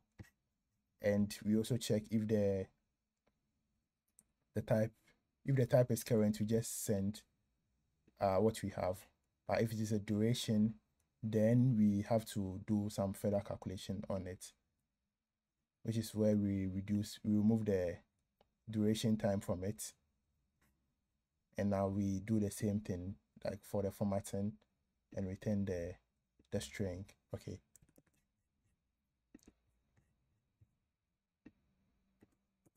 All right. So in here, we are going to use our function, which is get formats slider, and we are going to pass in the current time, which we are setting at the top, and the particular type that we want, it's a duration. So it's saying, okay, so let's initialize this to 0. Okay. And over here,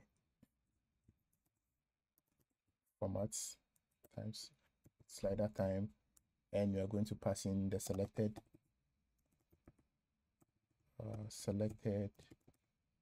episode dot duration, or we pass in 0, and we pass in duration, and we need the time that has been played, so it's the current time over here.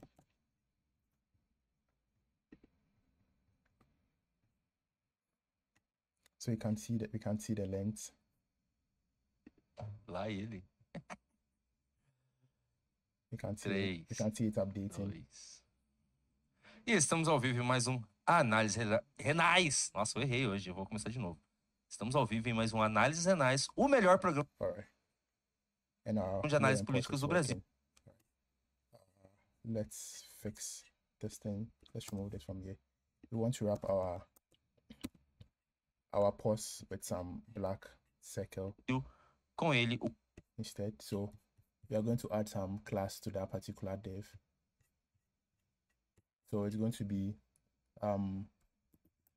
class, going to be a flex, use justify center, item center 8. Let's give it a width of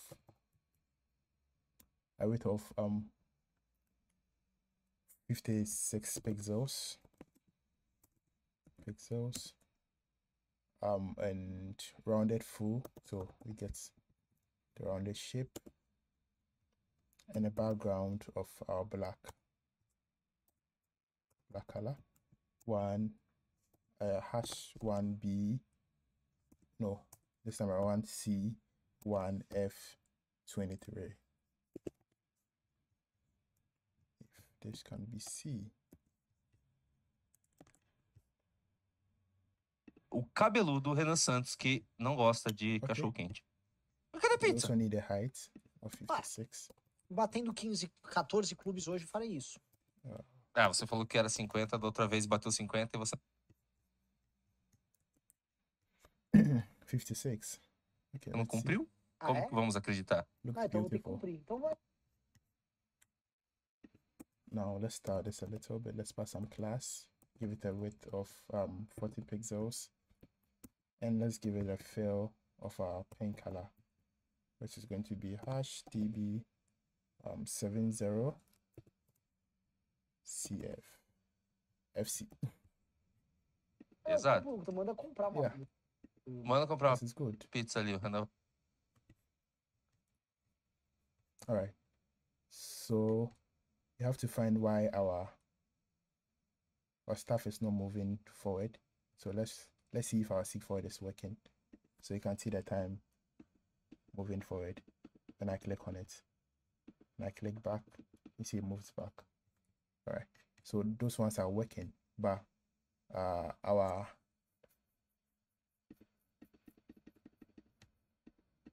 time is not being updated as it plays. Desde que o Musk começou a se mexer, tá tudo se movendo. It O looks Musk like it's ontem moving, anunciou but que o it looks it's very long, so it's taking forever for it to move forward. Let's look for a podcast that is quite short in length. Let's see this one.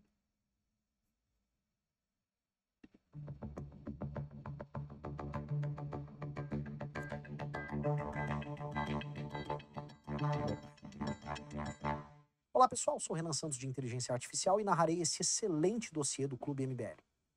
A revolução de Donald Trump, as eleições, a atração de Procam é de pintado state para o burocrata diagnósticos e defrações do a Rússia também é vista como uma ameaça e a situação So I think we're on the right path.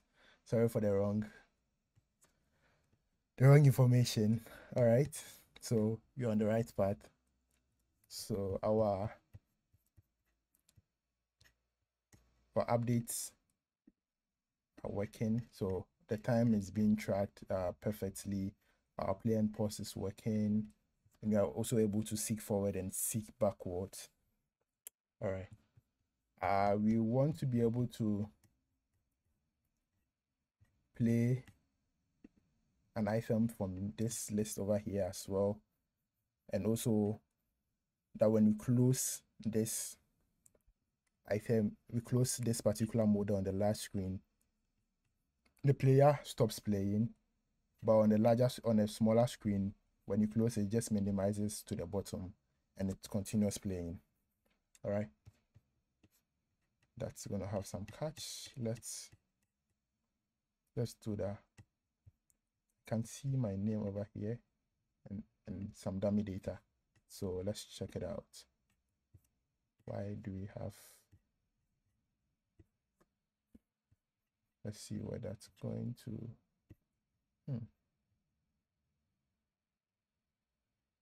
I think that's on the smaller screen. So on a smaller screen, this over here. So let's change it. Selected episode. The title. Selected episode. Oh no, podcast.author.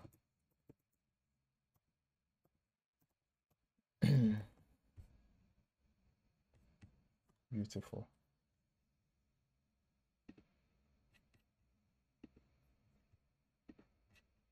All right, and when you click on it, you want this one to also be able to play it. So let's do that. So this button is going to have play or pause. Oh no, not class. One click.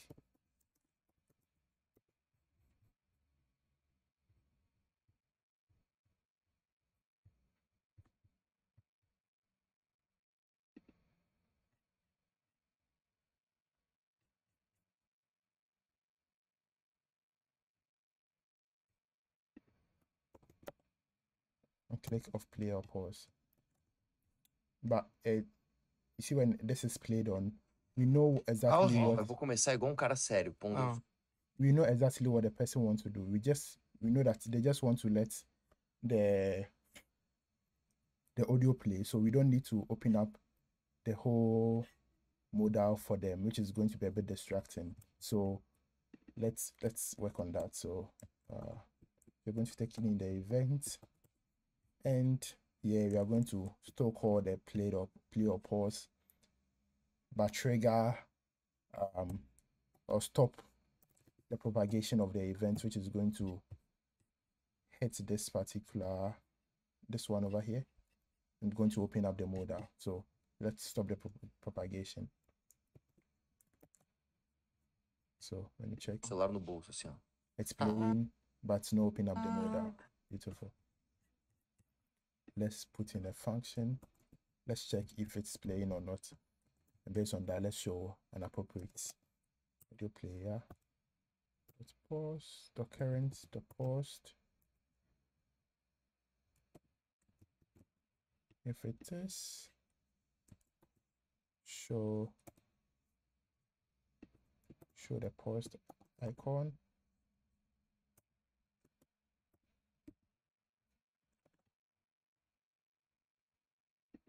E aí, meus yeah. lindes, Beautiful. Tudo bem com você? Essa live não é uma live feliz, cara. Por quê? Sabia? Porque eu vou te falar, cara, isso aqui parece um pesadelo. You can pause from here.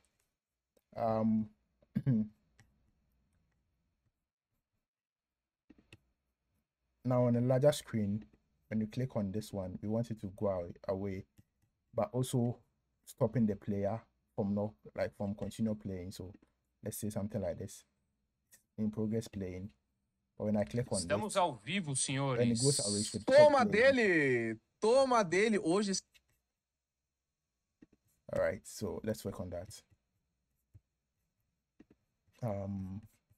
For us to achieve that, we need this guy over here, button that had a close button in it. Let's look for close. Right, yeah, this is it. The function that is going to stop the player from working, from playing, and also remove this selected query parameter from the route. Okay, so we are going to create a function called stop player. So let's go up, first, stop player.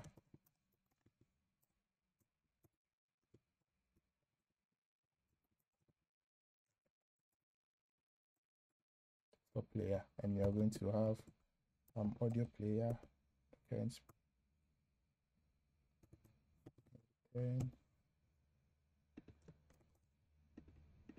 If not, then we are going to set our audio player. So let's just grab our audio player so that we don't have to be doing a lot of current stuff. Okay, the current. Let's have player dot pause. So we're going to pause it first, and we are going to set the current time of it to 0. Now you see this set query parameter that I told you that allows us to update the query parameter in the route. We are going to make use of it.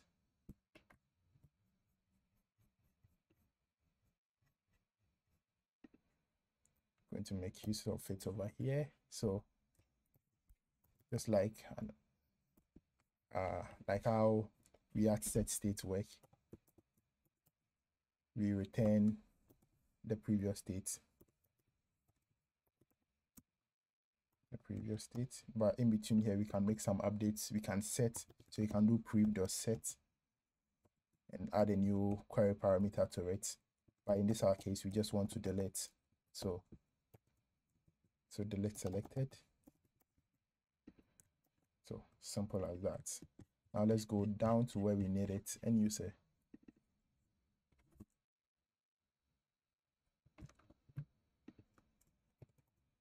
Let's convert this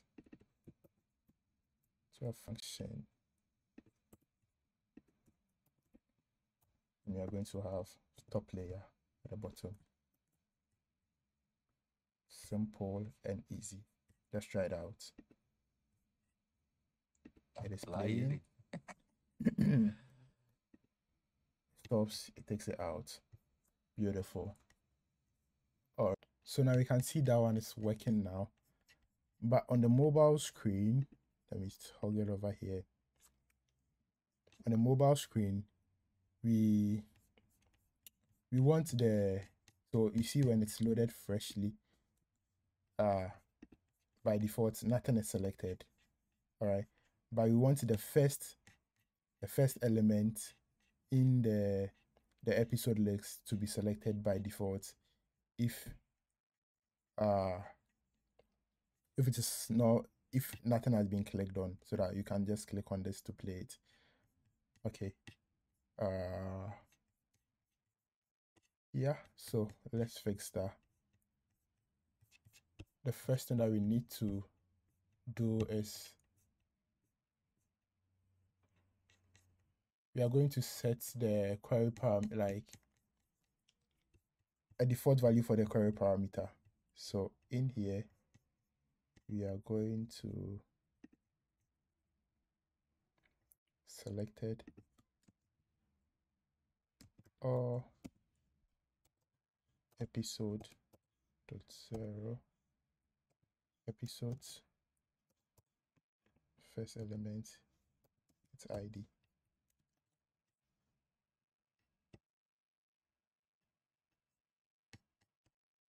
Let's see why is it not picking from.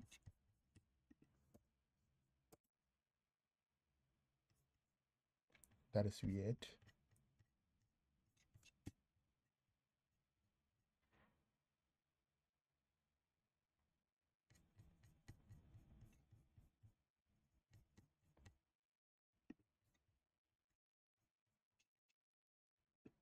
So the issue why it's not finding is because we have a strict equality over here, and this type is of type number.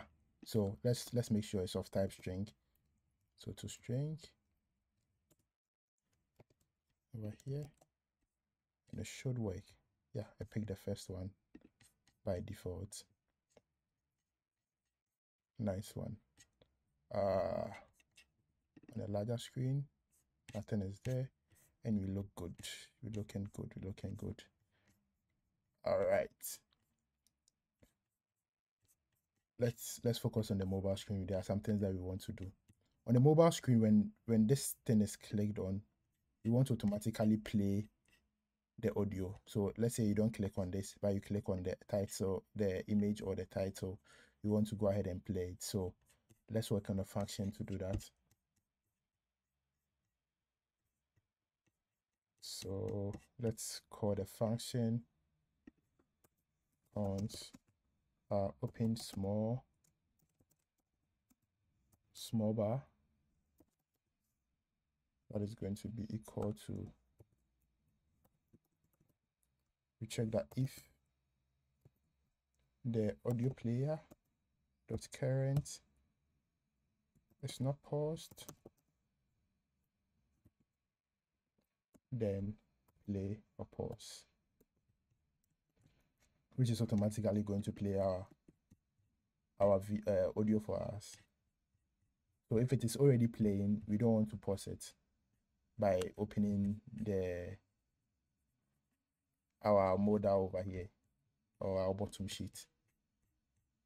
So down here, we are going to put an on-click listener on the image and also the div that contains the title and the author. Okay, so let's put an on-click here.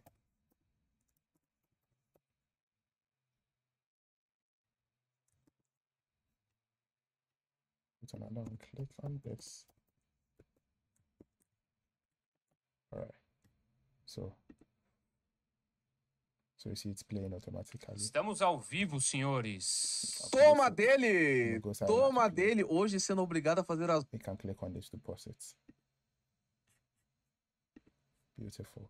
honras da casa por um motivo muito triste, Drax. Vocês nem sabem, assim, eu tô até preocupado com o que tá acontecendo. Com o bem-estar e com a saúde mental do nosso querido Renan Santos. Eu peço até pro pessoal do chat. Alright. Now let's close it. We are getting there. We are getting to the end of this. Oh, this is our advanced audio player. We are trying to get as close as possible to Google Podcasts, okay? Or to our main application that we are cloning from. Now what do we want to do? So on the larger screen, we can play the audio that we want to listen from this list directly from here. But now when you do that, it does not work. And we don't know which particular audio is playing even from this list as well, which is quite not good for our UI UX experience. Okay, so let's do that. So we are going to have another function. Let's call it list player. So that's going to be quite different. So list player, which is going to be equals to it's going to take an ID, which is a string,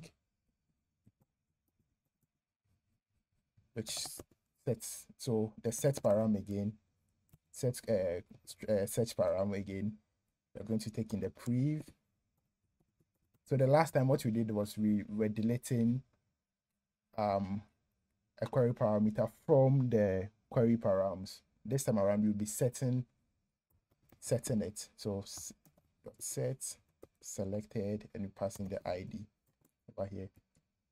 Now we need to return our prev or updated query param. And also after we do that, we do play or pause.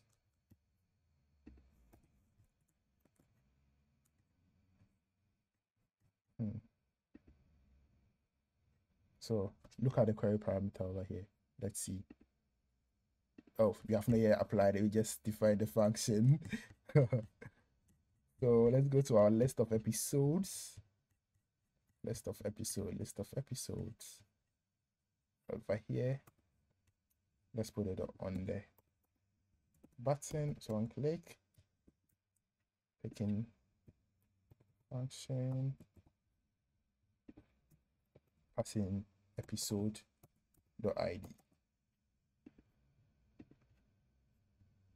So it says a type of number. Let's convert it to a string. All right. Let's see if it's gonna work. It's working. Look at the query parameter. For now, change to 12. Changes to 13, changes to 14. beautiful. But the actual player, the actual content over here is not changing. It's always the same thing. Oh, it's changing. It changes. Don't worry. It changes. It changes. That's beautiful.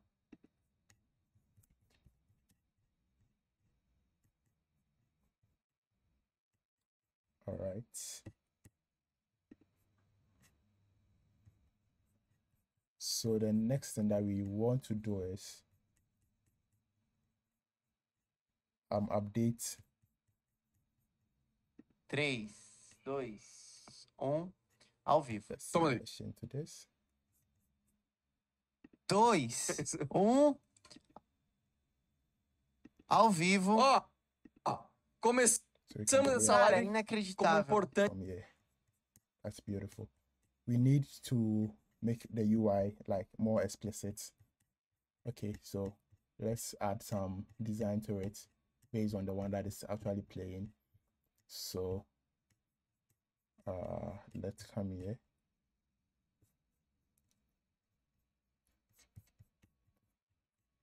So based on the player that is going on, so let's change this to let's wrap this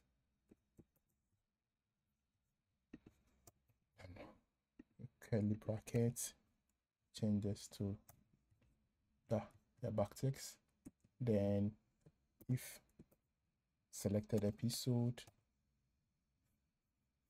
the episode.id is equal to selected.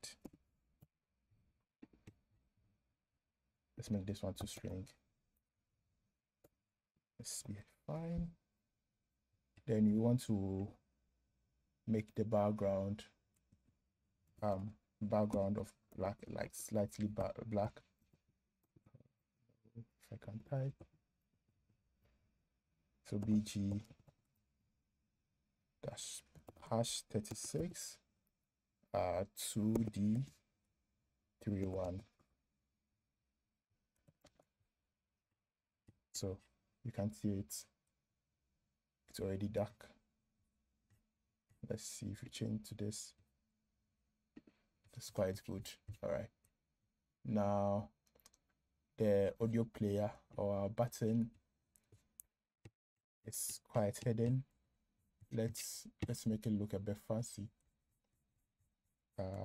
Now to the player, the button over here. The button is supposed to have some styles around it. So yeah,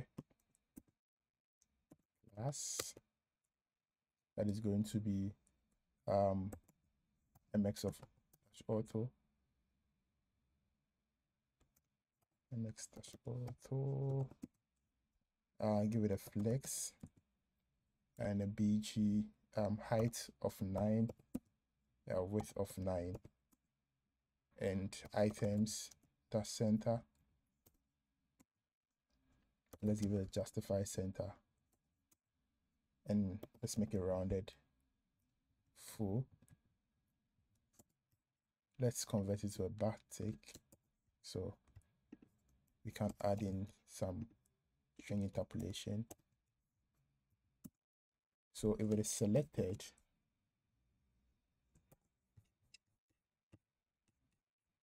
the episode is selected, so it's going to be the same as this over here, so that we don't waste time typing it again. And I'm very lazy. Let's change it to let's give it a bg of our pink, so hash db 70 fc. All right, this looks quite nice. But our text also needs to change color a little bit, so I'm just going to drop in some smaller styles, some very simple styles. So yeah, why don't you have any styles on this? Yeah, so let's style this a little bit. So we want to be a text of LG,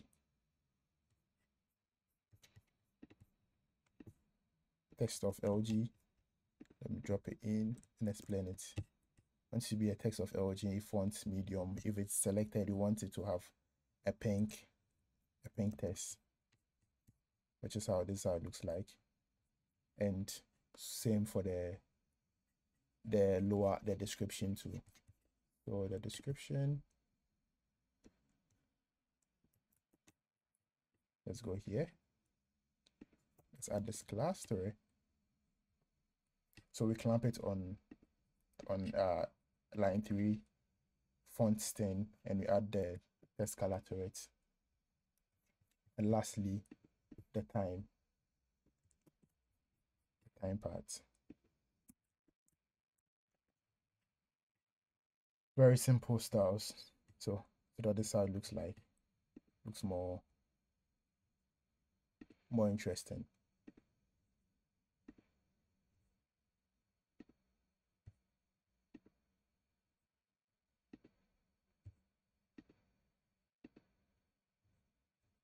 Okay. Yeah, but we can see something weird happening. Ao vivo. Eu vou começar igual um cara sério. Automatically play the video, the audio when we select it. It starts and pauses. Okay, so let's fix that. Let's fix that as soon as possible. Let's close some of our functions. So let's use a use effect over here.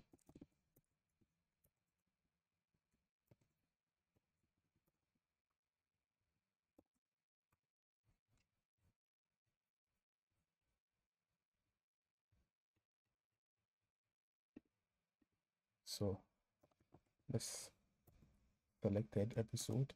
So if selected episode changes, we want to set the SRC. So the set SRC function that we created, this is when we are using it. And if selected episode,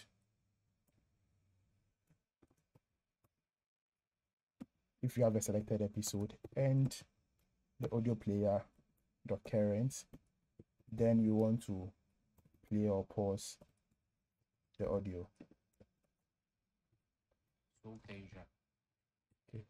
Oh. So let's see. So automatically plays it. Lá ele. Ao vivo, eu vou começar. Voltei já. 3. So beautiful. Galerinha, estamos ao vivo. Beautiful and simple. It changes it and start playing it. We can pause. We can move it. Estamos ao vivo, senhores. Toma dele! Our backs come in. So estamos ao vivo, senhores.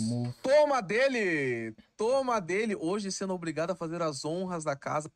Where we remove the our query parameter was that we need to set selected episode to false to now. Where is it? Stop player. This over here. Selected episode.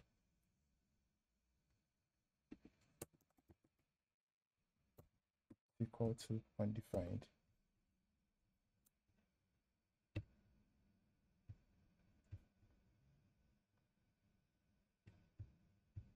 Const? No, let's make it let. My bad.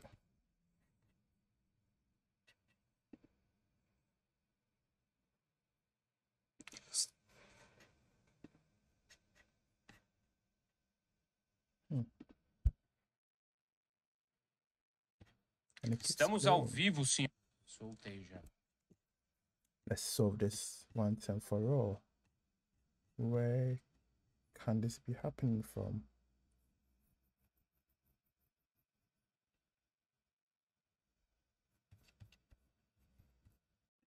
Alright, so I figured why you're having that very weird issue. So, in our attempt to have the first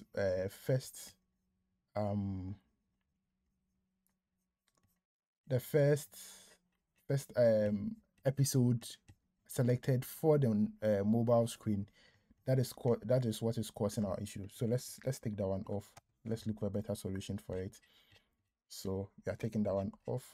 And down here, when we remove it, we also want to set selected to now. Want to set it to now, or no, to an empty string. That's saying it's a constant. So let's change this one to a let. Now that one is working, and we need to check if selected has a length 3 e 2 before going ahead to play. All right, so now let's let it play. Let's close and see whether it's going to work. All right, that one solves our problem. Estamos ao vivaço aqui direto. All right, but now we have an issue where on the mobile screen nothing is showing, that no episode is being selected. So how are we going to go around that? So for us to go around that, down at where we are selecting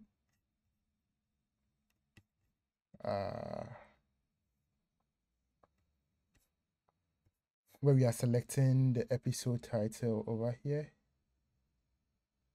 or selected episode title. This is quite tricky. We are going to separate this over here. We are going to separate this select. So let's say selected, let's call this selected param. And now let's go down, set selected equals to selected param,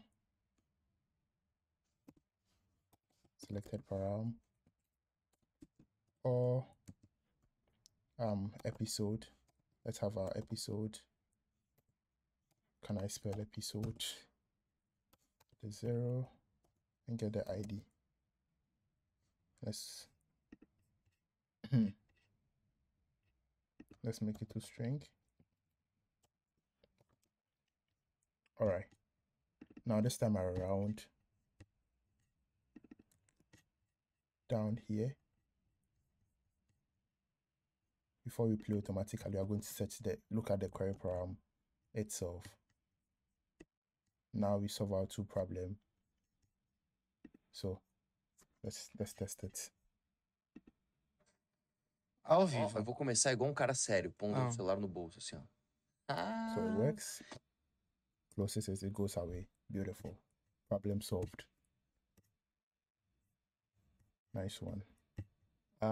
Now I think we have almost everything about our player.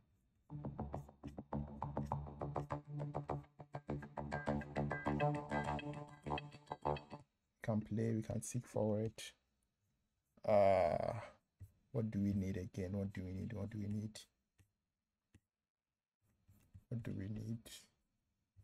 I think we are done on that side, the side of the music bar.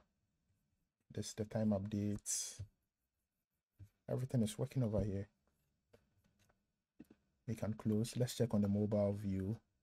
Let's be sure everything works there too. So you click to play, we can pause. Estamos ao vivo, senhores. Toma dele! We can pause. And it looks good. All right.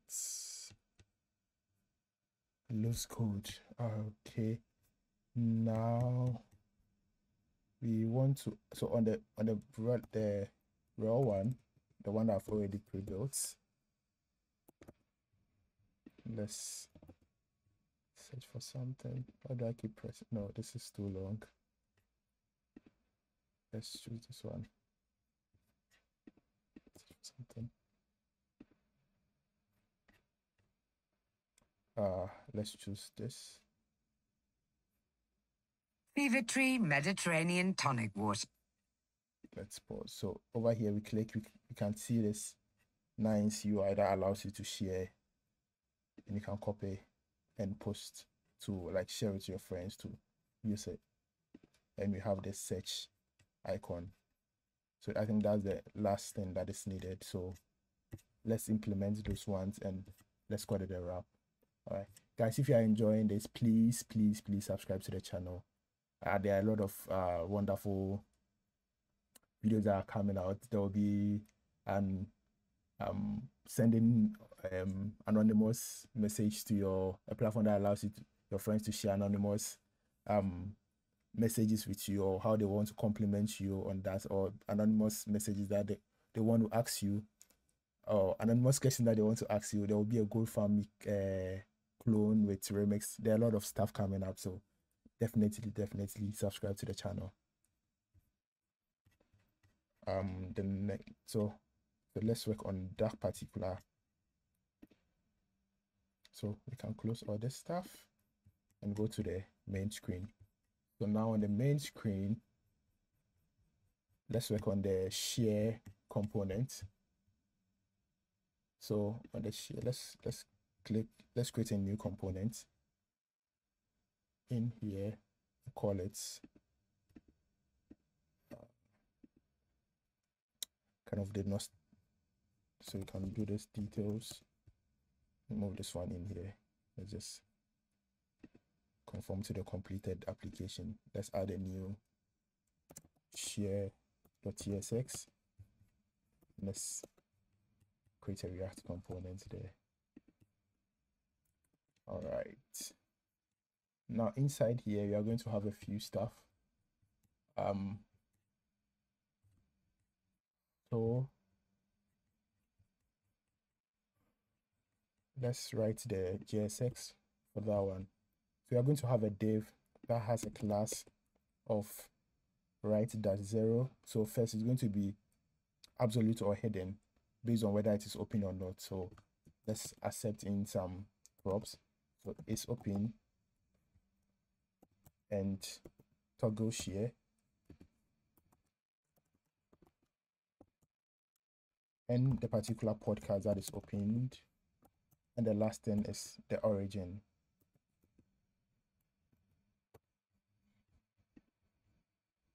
Now let's type it for TypeScript to be happy.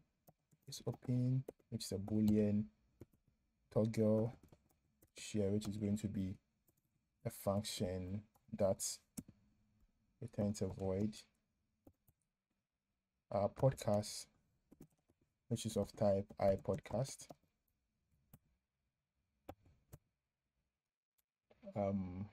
Origin, that's a string. Okay, so the div here is going to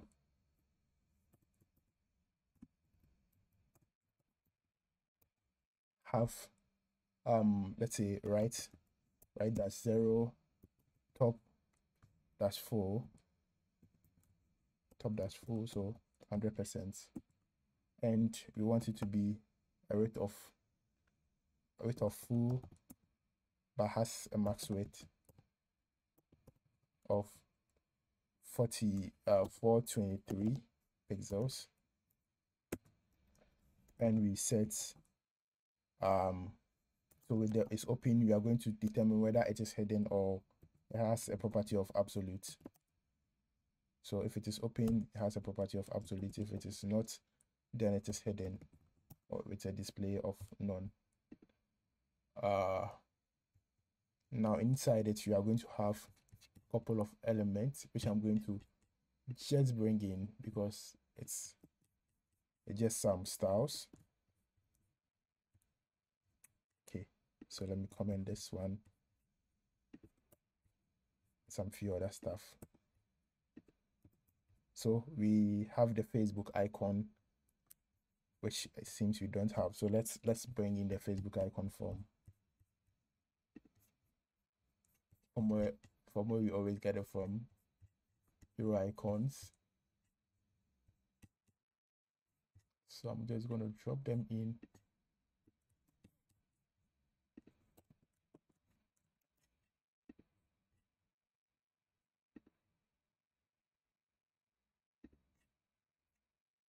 All right, so they have been added,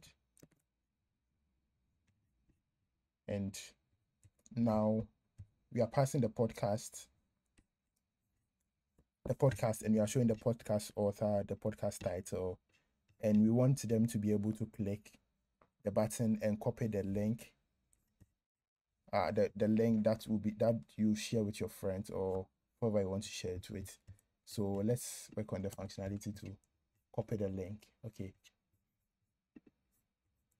So inside here, it's going to be a very simple function. So function const copy to clipboard. You're not taking any args. No, don't need your help. And you're going to use the navigator API. So the navigator has access to the clipboard and we can write to it. So we write a text to it. The text is going to be something called link. So let's construct the link over here. So from the podcast, you know the particular ID that we are on. Okay. So at, which is equal to origin. So we want to grab this section of the route, which we'll be getting from the back end. So origin. So wherever you deploy it, whether you deploy it to Vessel, you deploy it to AWS, and you have a particular domain, that is the domain that is going to return to you.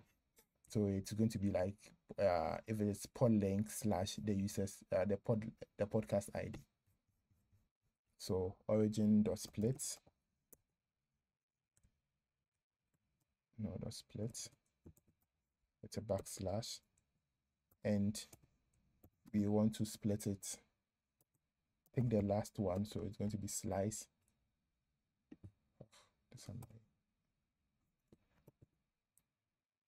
Slice -1. So we take the last item in the, and this is split.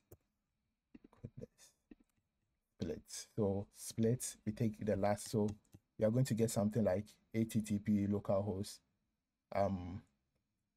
51 something, and we want to split it with a backslash, and we take the last item, which is going to be localhost 51 whatever.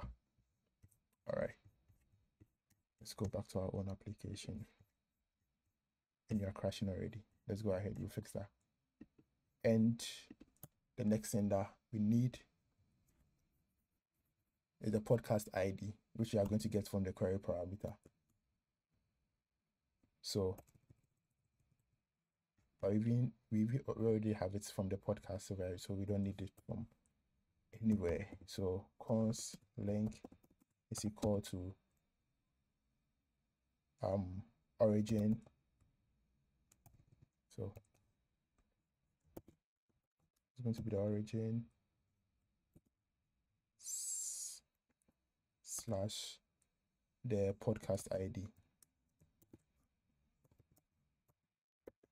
Podcast ID. And you're passing the link here already. No, it's not origin, it's paths. Now we can make use of our copy to clipboard test over here and also show the link that we wanted to display in here. Yeah, simple and easy. Now we have to bring in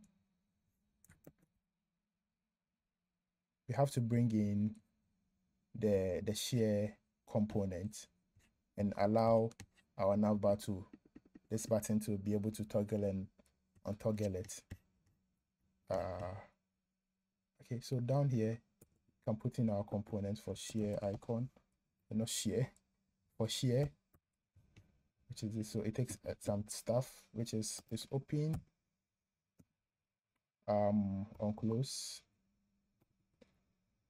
toggle share, which is going to be a normal.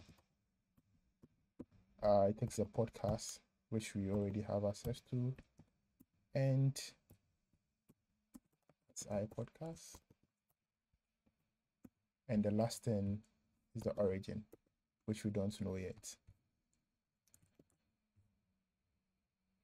So now nothing is showing. Let's refresh, let's see. All right. Look at what it's showing. They're definitely doing something wrong. Okay, let's move it from here into the nav bar.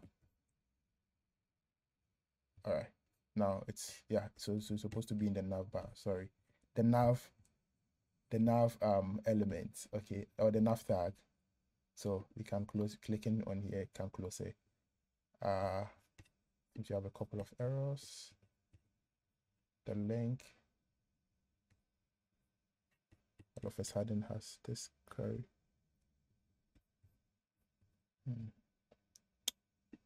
Yeah, it's from here, fixed.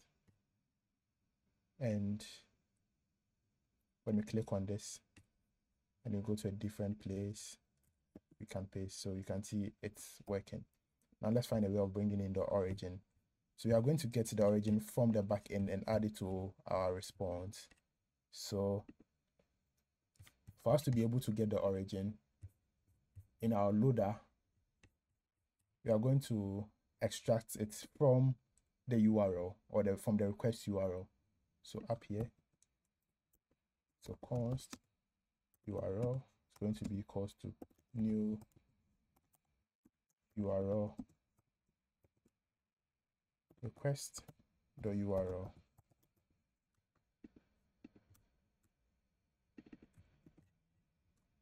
And we are going to pass down the origin. So origin URL dot origin.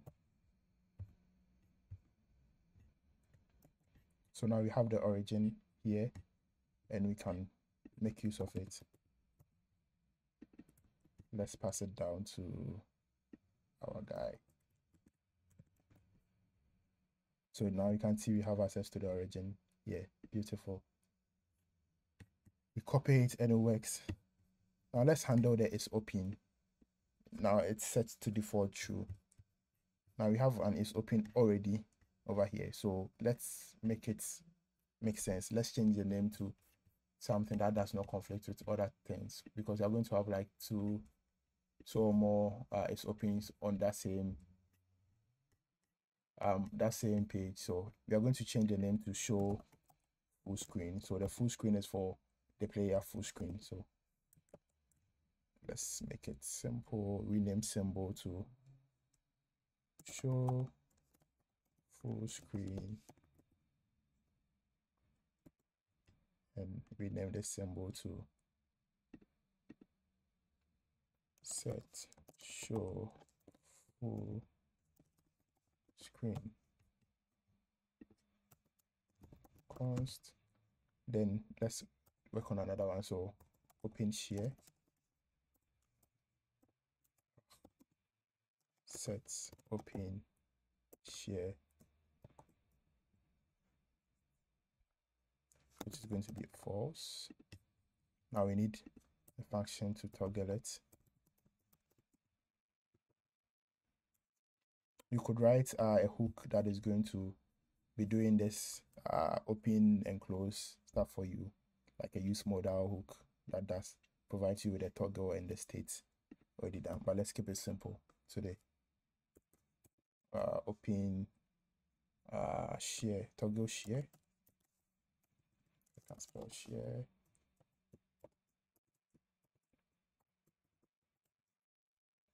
Set open share ISO, then an inverse of it. Now we can pass in toggle share over here. This one is now equals to open share. Okay, now automatically it doesn't show. We click on it and it's not showing because we are not using the toggle share on that particular button. So on the share button, on click, toggle the share on. Now we click, it shows.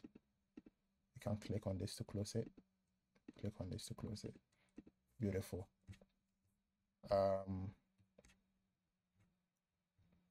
The last thing that we need is the search.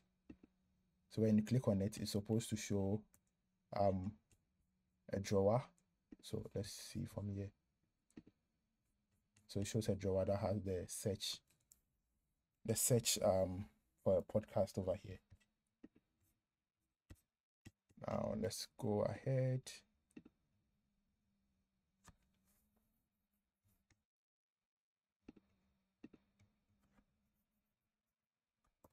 Podcast. I'm sorry.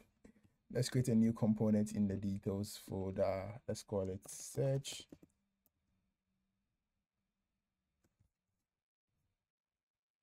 Call it search. Oh, if I can, let me add the, yeah, so search.tsx, RFC, and yeah, we are good. I'm going to bring in some few styles or some templates. Just drop it in here. Let me enable the wrapping so that you can see what's happening. You can pause it and type in these things over here. It's just some basic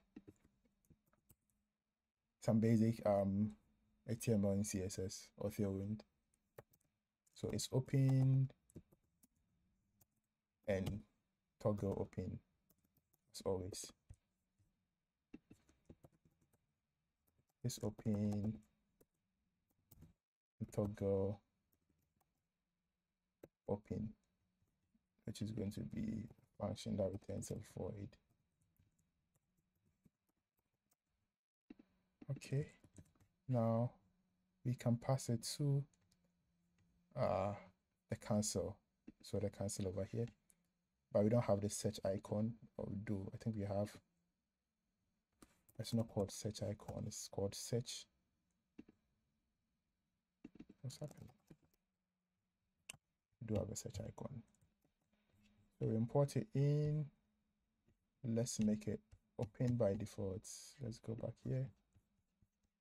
Can close this.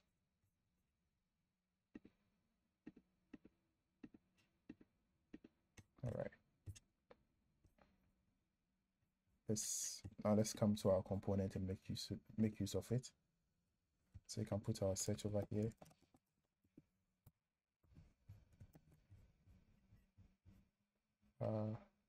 It's open. Oh, not search icon. We don't want to import a search icon. Just want to import search. Takes in some stuff which is open and toggle. Let's put in this placeholder function, and this is how it looks like. Beautiful. Now let's handle the states. Open search, set, open search, just go to false. Last one, let's just duplicate this function, call it open search. Now let's use this over here.